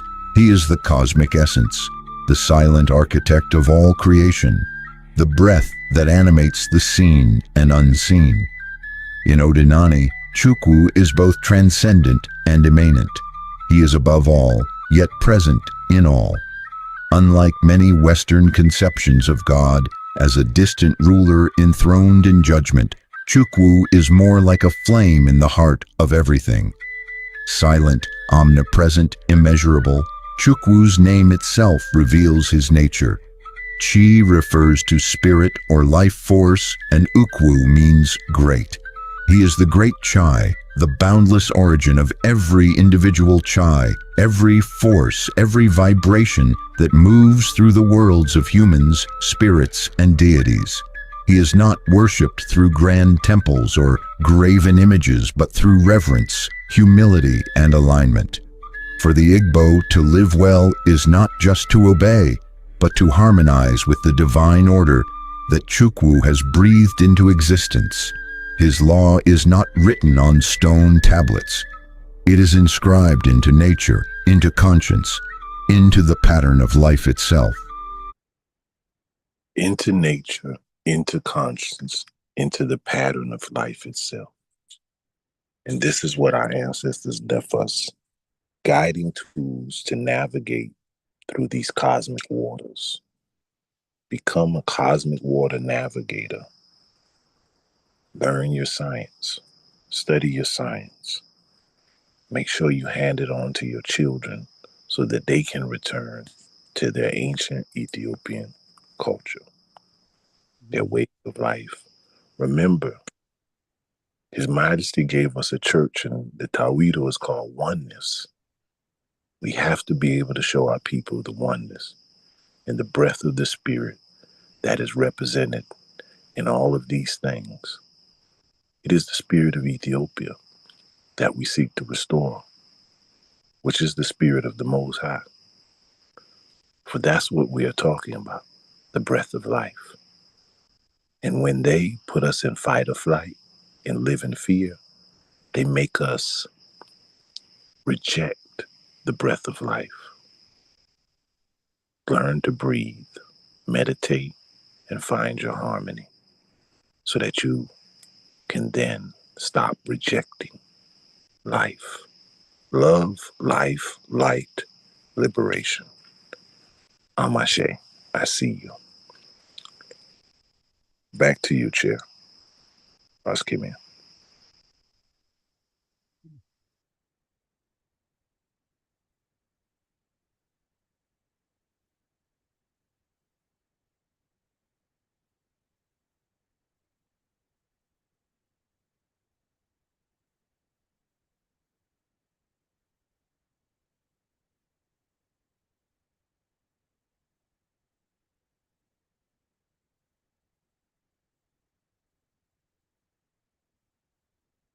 If you're talking, you're still on mute, Russ. Give me.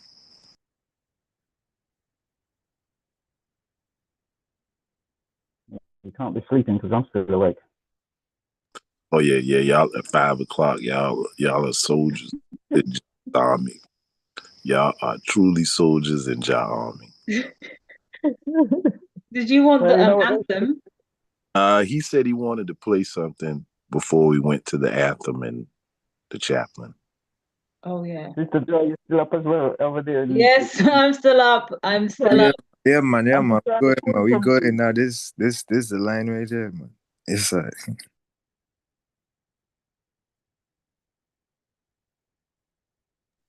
but let's just close it off with the anthem, and then we'll come right in to respect the time. Yes, I give thanks.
Swiftly gather, our children are gathered to thee, with our red, gold, and green floating o'er us, and our emperor to shield us from wrong, with our hope and our future before us. We hail and we chant and we sing. God bless our needless high, who keeps Ethiopia free,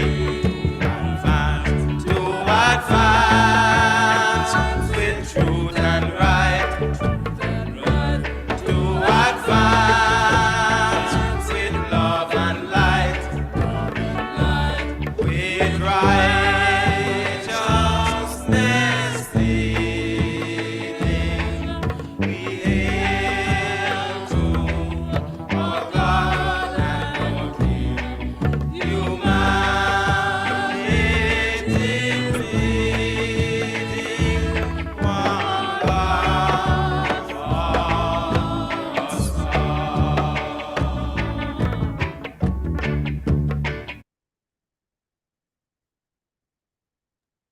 Yes, Chaplain.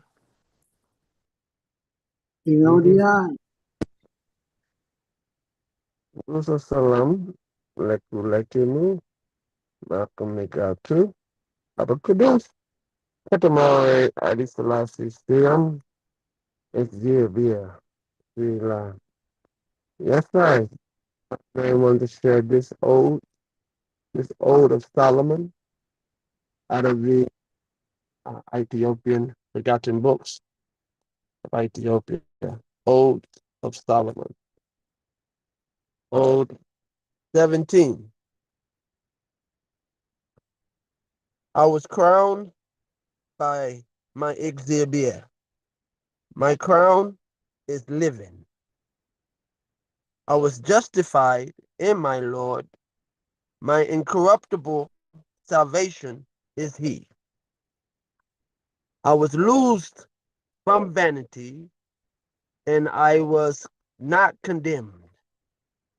The choking bonds were cut off by her hands. I received the faith and the fashion of a new person, and I walked in it and was saved. And the thought of truth led me on, and I walked after it and did not wonder. And all that have seen me were amazed, and I was regarded by them as a strange person. And he who knew and brought me up is the Most High, and in his perfection, in all his perfection. And he glorified me by his kindness and raised my thoughts to the height of his truth. And from thence he gave me the way of his precepts, and I opened the door that was closed, and break in pieces the bars of iron. But my bars melted and dissolved before me. Nothing appeared close to I, because I was the door of everything. And I went over all my bondsmen to loose them, that I might not leave any man bound or binding. And I imparted my knowledge without grudging, and my prayer was in my love. And I sowed my fruits in hearts and transformed them into myself. And they received my blessing and lived. And they were gathered to me and were saved, because they were to me as my own members, and I was their head. Glory to thee, our head, the Lord Messiah, our Father, his imperial majesty, the might and power of the Holy Triune, the divine power of peace of the Kiddush Selassie. Continue to be with I, guide us. Give us thy mercy and devote thy ire that thou put in us, so we can rise above the flesh and inherit the wise mind of thy kingdom, which is within. For knowledge bring us into the kingdom of the Most High and keep us.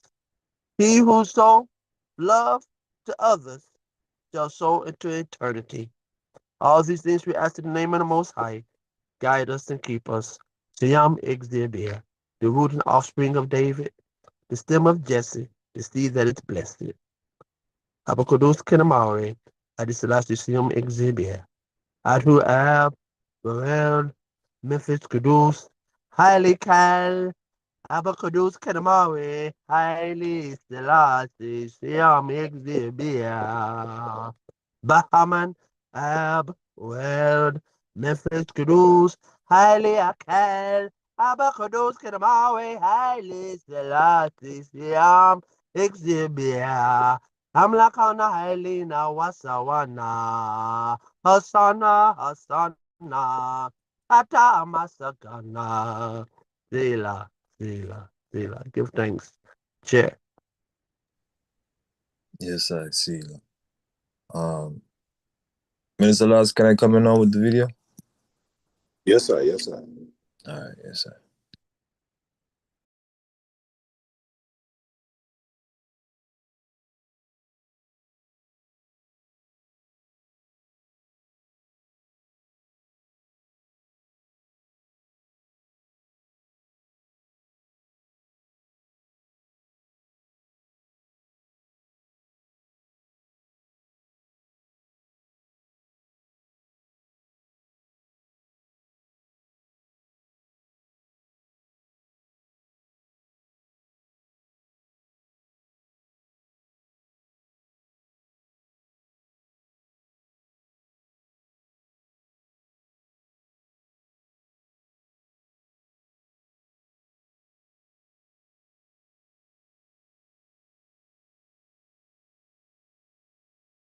All right, you want to make money in real estate? Here's how you take over a house with no money down, no credit check, and no job. One to me. But don't imagine that we do not have Mami Water in the celestial spheres or in the celestial domain. And I know you've heard about the Indian Naga spirits, who are the snake spirit, the serpent.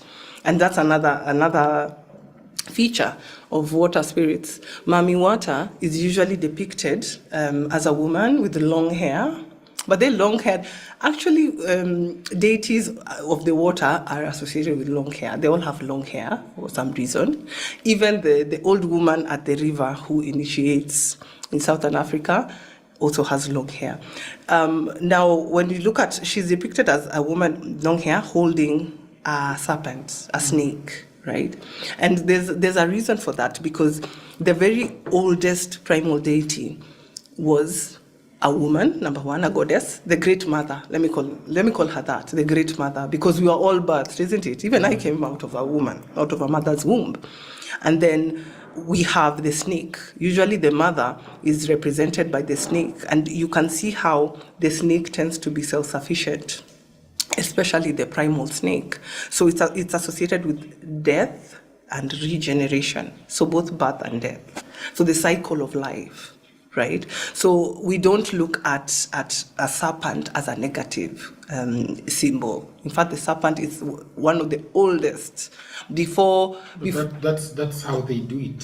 Sorry? That's how everybody looks at serpent. Yes, but it's because I would believe it's religious conditioning, because what other information did they have? I mean, when we were growing up, we read the Bible, we didn't have access to any other information that would give us, a second perspective. We always had one perspective. The serpent, the guy that went to Eve and told him, yes, have a taste. Yes, and become like a god. Conniving guy. Was he conniving? Was he conniving, or what is so positive about him? Actually, we look at him as an awakener in this case. You can look at him as evil from Yahweh's perspective, because he kind of broke the rule that Yahweh said, don't eat this. But why did he say don't eat this while the tree is actually in the garden?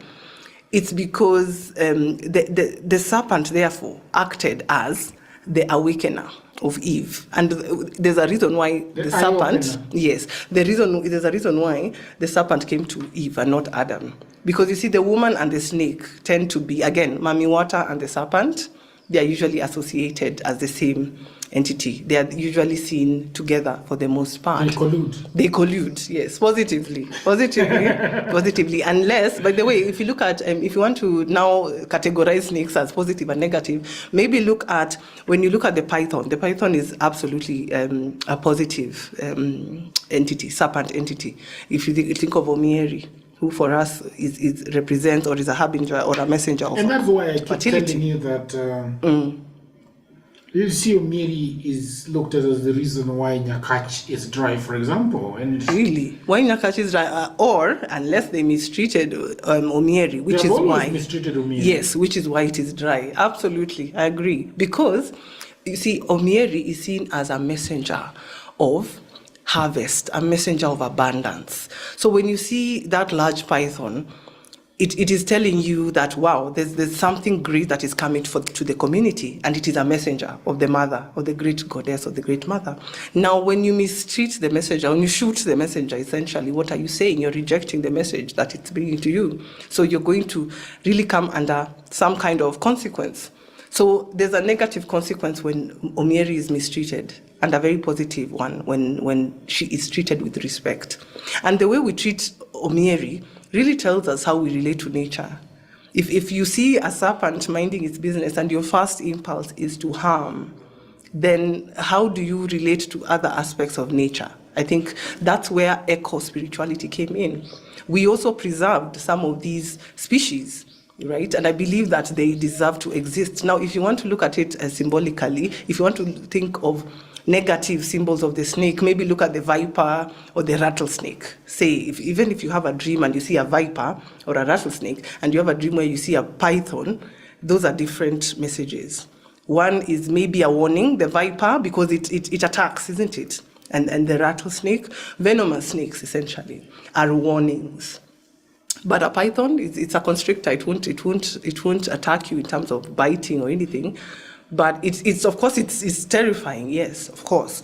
Meaning we have to confront what is it within us that makes us terrified of an animal that does not have arms or legs. Imagine if you didn't have arms or legs, you'd be vicious, wouldn't you? Yeah. Because you have to protect yourself. So then, what is the role of water in healing and wealth? Now, when you look. Yes, I give thanks. Great reasoning this evening. And the energy is positive, and glad to hear the voices. And the segments that were put up were so synchronized, to see the Tibetan traditions, to hear them, to see those faces. That was very, very intriguing, because it's about the principle, not about he or she, the principle. So once you see the principle being practiced within any environment, you recognize it. Cushitic, ancient Cushitic culture. So with the Igbo, they come from a certain tribe as well, they say. I'm looking at.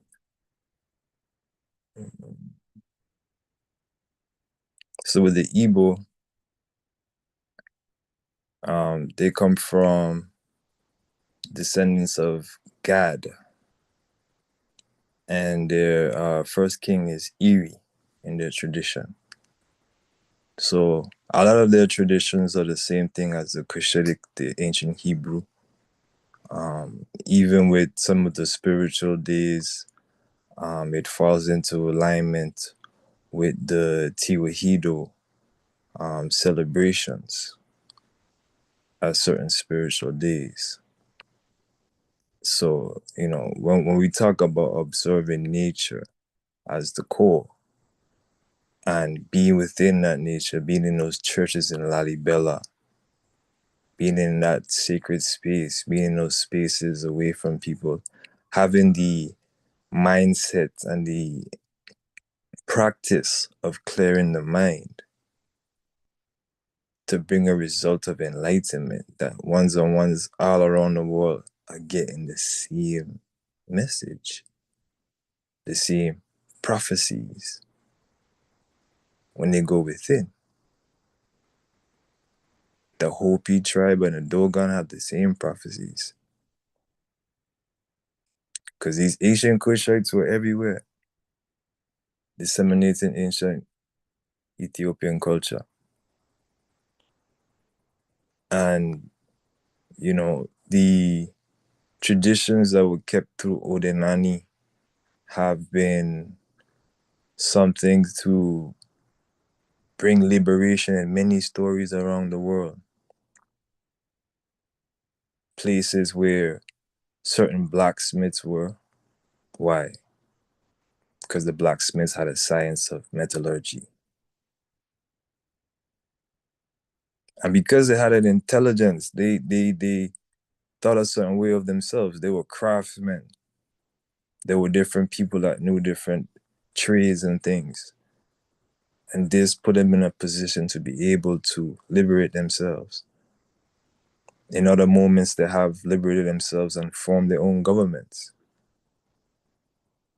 These same people, because they have a tradition of doing that. And not just a tradition, a culture, a whole kingdom, of ordinances and unions and different segments of their culture that deal with everything equally for man and woman, top to bottom. Even when we talk about Melchizedek and we talk about the heights of Melchizedek and the ancientness of Melchizedek, we talk about the house, the two pillars, and the middle pillar. Sometimes I look at it and I see Melchizedek. Mel-chi-zedek. So the Zedek is the last pillar, and the Mel is the first pillar, and the Chi is the middle pillar. So you said the Chi, that's the energy in the middle, the fire. Mel, as the L, that's the masculine. And the Eke is the feminine. So in Igbo, you have Chineke, which where from the oneness of God, the Most High, God separated himself as male and female, as God. And we have Chi, and then we have Eke. So that represents the same Melchizedek again. One without father or mother. Chi and Eke. Melchizedek. So there's certain things that are very profound within that. And even with the Hebrew star, that's something that the Igbo people use in their cosmology, in their science, in their spirituality, you know? And it's very interesting.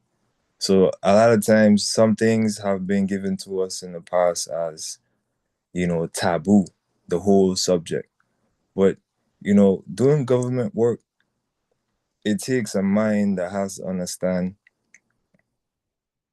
there's some responsibilities you have to go into to learn certain things, because it took a responsibility to find out what anti-venom is, you know? That was a responsibility, and that became a benefit to the people.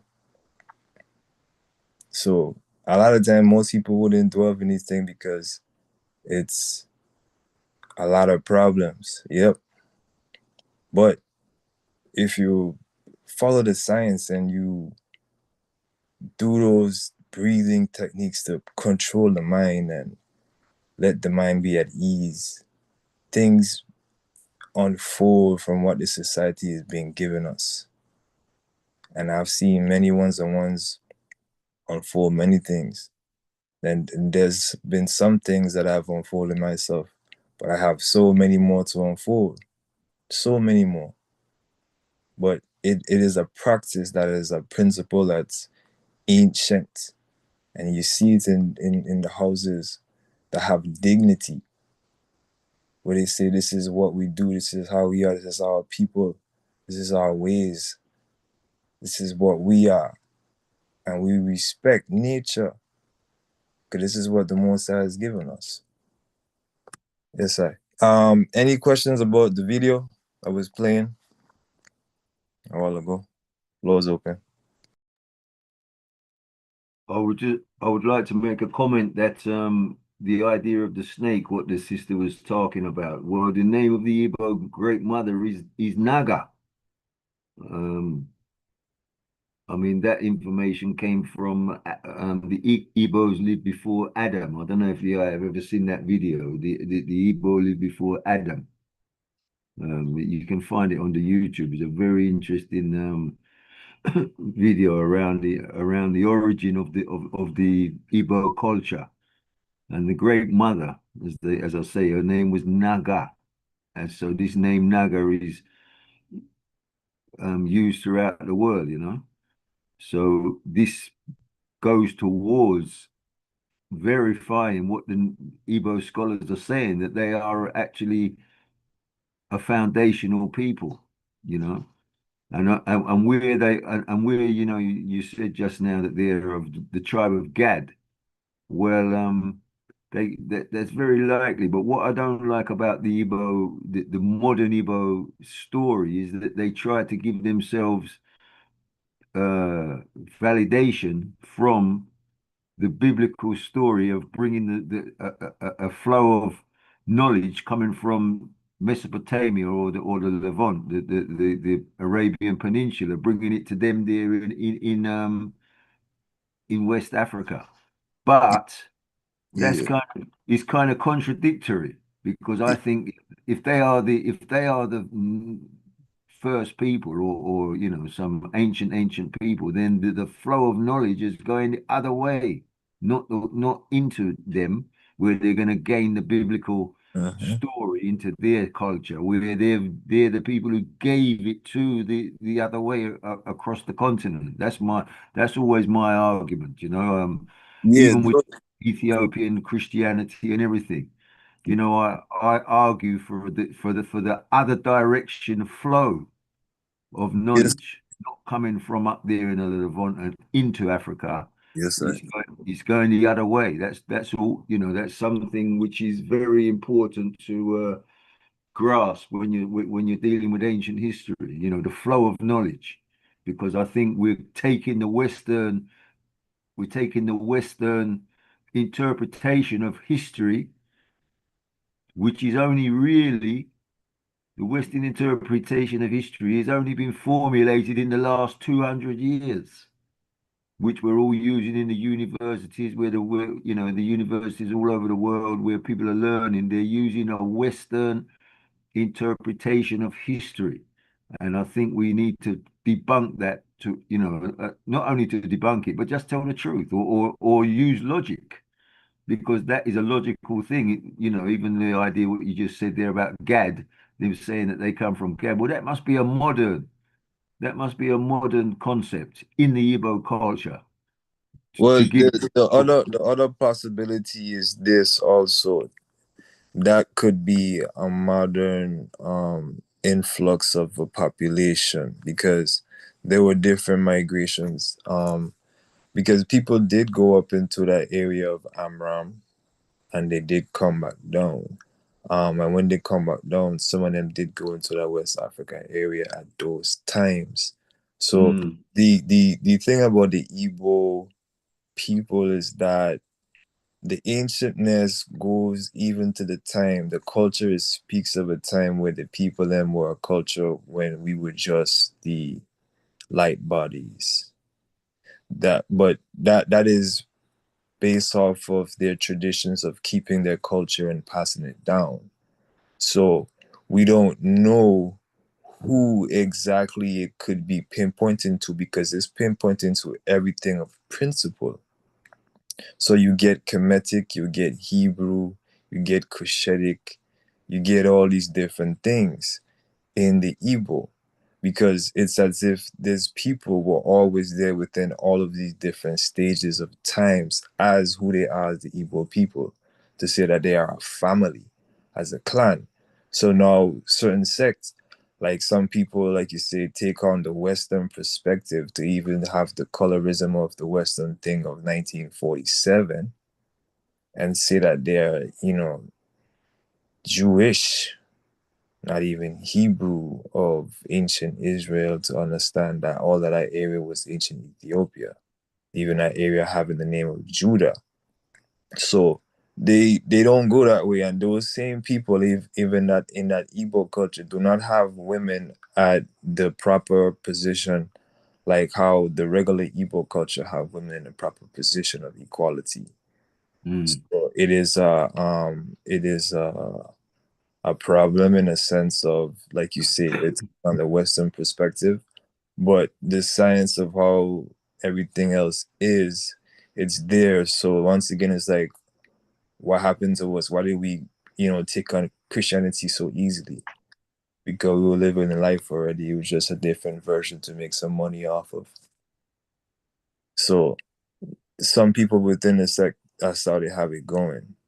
But overall, the bloodline speaks for itself. And when we talk about God, we still talking about a certain dynasty, or we talking about a certain time where these Kushite people are in the Ethiopia region, migrating back down to Nigeria. In the Brady Russ? Afro region. Yes, sir. That's very interesting, because I remember years ago when I was first studying Ethiopia, back in the 90s, and I've got a set of encyclopedias, so I've done an in-depth study on Ethiopia, but I didn't used to write things down, unfortunately. Now when I read, I write things down, but I was just reading and reading and reading, and I read in that Encyclopedia Britannica. I've searched for it ever since and I've never found it again. But I read that the largest land migration ever recorded was where the people moved from West Africa over into the Levant. So there is a history, definitely a written history of the people of West Africa moving east to the Levant and up into Mesopotamia.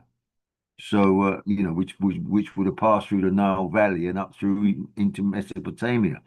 So I would have loved to find that history again. I've definitely read it. I actually there's something that tells a similar story in a book, but that is very particular because with the story of what happened with the African Americans and the slave trade and the people in the Caribbean and Brazil, it has a lot to do with the Igbo. So you're talking about the Levant and everything. Yeah, they the story is from some people is that they went over there to a certain island first to do something together, and then things fell apart and they left and they came back out different. But yeah. Well, another very interesting point is from the Levant. Where they talk about the goddess Inanna, who is the consort of Enlil and Enki and all of those gods come out of this thing. But the great mother of the Mesopotamian Empire name was Nana, but not Nana as in Ghana, Nana, but it's Nana, Nana, as you know when you read it's Inanna.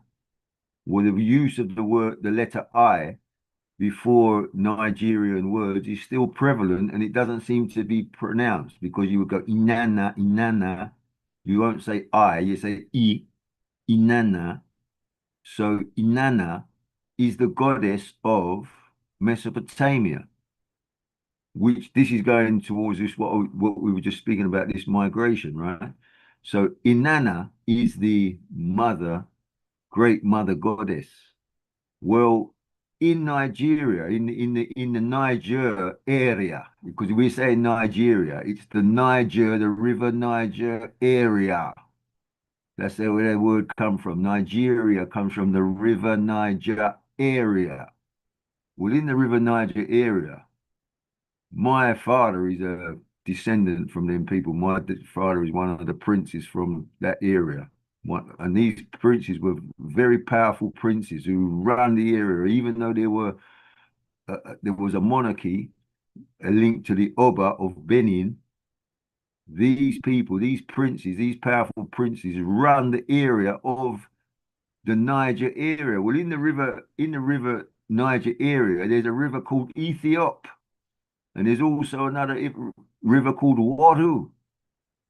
Right? Well, Ethiop, where the kings of Ethiopia, the king of kings who are in the Nigerian culture, who are spoken of about the golden child coming from the east, the golden child who come from the east, the golden child who comes from the east, what was I going to say there about him? Oh yes, they come from, His Majesty's people come from Wara Ilu.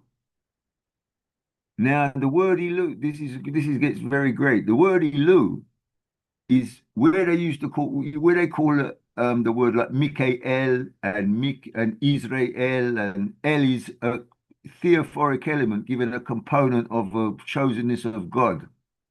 Well, Ilu was what was prior to El, and Ilu was the language that came out of Canaan, because the last dynasty of Eber, which was the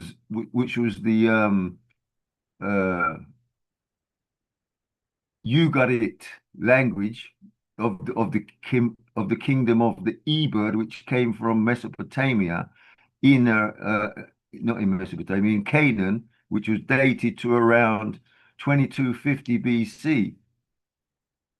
Those kings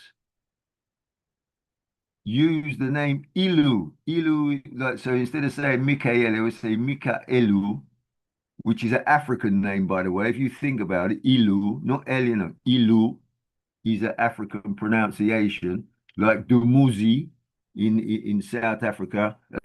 Dumuzi is a South African name that came from Mesopotamia, which is the name of Tammuz in the Bible.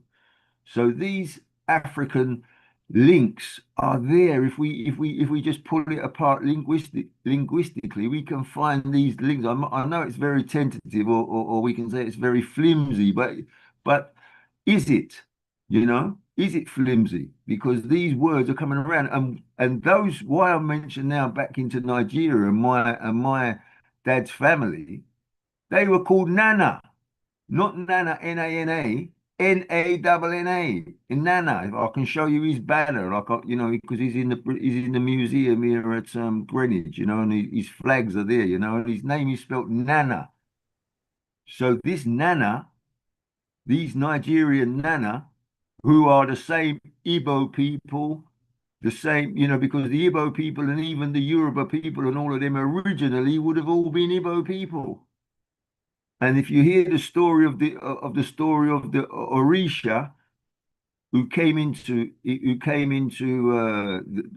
southern Nigeria, that era of southern Nigeria, they say they came from the east.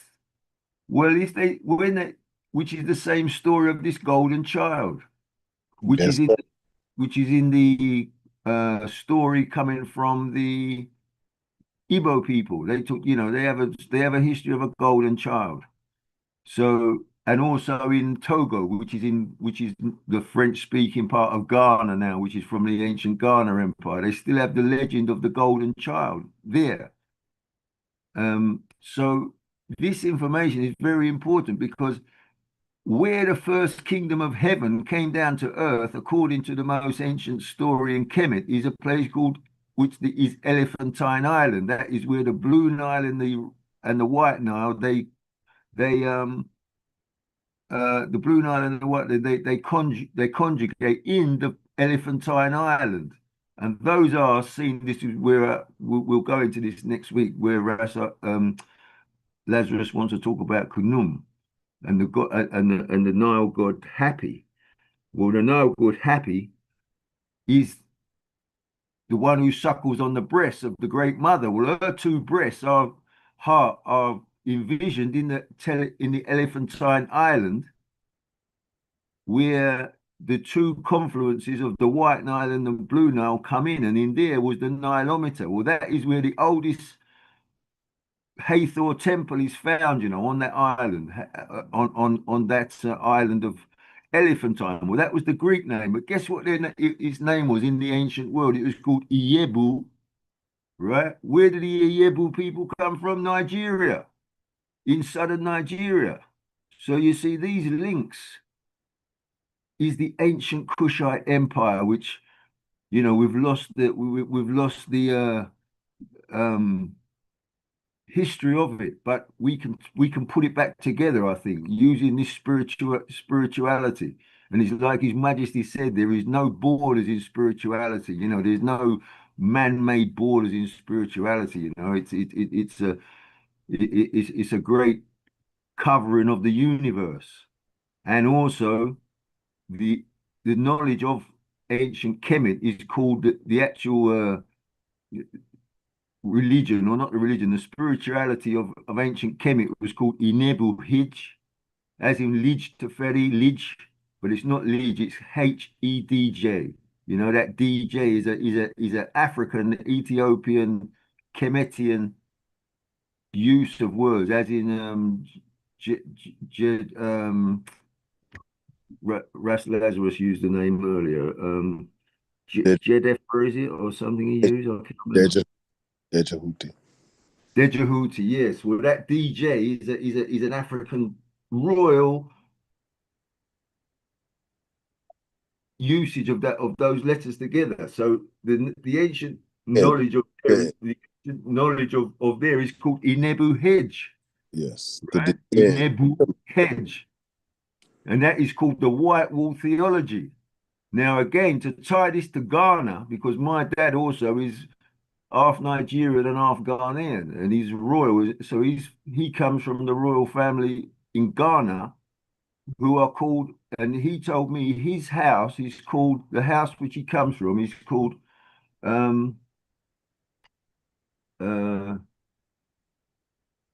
Nigeria he comes from Ebirohimi, but in Ghana it's called the Great White House, and the Great White House is, you know, a centre henny. A centre henny. Henny is the house. Is the White House is henny, and he's called not a centre henny because he's not an Ashanti. He's a Fanti, but it's again. I can't remember the word now, but it's a henny. But he told me that means the Great White House. So this Great White House technology or philosophy, spirituality is what is covering the whole of the Ethiopian spiritual Kushite empire. That's how, you know, this is how I bring it forth anyway. You know, I can find these links to it to actually describe the whole spiritual umbrella of the African continent. Yes. So these names, so Yebu is the name of Elephantine Island in the White Wall theology. The Inebu Hedge is the Yebu.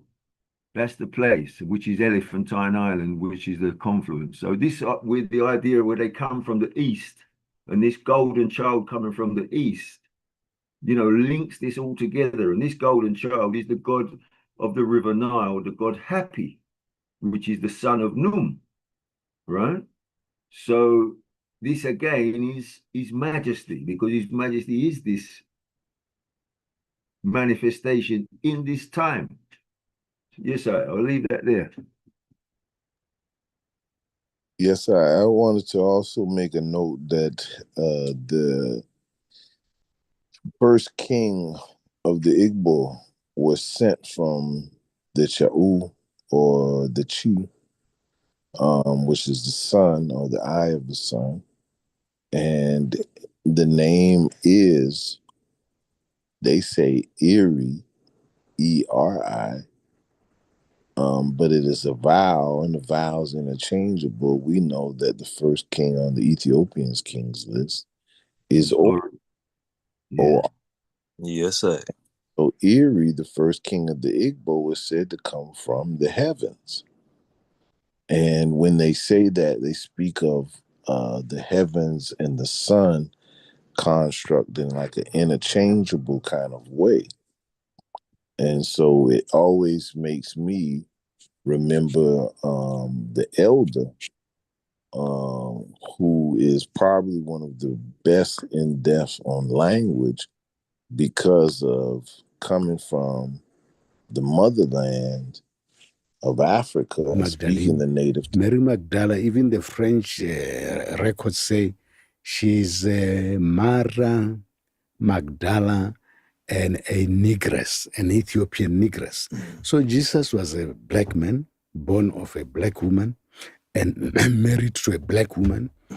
And it's not true that he was, the mother was impregnated by the Spirit of God. They write the Bible later. According to the story. According to their story. Yeah.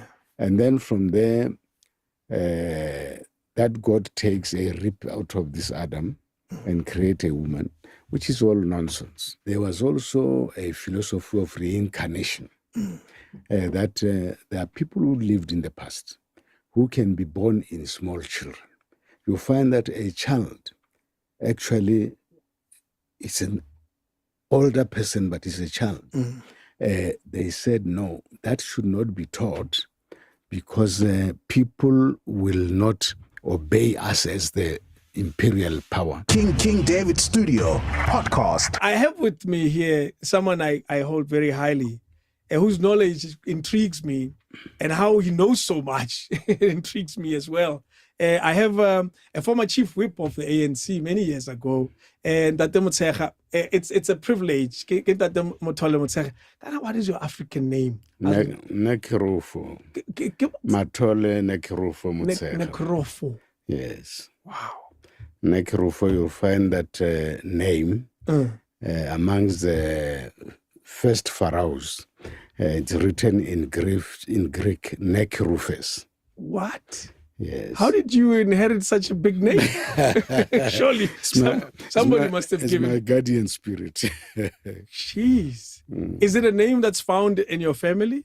Yes, in all my family, every household will have a child called Kirufo. Okay. Kirufo. Like his Kirufo is my son. Okay. My elder sister was Kirufo. And my younger sister was also Kirufo. Yes. Yeah. So the name runs from the 1700s. My gosh. Yeah.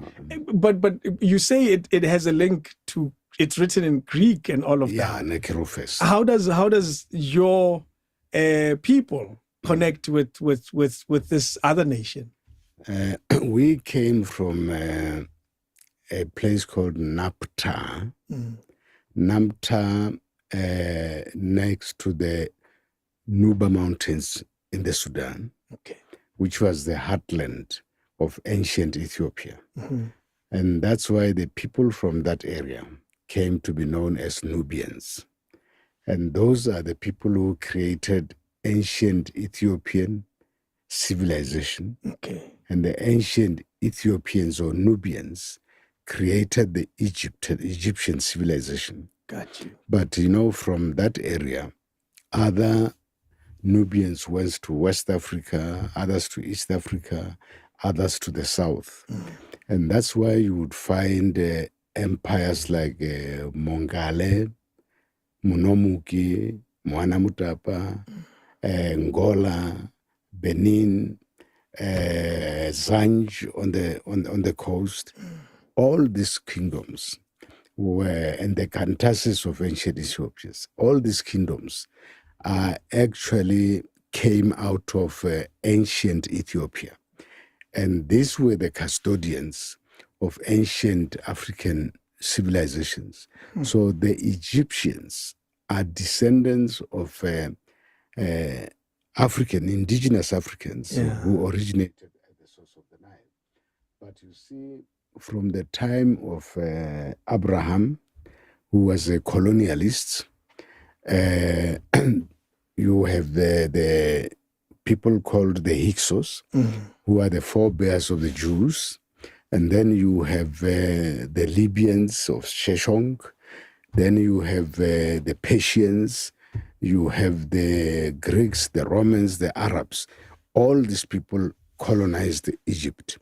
That's why the population of Egypt became so mixed. Today, you won't even recognize that those people are indigenous Africans. And they are called Copts or Coptic people. And people don't even ask themselves the root of the word Copt, because it's Kapta. Okay. Oh, from where they're from. Yeah, in Greek, Kapta is Coptis.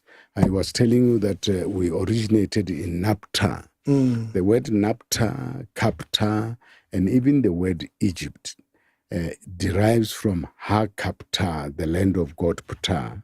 Wow. And the name Ethiopia, it comes from Atape. But if you say Tape or Tapa, if you reverse Pa and Ta, then you have Ptah. And there's an Ethiopian pharaoh, Sabaka, who discovered an old document called the Memphite stone. That stone later came to be named after him as Sabaka stone. That stone, today you find it in the British Museum. That is the oldest document which talks about the origins of the world, how everything was created. But that document was published in 716 BC. But what happens is they write the Bible later, ignore that story of creation, and they put the story of Adam, who is physically created by God. According to the story. According to their story. Yeah. And then from there, that God takes a rib out of this Adam and create a woman, which is all nonsense. But we have been made to believe that story, and all of us, even those of us who are not white or Europeans, we believe we're the children of Adam. But if you go into history, or if you just make calculations based on the Bible, Adam was created in the year 4004 BC. By the year 30,000 BC, Africans had already built pyramids, temples. They've already invented writing. They had produced literature. Now, why on earth do we take the later story, foreign story, and make it our story, and then leave our true story that we have, which is documented? Because the Romans don't have a history. They are histories that with Romeo and Juliet, somewhere in the 700 years BC. Now, they got hold of the Jewish story and found that because they wanted to build an empire, they must use the Jewish story to say, no, all of us come from Adam. They want to use that to unify us. And when they got the Christian story, everybody was forced to be a Christian. But the Christianity that the Romans created is a materialistic Christianity, because it gives you a white woman who has a white boy child, and they say the white woman is the mother of God, the white child is the son of God. And that story was also false, because the mother of Jesus was not a European. She came from the family of Ptah Lamun, Mary Amun. Those names you can't find anywhere in the world except in Africa. Yeah. But when the Greeks colonized Egypt, Ptah Lamun becomes Ptolemy, and Mary Amun becomes Mariam. Okay. But you can't find the same name, Mariam, anywhere in the world except in Africa. So Jesus was known as Joshua ben Mary Amun. Okay. And Yoshu, that Yeshua in Greek is Jesus. Mary Amun is Mariam. So Jesus was called the son of Yeshua ben Mariam. And that's why in Ethiopia now you find a church called the Church of Mariam of Zion. But the other thing that people don't realize is that actually what is called, St. Augustine says that which is called Christianity never has not existed. It has existed before the beginning, from the beginning of time. Now ask yourself, where did it exist? That Christianity comes from Africa.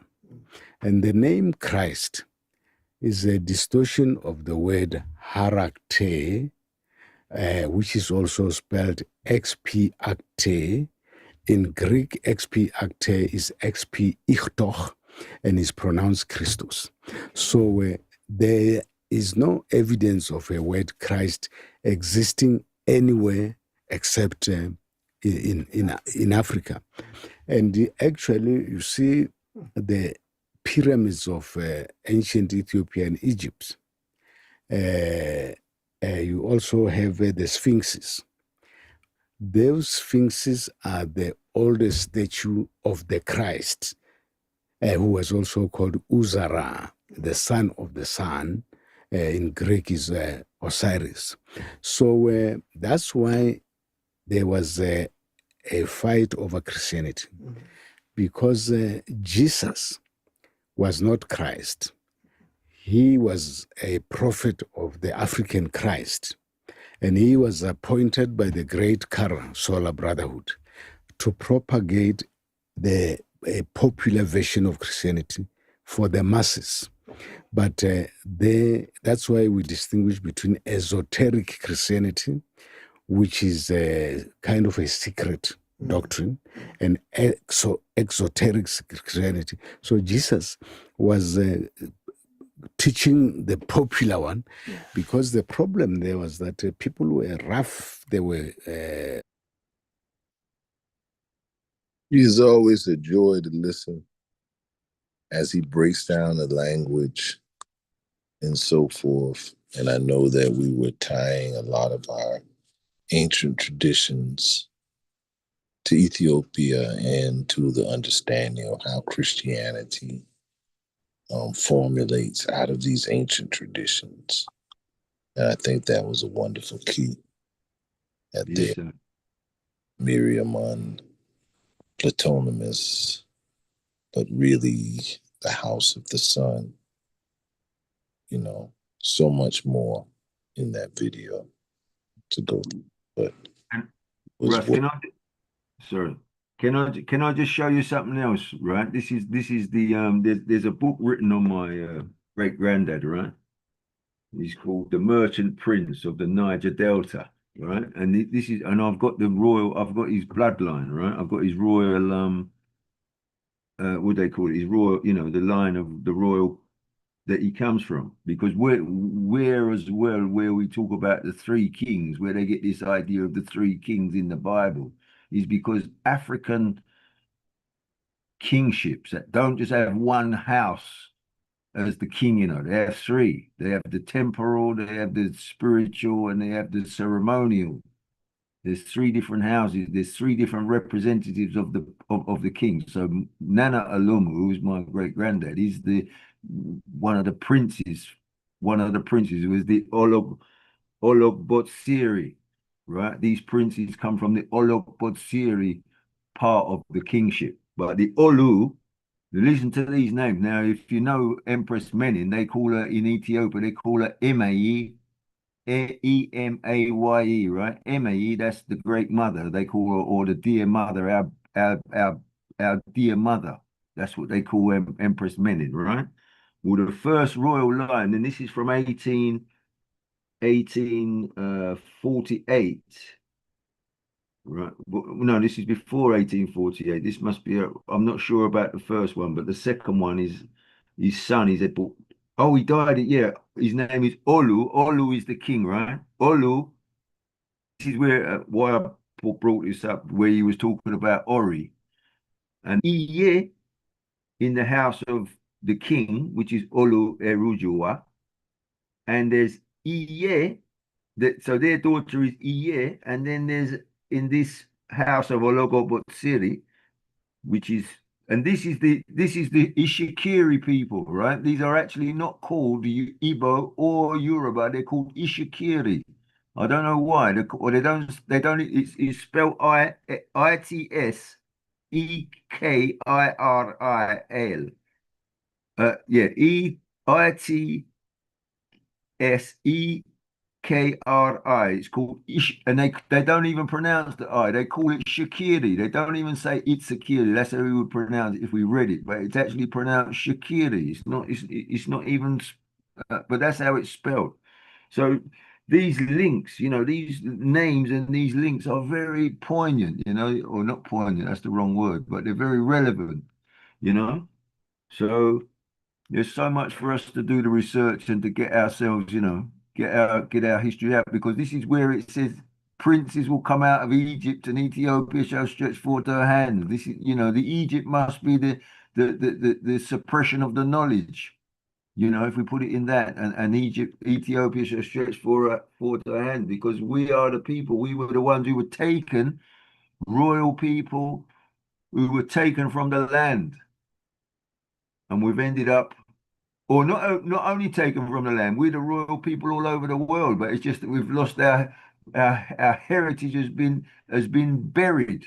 But we need to dig it up and get it out there and make people know who we really are. Yes, I give thanks.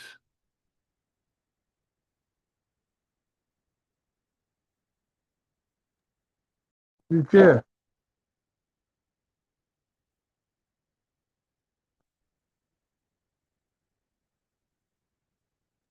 Yes, sir, Chaplain. Yes, salam. I just was thinking about correlation with the Kushite kingdom spreading throughout, and the use of the word Naga or Nagada, you know, and that being in the motto of His Majesty's throne, you know, it's in the motto, you know, Mon Besa Zim Nagada, Nagada, Nagada Yehuda, you know, Nagada, Nagada. That's the motto. It's in the motto of Ethiopian throne. Yes, sir. You know, another really important. Can I come in again there, Russ? If you finish? Yes, sir. Yeah, yeah. Yes, sir. Another thing. Yeah, was you coming in, No, Russ? no. Yo, go ahead, Yeah, Rasifa. and another But thing I just want to say, if anybody else want to come in, while Rasifa's go and just put your hands up, just in case. You know, sometimes people want to come at a certain moment, but just put your hands up. Yes, sir. Give thanks. Yes, give thanks, Russ. Yeah, another thing was Russ Lazarus was saying today about the Bina, you know, as the structure. We're called the Bina. Well, that struck me as well because in the Ghanaian languages, you know, in the Ashanti languages, there's you know, they name the people in the day which they are born, right? So like, and this is because like we use the day Monday, Tuesday, Wednesday, Thursday, Friday, etc. Well, they are coming from Norse, the same Norse uh, mythology.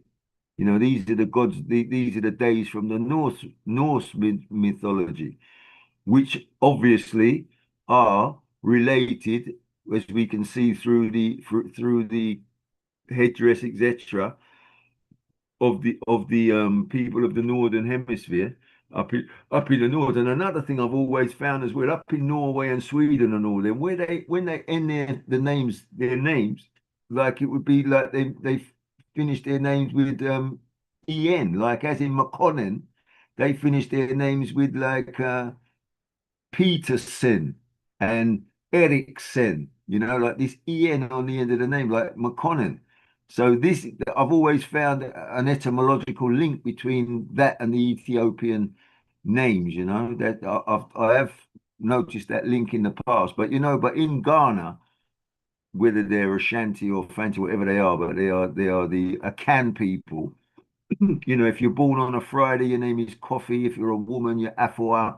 If you're Saturday, you're Kwame or Ama. Sunday, you're Kwesi or Esi.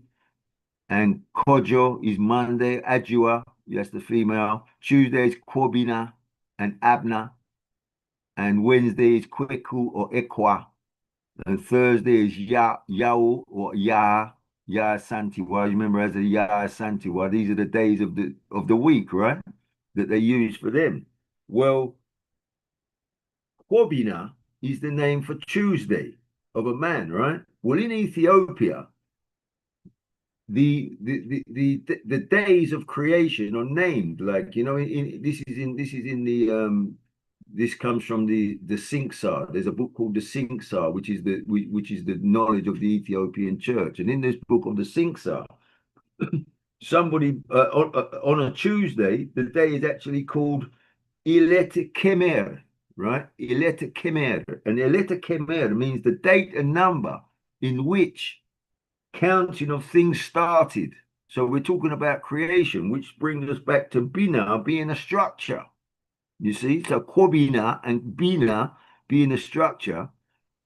And we find that Kwabina in Ghana is on a Tuesday, and in the Ethiopian creation science, the Tuesday is the day when things started to be counted, when they started to count from, you know. So these things are very scientific, I would say, you know.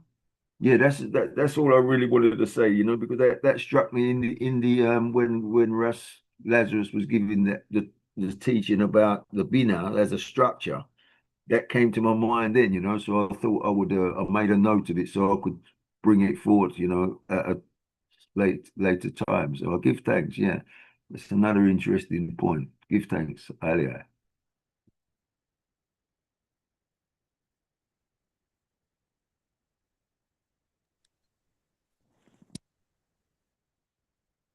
Yes, sir.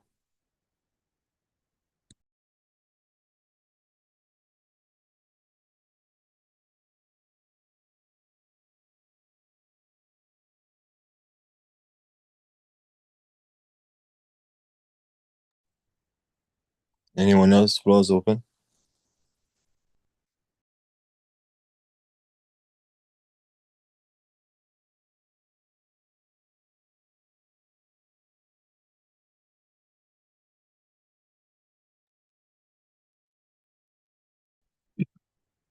Well, another thing, Russ, Raz Lazarus asked a question during the thing. He said, "Well, what is our vision as a people? What is our vision?" And this would just bring us back to Ras Amdi's Zion's teaching that the vision is to return to the state of Nagusa Salam, which was the videos were demonstrating by the Buddhists in Tibet and Ethiopia, the state of Nagusa Salam this is our vision. This must be what we're aiming to find this peace and tranquility with progress. Yes, sir. That's it. I think that's about it with my notes. Actually, what I've made today. Yes, sir. Give thanks. Yes, sir. Give thanks. Give thanks. There's something I want to share. So this video shows right here what I was talking about before with the star. Hey, video creator. We know you. For you, it's about more than getting the job done. Earlier I said that Agon is the spirit which guides Dibias, and it has two heads which face away from each other for a regular person. I also said during the initiation process, Dibia will sit in isolation for several days, if not weeks, and will re-emerge when they are able to make the two faces of Agon face each other or speak to each other.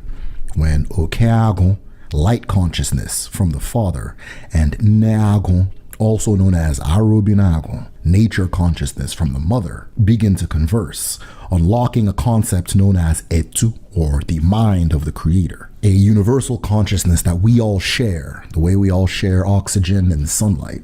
In the Uli language, one of the ways this is symbolized by drawing two triangles converging, a symbol you'll see in many Dibia's workspaces, which looks like what we now refer to as the Star of David. This is one of the many reasons that people have theorized that Igbos are Hebrews, but ironically, this isn't even a Hebrew or Jewish symbol.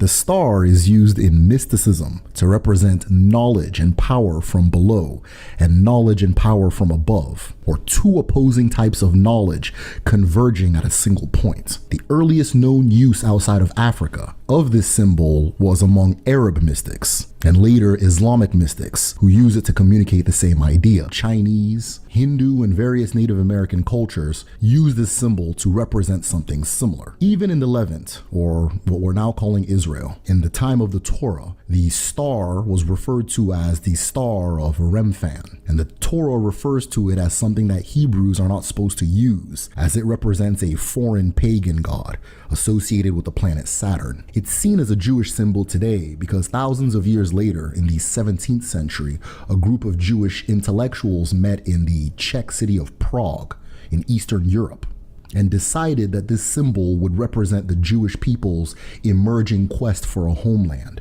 in the movement known as Zionism. Now, some uses of the hexagram are rooted in Odinani Igbo, but others are rooted in various Igbo people trying to assert that they are Jewish or that Igbo people are Jewish. And this is something that started in the 1990s. And when you see it in this context, it's not referring to Arobinago, it's referring to the state of Israel. Today, the use of it has primarily become a thing of confusion and propaganda from individuals who don't really know Igbo or Jewish history, but feel entitled to merge the two. If you want me to make a video on this whole topic, the Igbo Jewish theory, go ahead and comment below. As business owners, you have a tool like Taylor Brand as a business builder. Yes, sir. Any comments?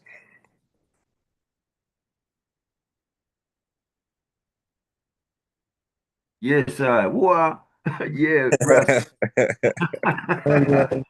Well, yes, Russ. Andy.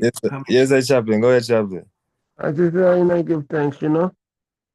Yeah, I give thanks, you know, for it's like the hand that right upon the wall, you know. Sound like you're Yeah, it's like that because if you ever go in and say, thank you, Arches Cathedral, you know, before you go into the Holy of Holies, right there, the whole wall is Majesty works upon it, you know. But all the works of the King are holy, you know, even in the Holy Trinity too. So I are the ones who come with this testimony of these stories, you know, and these works, you know, for you talking about the Star King, right? So Yes, in sir. George's St. George's Cathedral, when you go into the little place where the Holy of Holies is, right? You go, you have just a curtain to get to there.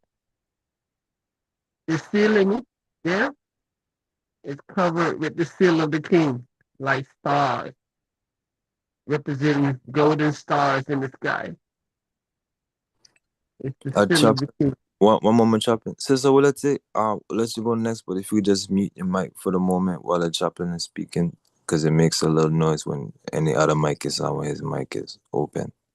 Oh, sorry. Yes, sir. Give thanks. Yes, sir, Sila. Yeah, they have it's like stars. It's stars in the sky, like star. His name is a seal.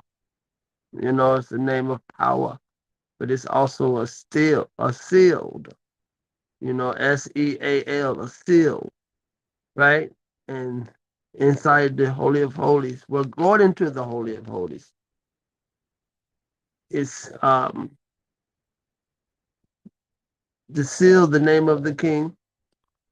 The Trinity is all over the ceiling, like stars in the sky. I don't know if anyone ever seen that before. Yeah. Yeah. So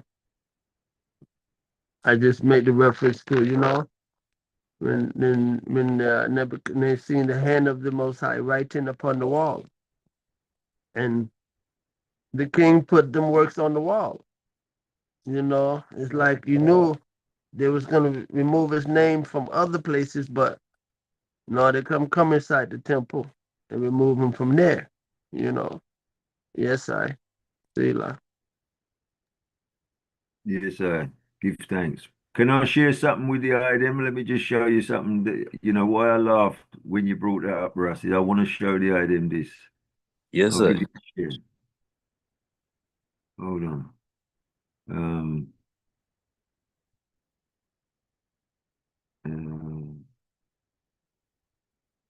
Hold on. Let me just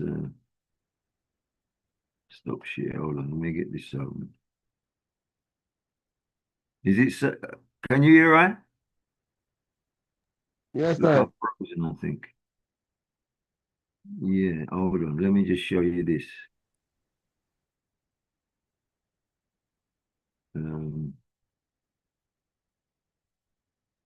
Let me just show you this about the Star of David. Wow. Share.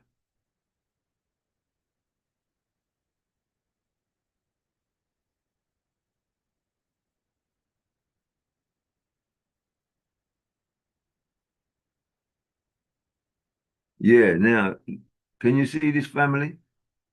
This is the order of the Holy Trinity that His Majesty founded in 1930, which is 1923 of the Ethiopian calendar. Yes, sir. And this is the zodiac.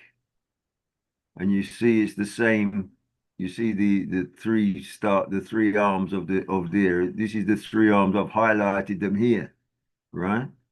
Well, this is His Majesty's Ourstory. This one here, look, Hamley the 16th. This is an Ethiopian. This is an Ethiopian calendar. This is done with the Ethiopian calendar. It's not done with Babylon calendar. This is Ethiopian. This is His Majesty's Ourstory between Ptah and Atum. This one here is the coronation cusp, right? Hidar 23. This is when His Majesty's coronation was. And this here is the lower equinox, which is the start of the Christian era, but also this is where Empress Menen and also Empress Zoditu, or Empress Zoditu died here in this cusp, and Empress Menen took over. And this is when His Majesty and Empress Menen were actually announced to be the Negus and Negas and the Itege. But they wasn't. This is when it was announced here, and this is when they were coronated, right? Question, question, Yes, sir. So that's when the coronation was. That's about November. That's the fall. Yeah, right? this is November the 2nd. This one on the right hand side. This Hidar 23. That's November the 2nd. This is July the 23rd, and this is actually what is it, megabit 1 2, but she like Empress Menen, and they was born about 7 days before this time here. Yeah, so that's this what I thought. day was announced, Yeah, that's what I right? thought. Yeah, so you begin right there, like that's. And to me, I've done a map. I've done like a circle with the zodiac, and I started at 6 o'clock with Aries. Yeah, well, I'll show you, but this is the there's different procession. This is a processional wheel. This is going in anti-clockwise, right? And then as we come through, you see now when His Majesty and the Empress were coronated, you see it's the other way up, right? You see like this is what you're talking about. Aries is up here, right? And this is the 3-star again, the same 3-star what we showed you there, but it's up the other way. This is up, this is up. The two are up above and one down, and this one, this is when His Majesty and Empress Menen were coronated. The star is up and the two are down. You see, it's the opposite thing, right? So this is the wheel now. So this is now. How you've got it, our men at the top. This is Aries at the top, but what the eye is just saying. But now that's brought them. This is brought them down to earth. So this is the coronation cusp. This is the birth, and this is now Empress Menen and the But this is now up in the sky because this is the heavenly one, the one which the power of the Trinity. When you see, which is the His Majesty's hand sign, is the one at the top. This is the one where now this is the heavenly one, and then here you see I was showing is the Akel, that's His Majesty's Akel. But now I've brought it together, so I've brought them together, and you see now. Do you see the Star of David? You see. I don't know if I can get rid of this thing here. Yes, sir. Yes, sir. A few things in there. Right. So you see the Star of David here now, Mm-hmm. right? Where I've joined them together, right? Mm-hmm. So then, this is like the zodiac clock I've brought together, but I see the cube as well. There's a yes, cube. Yeah, there's a cube in the middle. yes, and there's all different things in there, and the hexagon and the different shapes, Yes, But sir. this is where I brought them together. But I just wanted to show the item this, like because this is this is scientific, This is my book, which I'm just finishing off, as I told you last week. I'm trying to get this finished, So I've got one of these at home, but not with these symbols on, but I've got one of these at home, right? And it's actually it's actually a calendar, exactly the same shape. And it's I think it's a 20, 25 or something years calendar. One of my sons went to Egypt the other day and brought it back from Egypt. Yeah, yeah. You know, and it's a key ring actually. Yeah. Yeah. Well, That sort of thing. this is a calendar, but you see what I've done. This calendar, you see here, like this is 51,000 years here, right? This is 64,000 years. You know, this Yeah. is 26,000 years ago. This is like the wheel of time. You know, this is what it's actually showing you. You know, Well, and this okay, is so like they've actually made it now. yeah, but it's the same thing. It's a calendar. I mean, if we go back to the one at the top, this is just a calendar, like what the IA is saying. You know, this is just a calendar. This one. You know, this is just like an ordinary calendar, which is an Ethiopian calendar. But then, because in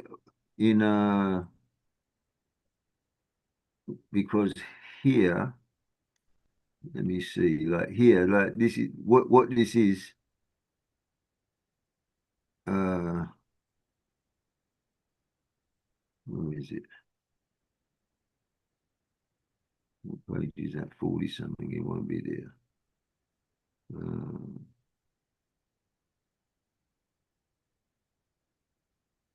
Right. This is a calendar as well, but this is the calendar is the same thing, but this is like with all the dating, like because this is a wheel of showing you the wheel of time. So this is a 26,000 year wheel, this one. This is a great year. This is a great year of 26,000 years. Where the one this is the foundation. And you see down here, this is where His Majesty was born, right? Actually, 1877. Well, His Majesty, this is 1877. This is the Ethiopian date, and His Majesty was born in 1884, right? 7 years from there. So His Majesty's born in this cusp, as it told you that this king would be born. You see? So His Majesty is born here. And this is the age of Aquarius. And it says in the Bible, it says, you know, in Matthew, it says, when they're asking Christ, they say to him, when you're going to leave us now, what are you going to see? He said, well, he says, I'm going to send a comforter to come to see you. He said, I will send a comforter to you of the same essence. He said, but how will we know? He said, well, when you see the man walking into the house with the water pitcher, follow him. Well, this is the house of the water pitcher. You see, this is the house of Aquarius. This is where His Majesty was born. You know, so this is actually, this book here will prove to the world that His Majesty is scientifically born as a what you call an element of time. You know, this is what it shows, and this is this is next week when we talk about the water stations, when Ras Lazarus said we can talk about what does the water mean and the wells and the wells that I'm talking about in the Bible, that always that the person meet a woman by the well. Well, I can explain that through this because this is through time. This is linked to this. You know, this table here on this wheel is put into a table, and that is the measurements of that wheel put into this table. And then these, as I say, are these things are the which makes the Star of David. You know, like this is what the actual Star of David means. It's a definition of time. You know. It's a definition of time, and because His Majesty is a type of time. And you see what they said about Jesus Christus when He was born. They said, "Oh well, Jesus Christus is so important." You'll read this, you know this, Willette. They say in the church, Jesus Christus is so important because He's a type. He's a time. They changed time from His birth, because when He was born it was BC, and now He's born after Him. It's AD or EC. You know. So Christ is born in that time. But what that actually is is the birth of the world, because where it comes round to zero is the birthday of the world. So Christ was born in the birthday of the world. That's why he's so important, right? He was born in the birthday of the world, but he wasn't born in a cusp, right? He actually wasn't born in a cusp, not specifically. He was born about 300 years before the cusp. His Majesty was born 7 years to the cusp, which is a scientific measure as well. But Jesus Christus was born on the cusp, not on the cusp. Jesus Christus was born in this somewhere around here. If I go back to this one, if I got Jesus Christus was born here, but this is why he's important, because he's a type of time. So this is what, but his majesty is the perfection of time, and Jesus Christus is not the perfection of time, because this is 289 BC, right? This is 289 years before Christ was born. Well, Christ was born here. You see this year zero? This is the birthday of the world. It's not a problem, because that gives Jesus Christus, he's divine through this, but he's a priest. He's not the king. He's only like that man just said in that video. He said Jesus Christus was a king, was a priest to the kings. Well, he was a priest to the king of that stone. You see when he spoke about the Shabaka stone, he said that Shabaka stone, well, the Shabaka stone, that King Shabaka, he said he was born in he had him king from 716. Well, that is the Babylon measure, but he was actually 748 according to the Ethiopian king list, right? He was on the throne 1148, I think, 748. Well, he now is the father of the Kandake queens. The Kandake queens were the queens who came and came right through from 750 BC right the way through to AD time when Christ was born. So the Kandakes were the the Kandakes were the queens up until about 54, about 40 or 50 AD. Right, there were 7 queens of the Kandakes, or 6 queens, I think, of the Kandakes. Well, they're the offspring of Shabaka. Shabaka is who he spoke of in of the thing. So Jesus Christus was a priest to those kings and queens, definitely, you know. So because that's history, we can't get away from the history. So, but you see, they've put Jesus Christus in the biblical story and created him to be something that he's not, because he wasn't a king. He wasn't the King of Kings. He was a priest for the King of Kings, which is Melchizedek, which is right. You see, he was the Melchizedek, because the Melchizedek, Melchiah, as you know, Melchiah is the angel. Malaka is an angel in the Ethiopian Ge'ez, Malaka Zion, Malak, which comes from the word Melek or Malak or Moloch. And then there's Zedek, which is righteousness, or which is the upright one. So Melchizedek is the combination of the king and the priest. The Melchizedek, well, his majesty is both. But Jesus Christus wasn't both. He was the priest.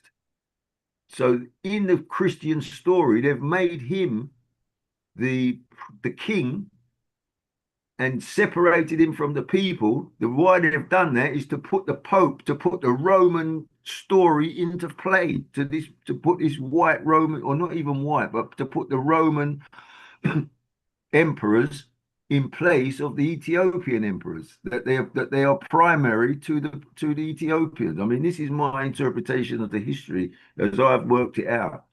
And and it's not to say Jesus Christus is not this divine thing, because if you read in the Dead Sea Scrolls, there's a war scroll, and in the war scroll they said that there will be at the time of Jesus Christus there will be a Messiah, and there will be 2 more Messiahs after him. Well, those 2 more Messiahs after him, in my interpretation, is Emperor Menelik and His Majesty. Because they're reinstating the link between heaven and earth, like the king, like the Assyrian thing, where one king dies and goes up to live in the stars of Orion, and then there's the king on earth. You know, that so his Emperor Menelik and His Majesty reinstated the ancient kingship model, as I see it, through, you know, and I think I can scientifically prove it. And when this book comes out, I think the church scholars are going to want to really, they want to really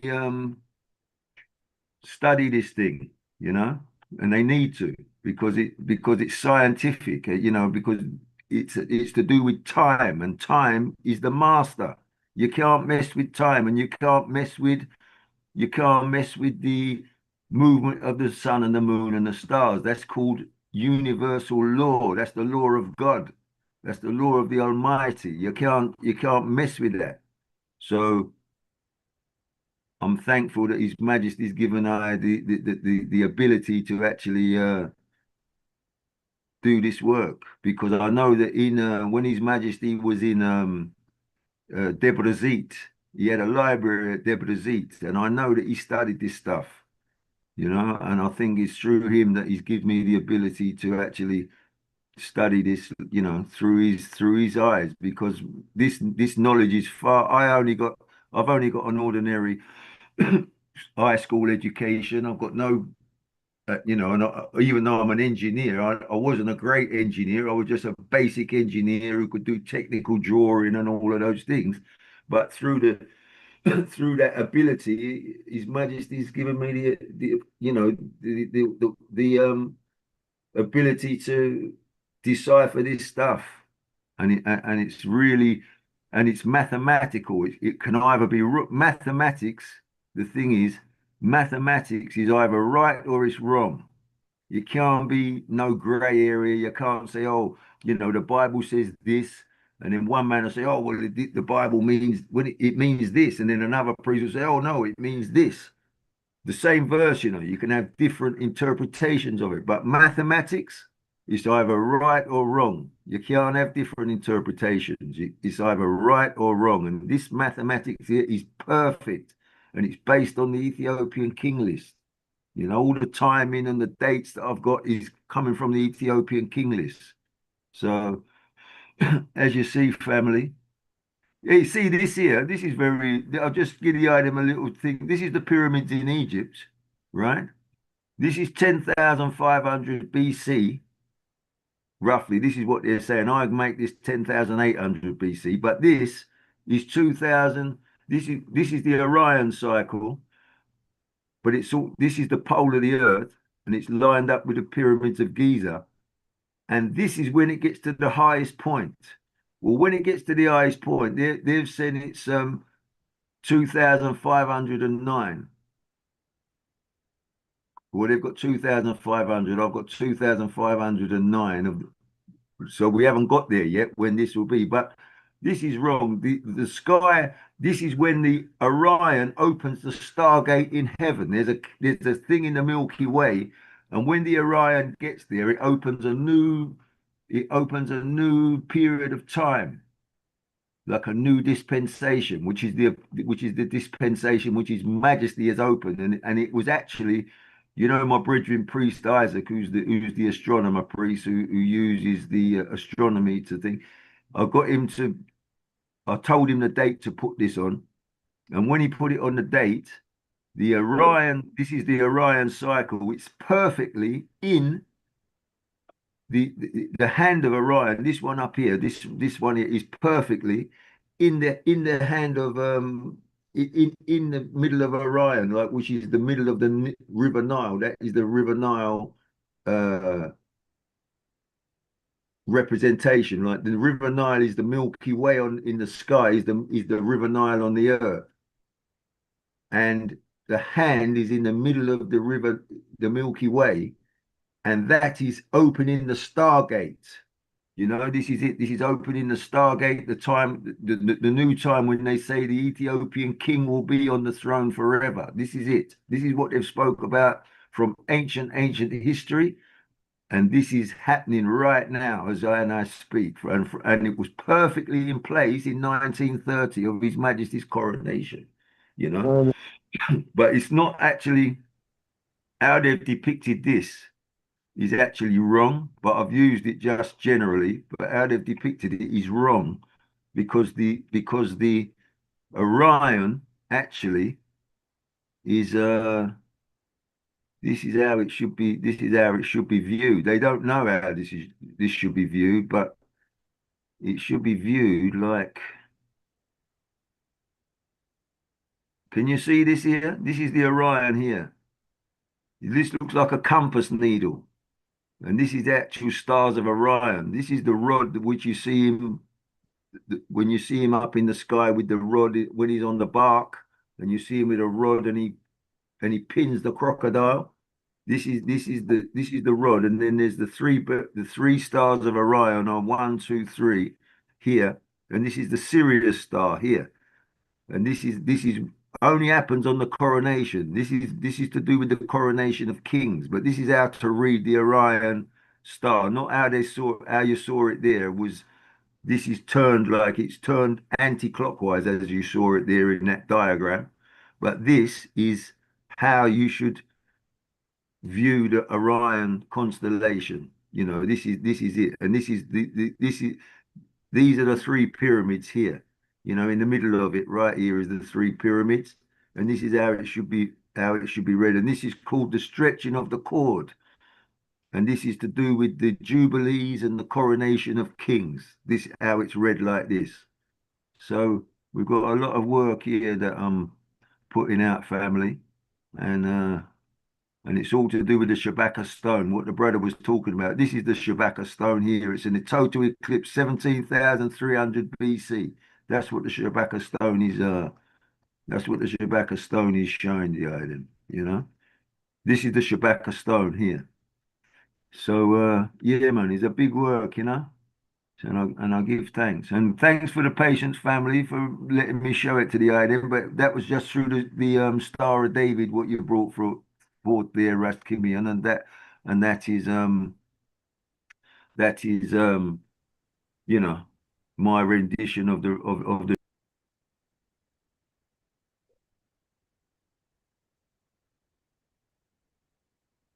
Earlier. Earlier, yes, sir. It's like that. I ain't going out. I pray the Sure. Yes, sir. Yes, sir. No, right here, man.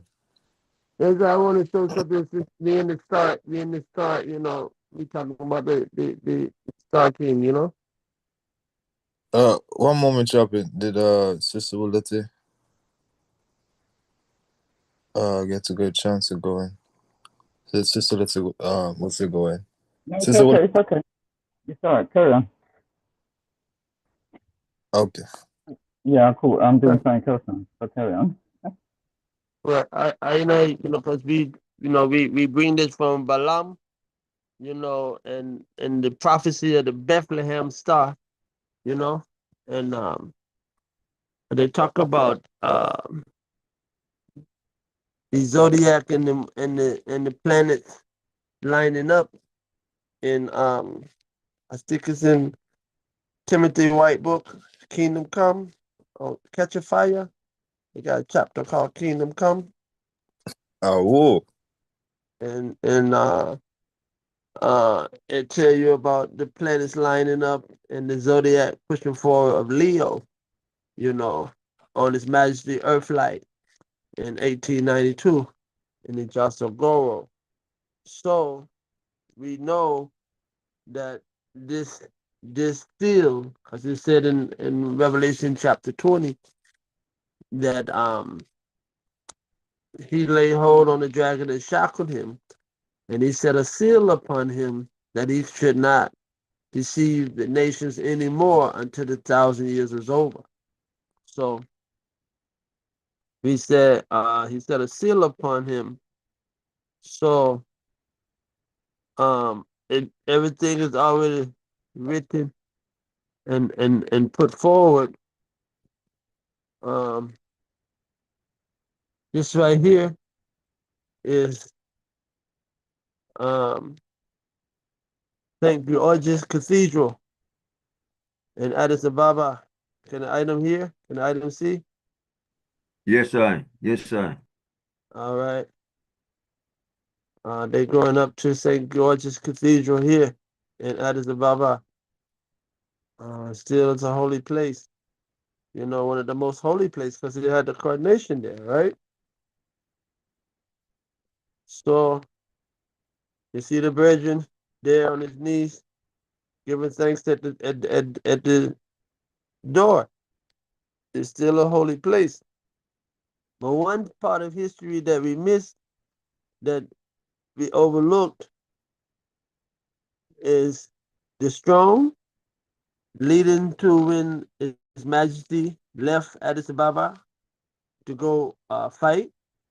He called a week-long prayer. It was a week-long prayer, fast and prayer before they left Addis Ababa to go meet the invaders. And he sealed that up at St. George's Cathedral. This is when he wrote the King's Mule, the coat, the fowl of an ass. This when His Majesty rode the mule, and with the palm branches. They put the palm branches outside. He had to walk through the palm branches to mount the mule, and he rode the mule from the palace to here, to St. George's, where the people made uh, symbols. They made circles around St. George's Cathedral in the image of the Trinity uh, seal. Is on the Lion of Judah video. Is on the Lion of Judah 1930 1936 video called The Lion of Judah. But when His Majesty was on the mule, everyone prostrated themselves, is what they do for Fasika. It's like one of the last, before they end the Fastika. You bow, go down, and you fully prostrate, you get up, and you just keep doing that how many times you could do it. You know, you just keep doing it, over and over. But Russ, this is sorry, Russ, I think they do it 41 times, They do it 41 times. It's on Maundy, Thursday you're talking about. yeah, but someone's told me you could do I it can tell you a many bit times more. you can do it. How many times you can do it, as Well, well. normally that's not on the Thursday. It's on the Friday. Cipher. It's Suffering Friday, and it's all Yeah. day, Oh, Yeah. all okay. day on that Suffering Friday, and then on the actual resurrection day itself, right? That you go through a whole. It's almost like a play. You go through a whole play, reliving the story, and then at the end of it, you light what do you call it, the price stick with Like the sheep, the sheep yeah, prayer? and beat Satan. Yeah. Well, you and they said the hymn Hosanna, Hosanna, blessed is he who comes in the name of our Lord, he who resurrects us, right? And then at first light they run out the church and they run towards Untaught Mountain, right? So we all know that Untaught is where the king returned from. He came down from Untaught and came to Addis Ababa. So they run from the church and they run up towards that direction with the sheep fat lit, like lit a fire. But anyway, I was making reference to like Sister Roletta said on Friday when they do this uh prayer, in prostration. So they did this while the king was riding on the donkey in front of St. George's Cathedral in 1936. Um, that's how they finished it, right? And the king got off and led the procession around St. George's Cathedral with his royal arm rifle that has the golden butt on it with the symbol of the Lion of Judah on it. He led everyone in procession as the Lord of hosts, the Lord of heaven's armies. He led them around St. George's Cathedral. All right? Okay, so when we go inside St. George's Cathedral right now, okay, you see this? This is on the ceiling over the Holy of Holies. Can the item see it? Yes, sir. Yes. It's the seal of the king, like stars, like golden stars on the roof of the ceiling over the Holy of Holies. Yes. Yes. The item see it? Yes, I. Yes. Beautiful, Russ. Beautiful. I'll look to another one. Right here. You can see it. Golden stars. It's the Yes, king. I. It's the king seal. He is the star king. You know, he's the star. He's the star king. You know, you negotiate Koheb. You know, Ethiopia Koheb negotiate. He's the That's star. that's Numbers 24:17. Yeah, he's the star king. This is on the ceiling of St. George's Cathedral. Right here. The sign of the king is sealed. All right. All right. You see where it's at? It's in between the curtain there. You have to go through.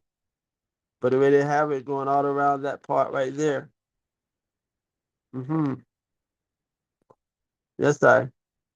And then before you get into the Holy of Holies, when you go past that curtain, now you see the works of the king on the wall. At the League of Nations, uh, uh, manning the 50 caliber for 2 days without stopping. But we know we do the king do everything in a three. Just like when he stopped and fasted at Lalibela for 3 days and 3 nights in prayer. This is on the wall in St. George's Cathedral. Before you go into the Holy of Holies, you see the king raising the banner. And at the time of Fasika, they have pictures of Christ coming with the banner, the rainbow banner, like he raising a banner. Hold up.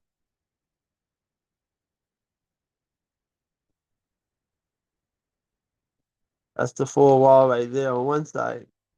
And they have the picture of um, Miriam and the child here. Hmm. It's like the hand upon the wall. It's written upon the wall, waiting for it to be deciphered. Because here, with the king standing his foot upon the bomb, this after they tried to kill him, they dropped 3 tons of bombs on him in a quarter-mile radius. The Italians dropped 3 tons of bombs in a quarter-mile radius. Yeah. And the king come put his foot on the bomb, fulfilling the prophecy that no weapon formed against them shall prosper. Hmm.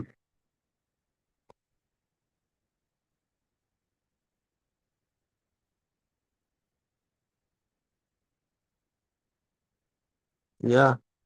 And this have to be holy works, because they wouldn't have it right there coming to go through the door.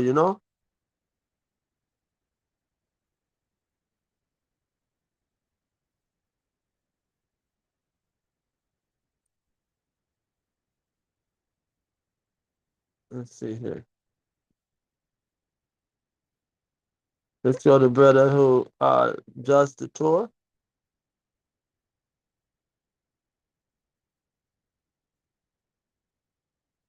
This right here is telling you about the Queen of Sheba, Queen Makeda going to see King Solomon.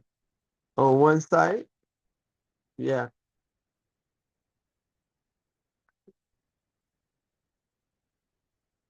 And then the next side of that wall is the king's and the queen coronation. King's coronation in St. George's Cathedral.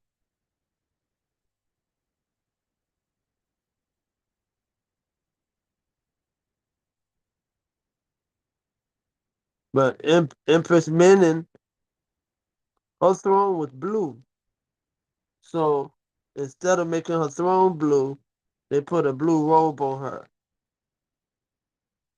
in this painting. But her throne was blue and the king's throne is red. So they gave her a blue robe to signify that. That's why the main color of the church is red and blue. Yeah, in her her throne was blue that she sat upon. And the Because Virgin Mary is always dressed in blue, Russ. yeah, but see, Empress Mary's throne was blue that day. They came out of the Holy of Holies. She went to a blue throne, and she Well, entered, but she didn't enter the same time the king did. She entered after the king. But we know she had on red coronation robe, just like the king. So they just wanted to emphasize in her area there was blue, but on this painting they put a blue robe on her. But her throne was blue, not the robe. Her throne was blue. She was robed in red. Her throne was blue. Do you notice the size of her hand? Look at how big her hand is, Russ, compared to her picture. You see that? Mm-hmm. Yeah. But I think the emphasis is here, the white hand. It signifies holiness. Yes, Mm-hmm. Anyway, I must say, it's the second time I've been Abula Credia, what did I say? Well, I was saying that it's the second time that I think it's the second time I've actually managed to be able to come on one of the program. You know, it's very uplifting. You know, it's like medicine and food to your soul. So I say give thanks. Let's go to sleep. So the next question. Let's go to sleep. Oh, must have got to sleep. Yes, I. Okay. Well, you're both here and you're both the same local. You know what, really? I come on the platform, I give thanks. The last time I came on the platform, I think I made the third a trinity of women, I think, when I came on the last time. This time I come on, it's just two. And bearing in mind that what we talked about, you know, trying to disseminate the ancient Ethiopian culture, getting it across. I'm thinking we need to do something to get the women on these programs, you know, and you know, because woman, you know, she's the host, you know, the bosom, you know, yeah, you know, and I think we need to do something Yes. about that. Yes. I pray that because One jump in. Yes, I. So we we did have an intentional show for the women, but our women that we do have that are active, they are very active in our everyday workings. But I'm with not talking about just. where we come from with the Black Messiah studies, there's a whole set of women in Savannah that work together to do charity work and work together, come together monthly. They do Bible study. They have Friday early morning prayers all the time, and this is from the same knowledge base of Black Messiahs. We come in with the universal studies. So I don't doubt that, Russ, T-Man. I'm talking about for the wider populace, not in your little area where you No, are. not like an You know? area. No, it's hundreds of thousands of No. youth. What I'm trying to say is that even so, right? You Uh, find that they know. All right, you've been preaching to the converted. You know, there's plenty of ones who come in here and know some of that knowledge. But the point I'm trying to make is that, you know, this gets put out, you know, across the, let's say, I see it across the Federation network then. I don't see it nowhere yeah, else. It might be yeah, on yeah. Facebook, it might be on other places, right? And each time you find different men or different male come on this Mm-hmm. platform, different men come on this platform. But when you look, right, as I said, I've not been on here that often, but you don't see many women. Never mind about the women in your local and the women who already know about the program. I'm talking about Oh no, federation. I wasn't talking about the I'm program. talking about.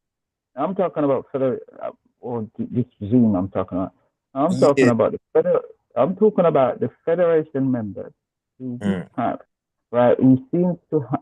Anyway, you know what? I don't even want to go there. We had a beautiful program, so I'm not gonna say. It's a wonderful sensibility. But generally, if you looked at any area where people do gather and have lectures on these things, the ratio is usually the same.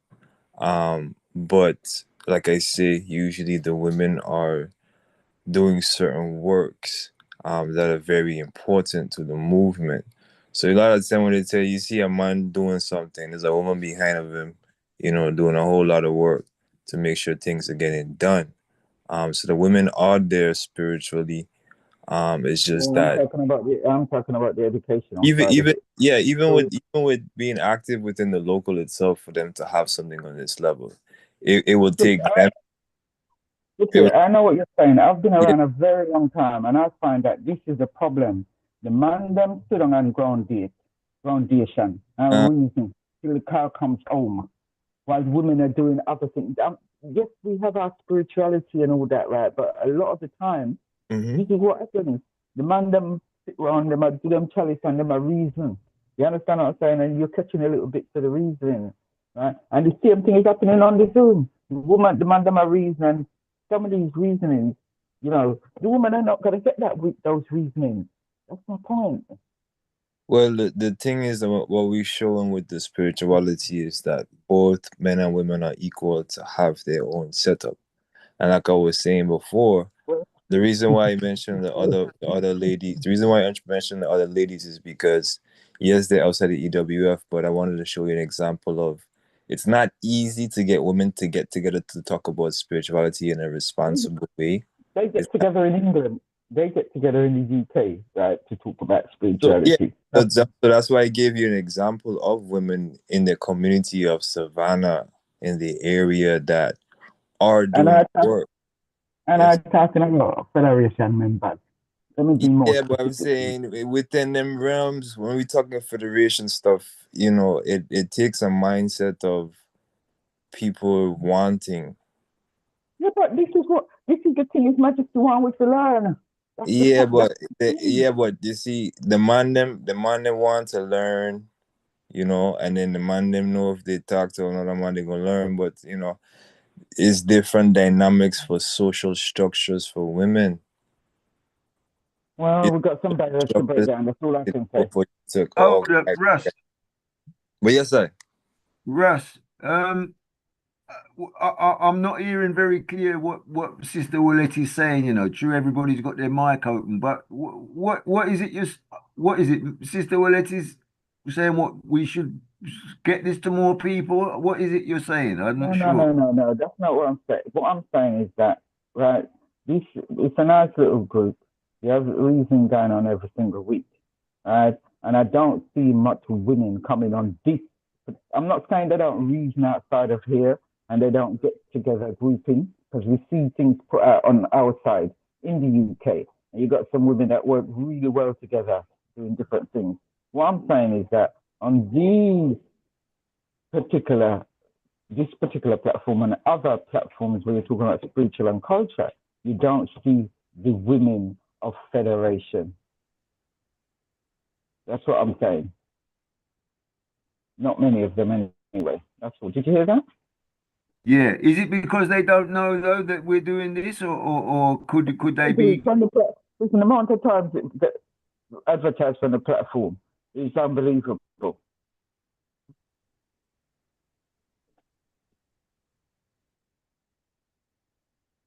The amount of times that are on the platform is Say that. unbelievable. Sorry, say that again, Mr. Sister Waletti. I missed that. I didn't hear you clearly. I said it gets put on the platform quite a bit. Mr. Joy puts it on there. Athenian puts it on there. It gets sent around. So it does go around, and and everyone knows it takes place every week. Anyway, I'm just making an observation because I feel that particularly in America, you know what I mean? Because maybe it's become me born a yard, right? They have a different kind of mentality. But I find, especially in America, they're very American. You know what I mean? Very, very American. Can't get out of this American kind of way of thinking. Oh wow. I pray that I think it's I don't know. I feel like I don't know. I feel like instead of working together and supporting each other as we feel as one, it feel like it comes to be some type of um redo something so that I them have to do something and we can't come together on anything at the same time. That type of vibe, you know, because we should, because I remember when I first started the study group, and then no one was doing nothing on Sunday and Thursday, and then other people started doing things, and I was posting just same way like we already posted, and then other ones will post whatever they're doing right behind my post, and like I don't know, it's like it was right, This is what I'm saying, my brother. That sometimes it feels very American. That's what So say no more. Well, we can't speak for other brothers who be talking about African American things. That's not we. You local 49. We haven't come off from that perspective, pushing the African American against the Caribbean or any other people. So people who talk in that manner, they're not talking for we. They're talking for themselves because we know ourselves as Ethiopian. So don't put us into that thing that might come off with the African American thing. That's not local for. No, I realize that. No, anyway, I didn't want to get onto that side of things. I was just thinking to myself, how it was really a question, and it's a rhetorical. I suppose it's a rhetorical question. You know what I mean? Because there is quite a few ones in the organization who could do with some of this knowledge, this kind of groundation, and Yes, that I make the comment. It's not to kind of say it's not happening in Savannah or it's not happening anywhere else. well, the sometimes reason why I put those examples is because I wanted to say this as the main thing as to what the science itself says. The person themselves have to realize within themselves they want to do this. It cannot be. It can't be us trying to convince nobody. Cause all of us who here, nobody convinced us to come in here. Nobody convinced us. We've been at it, we've been staying at it. Nobody convinced us. You have to have the zeal. That's what the teacher is. Nothing else is a teacher except for your zeal.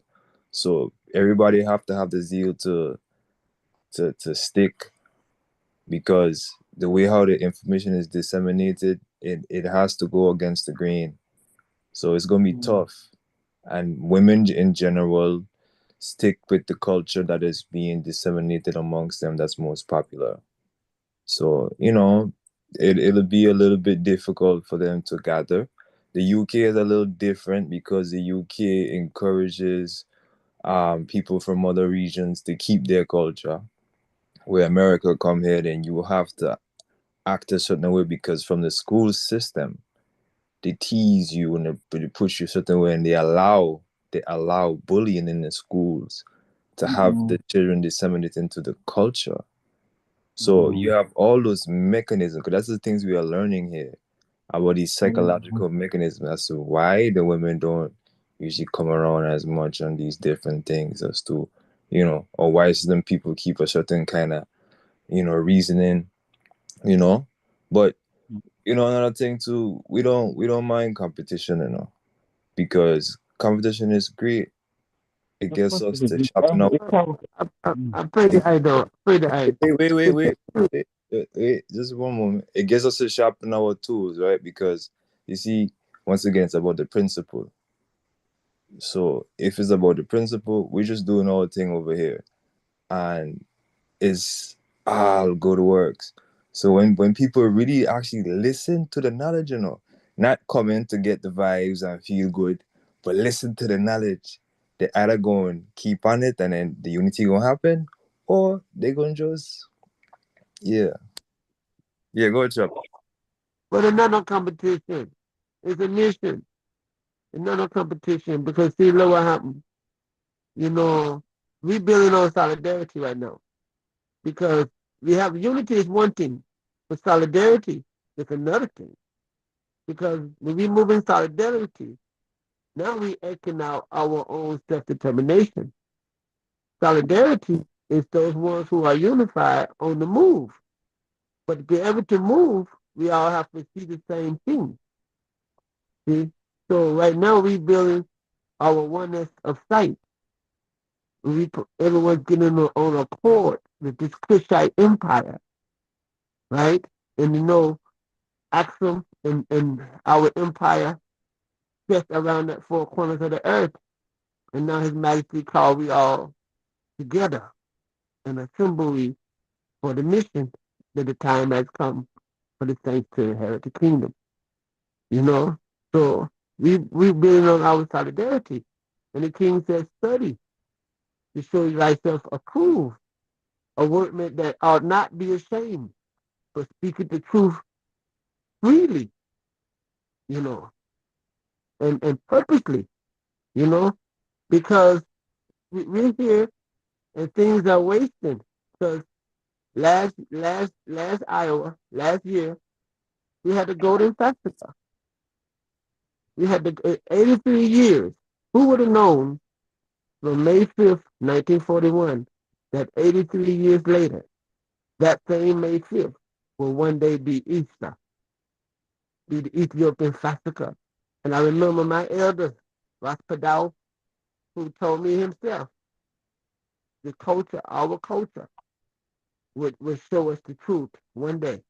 The culture itself, Ethiopian Tawahedo culture itself, will point us in the truthful way. And we witnessed that last year when Ethiopian Festival and Liberation Day was on the same day with a solar eclipse. Fireball. What? So when would be the culmination of our faith? See? Because this is what I was asking last year. And mine said, well, Festival have to keep moving. It has to keep moving. Moving where? To what other victory is Festival moving to? For what other king or what other victory? Because the only thing I see, this is the climax, right? Sitting with the king last year for the Golden Festival. The lamb and the lion laid down together and ate straw. They didn't fight each other. The king didn't fight Christ, and Christ didn't fight king. We hail up on both of them days on the same hour. The two sevens clash, right? Now we say we leaving that day. Now this year, for the first time, Ethiopian, Fasica, and Babylon Easter on the same strong end, same day. When that happened, when that ever happened, Rebecca, that Ethiopian Fasica and, You and, know, and, and the Western Easter on the same no, time. It never happened. no, I don't you know. don't usually, no, it don't, that don't happen. It's the Huh? first time that I've, that's, where am I?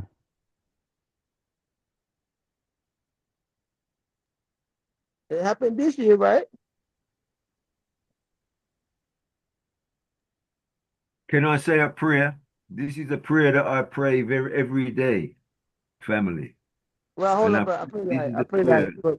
But be reasoning on this Yeah, Passover I was this trying to year. get my, I was trying to get my mic. Thing. Yeah, it happened this year. This Passover this year. It happened this year, right? Yeah.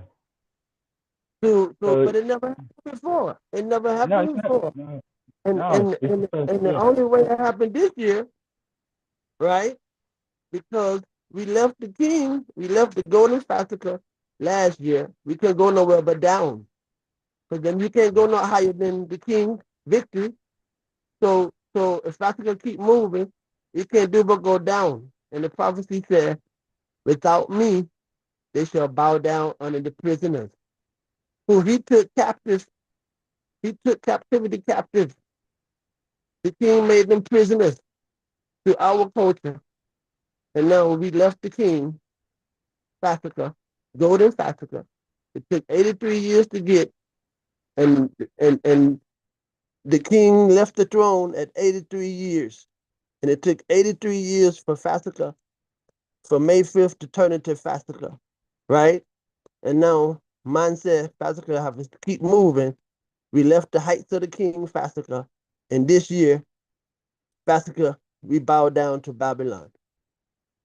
We done got instinct. We left the king and But got I want instinct to say with this, Babylon Passover. What did I say? Chaplain. I just observed something, Chaplain, and Mm-hmm. and so on the 30th, we saw the big support for Ibrahim Traore. I remember the Pope just did Easter Monday. Now I heard on the podcast with Local 26 Project Neo, Sister Sadie, she said he was a prayer, and she said even the state of Burkina Faso being like that is to keep the bloodline pure so that a king may arise with the bloodline. Now, this Pope that they just put in, they're saying that he has African ancestry through, I guess, New Orleans. One of our places, New Orleans. So once again, look at the stars, Ras Cypher, and look at what happening on the ground. Look what Babylon doing, and look what the Niger people are doing. People realize we just talk about the fifth. We just talk about the 83 years. Give thanks. Yeah, well, you know too, I pray that the 5th of the month, that is Gabriel, Gabriel Memphis Kudus Day. Yeah, the 5th of the month is this day. Yeah, you know. The And thing is, right, the man moving 60 lions, you know. He moving 60 lions, you know. Yeah, but see, we have to see the anciency in it, you know. We have to see the anciency in it, Rasta, because when will be the consummation of our faith? Mine know we're not really overseen. Because see, the faith have to come to the oneness in name, right? To represent the triune, because it's triune in prophecy, right? So that the Islamic brothers cannot hold us in contempt, because them brothers are holding us in contempt with Rome, because they said we're dealing with a three, but we only dealing with three in prophecy. So it can never be left that way. That's why the fulfillment of it is the king. You have to deal with the king to fulfillment in the oneness. Because when you say in the king's name, you saying, Adahu Ab, Weld, Memphis Kudus, the power of them. together with this Sela Meleket, he who sits in the bosom of Melchizedek, who is the Tawahedo Negus, who sits upon the mercy seat, who rises our eyes and turns our heart up to Exhibia, right? But they teaching us you can pray straight to Exhibia without going through the seat of David. Nah, that's wrong. That's wrong because you can't do that. That's why the king was given to read in the first place. But I don't know how many people noticing what's going on right now on the ground in Ethiopia. They got a war going on in the church right now in Ethiopia. And the war is Ethiopians in the church are calling for to stop the Mary worshiping and the saints and angels worshiping and just return to one to Christ, hailing Christ. Where all these other things come from and where they written at.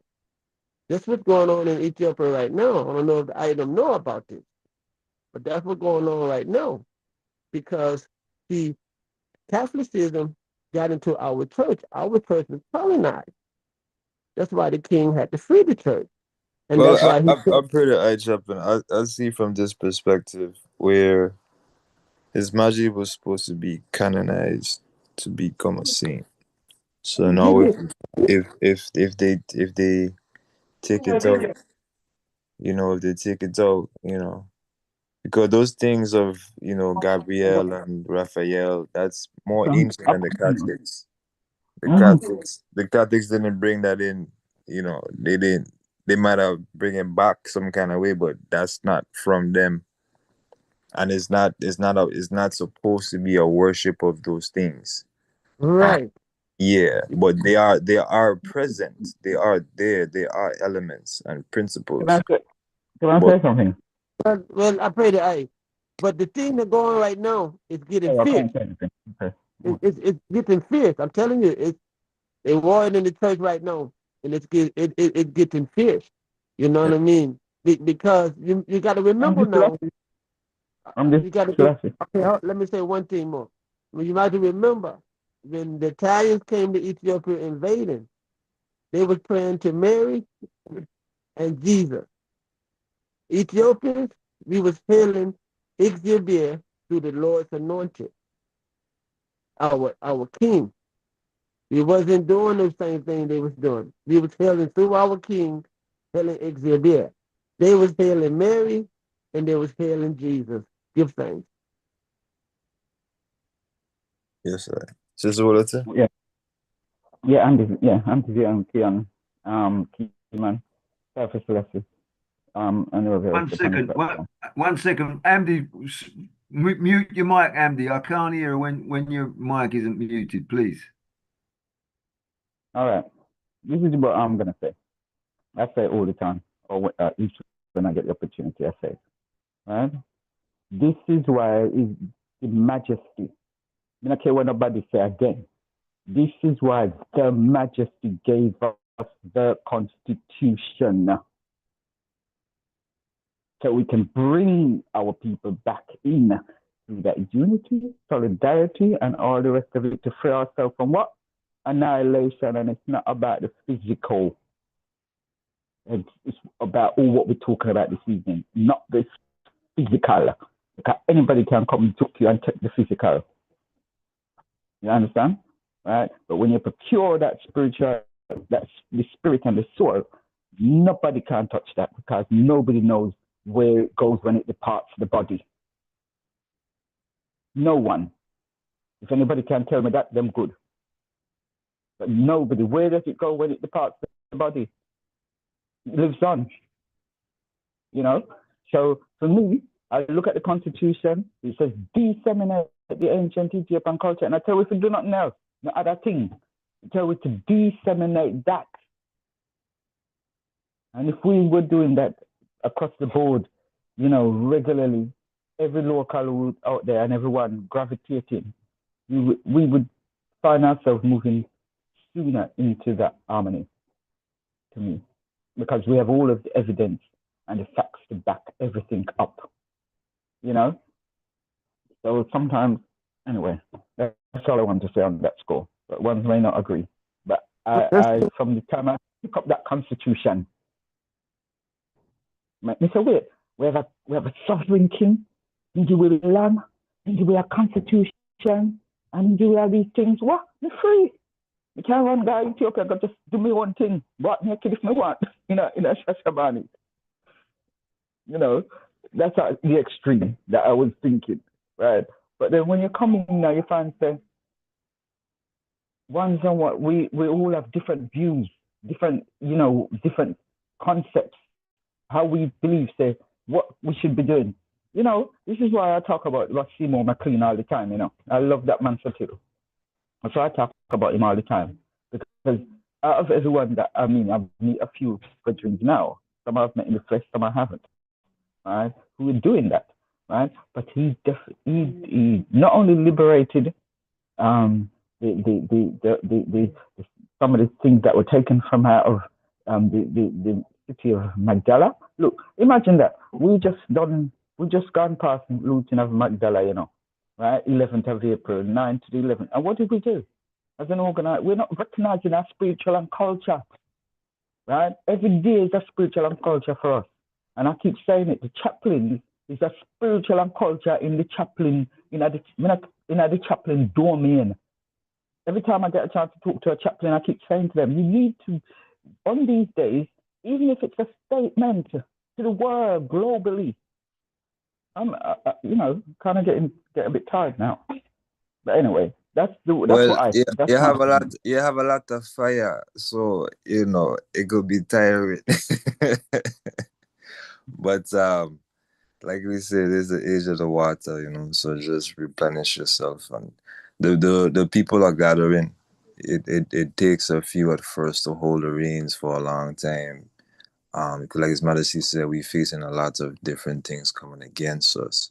But now that this information age is here and things can be looked up and the AI can be talked to, and we can make a move to implement knowledge with unity and solidarity, because it takes many hands to still implement the work to come together. Not one man, one woman, and that's a lot of Western ideology with intent to keep this unity. So we understand it's gonna take an awakening, and like what Minister last says, it's gonna take a remembering. It's gonna take a remembering, because they have us in a state of forgetfulness. Forgetting our culture, forgetting the mission we have to do, because there's so much distraction, so easily take us off of stuff. But we give thanks to the works that His Majesty did, that certified him to come in to be that beacon for the people at that time, to live up to that expectation. And when we talk about frequencies, I have a gentleman on YouTube. He's a prominent person in the Black community with some philosophies and some stuff. And he said he can see people. He's one of the special people who can see your aura. If you have positive energy, if you have a high frequency. This man said even before he saw His Majesty, his aura was so big. So when we're talking about the sciences of the breathing and these different things and whatnot, these are things of it. And when you see His Majesty, when he's holding his hands together, the different things, that man is meditating, that man is praying right there. So, all them things, and people are there to witness and speak of it. So we give thanks for the witnesses, we give thanks for all these different things. Minister Lars, what you want to do at this time of the hour?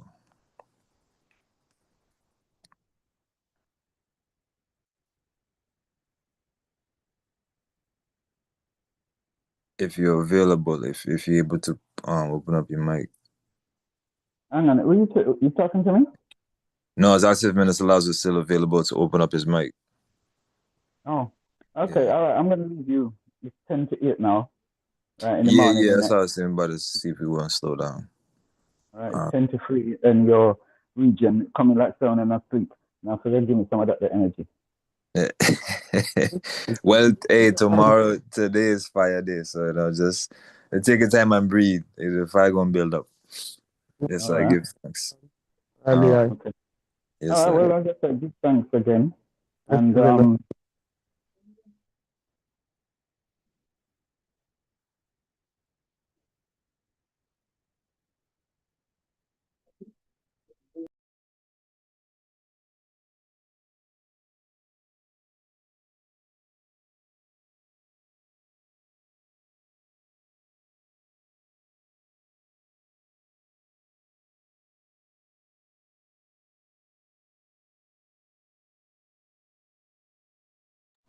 All right, everyone have a wonderful day. Blessed rising. Negusa salam. Greetings, Grand Rising, those in the UK. It's about to be 8 a.m. You're not sleep yet? Nuh-uh. You The two boys remember are going to to be up soon. The boys are going to be up soon, so there's no point. There's no point. Right. Yeah. Medusa Salam. I'm just around the corner from you, actually. Yeah. Yeah, I'm Blessings and love. Blessings and love. Get a power nap. No. Sister, sis, go and get a power nap. 20 minutes. Power nap. Yeah, okay, I will do that. Yeah, you're breathing, use your breath. Get a power nap, 20 minutes, you'll be fine. Yeah. Yeah, I'm gonna take some CMOS too to give me that extra oomph. Celeste. Yeah. Okay. Well, I might need some of that peanut punch too, Earlier. Peanut butter. Yeah, man. Yes, sir. Yes, sir. Yeah, see, Brother Denta and Jamusa. Who just speak up just now? Who that was? Yeah, it was Yes, sir. Yes, sir. The troopers. The troopers. Yes. Yes, I King. Give thanks for the reasoning and blessed love, blessed day. May the mercies of the Almighty abide in each and every eye. Blessed and love. Sila. Yes, sir. Earlier. Medusa Salam.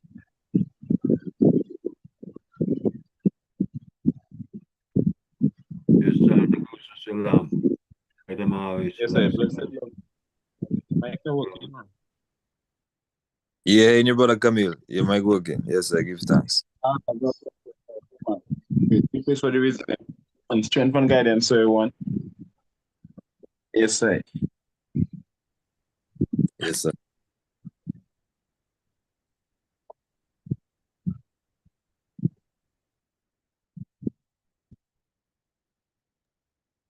Pleasant day ahead. All once. That's the fact. Sila. Sila.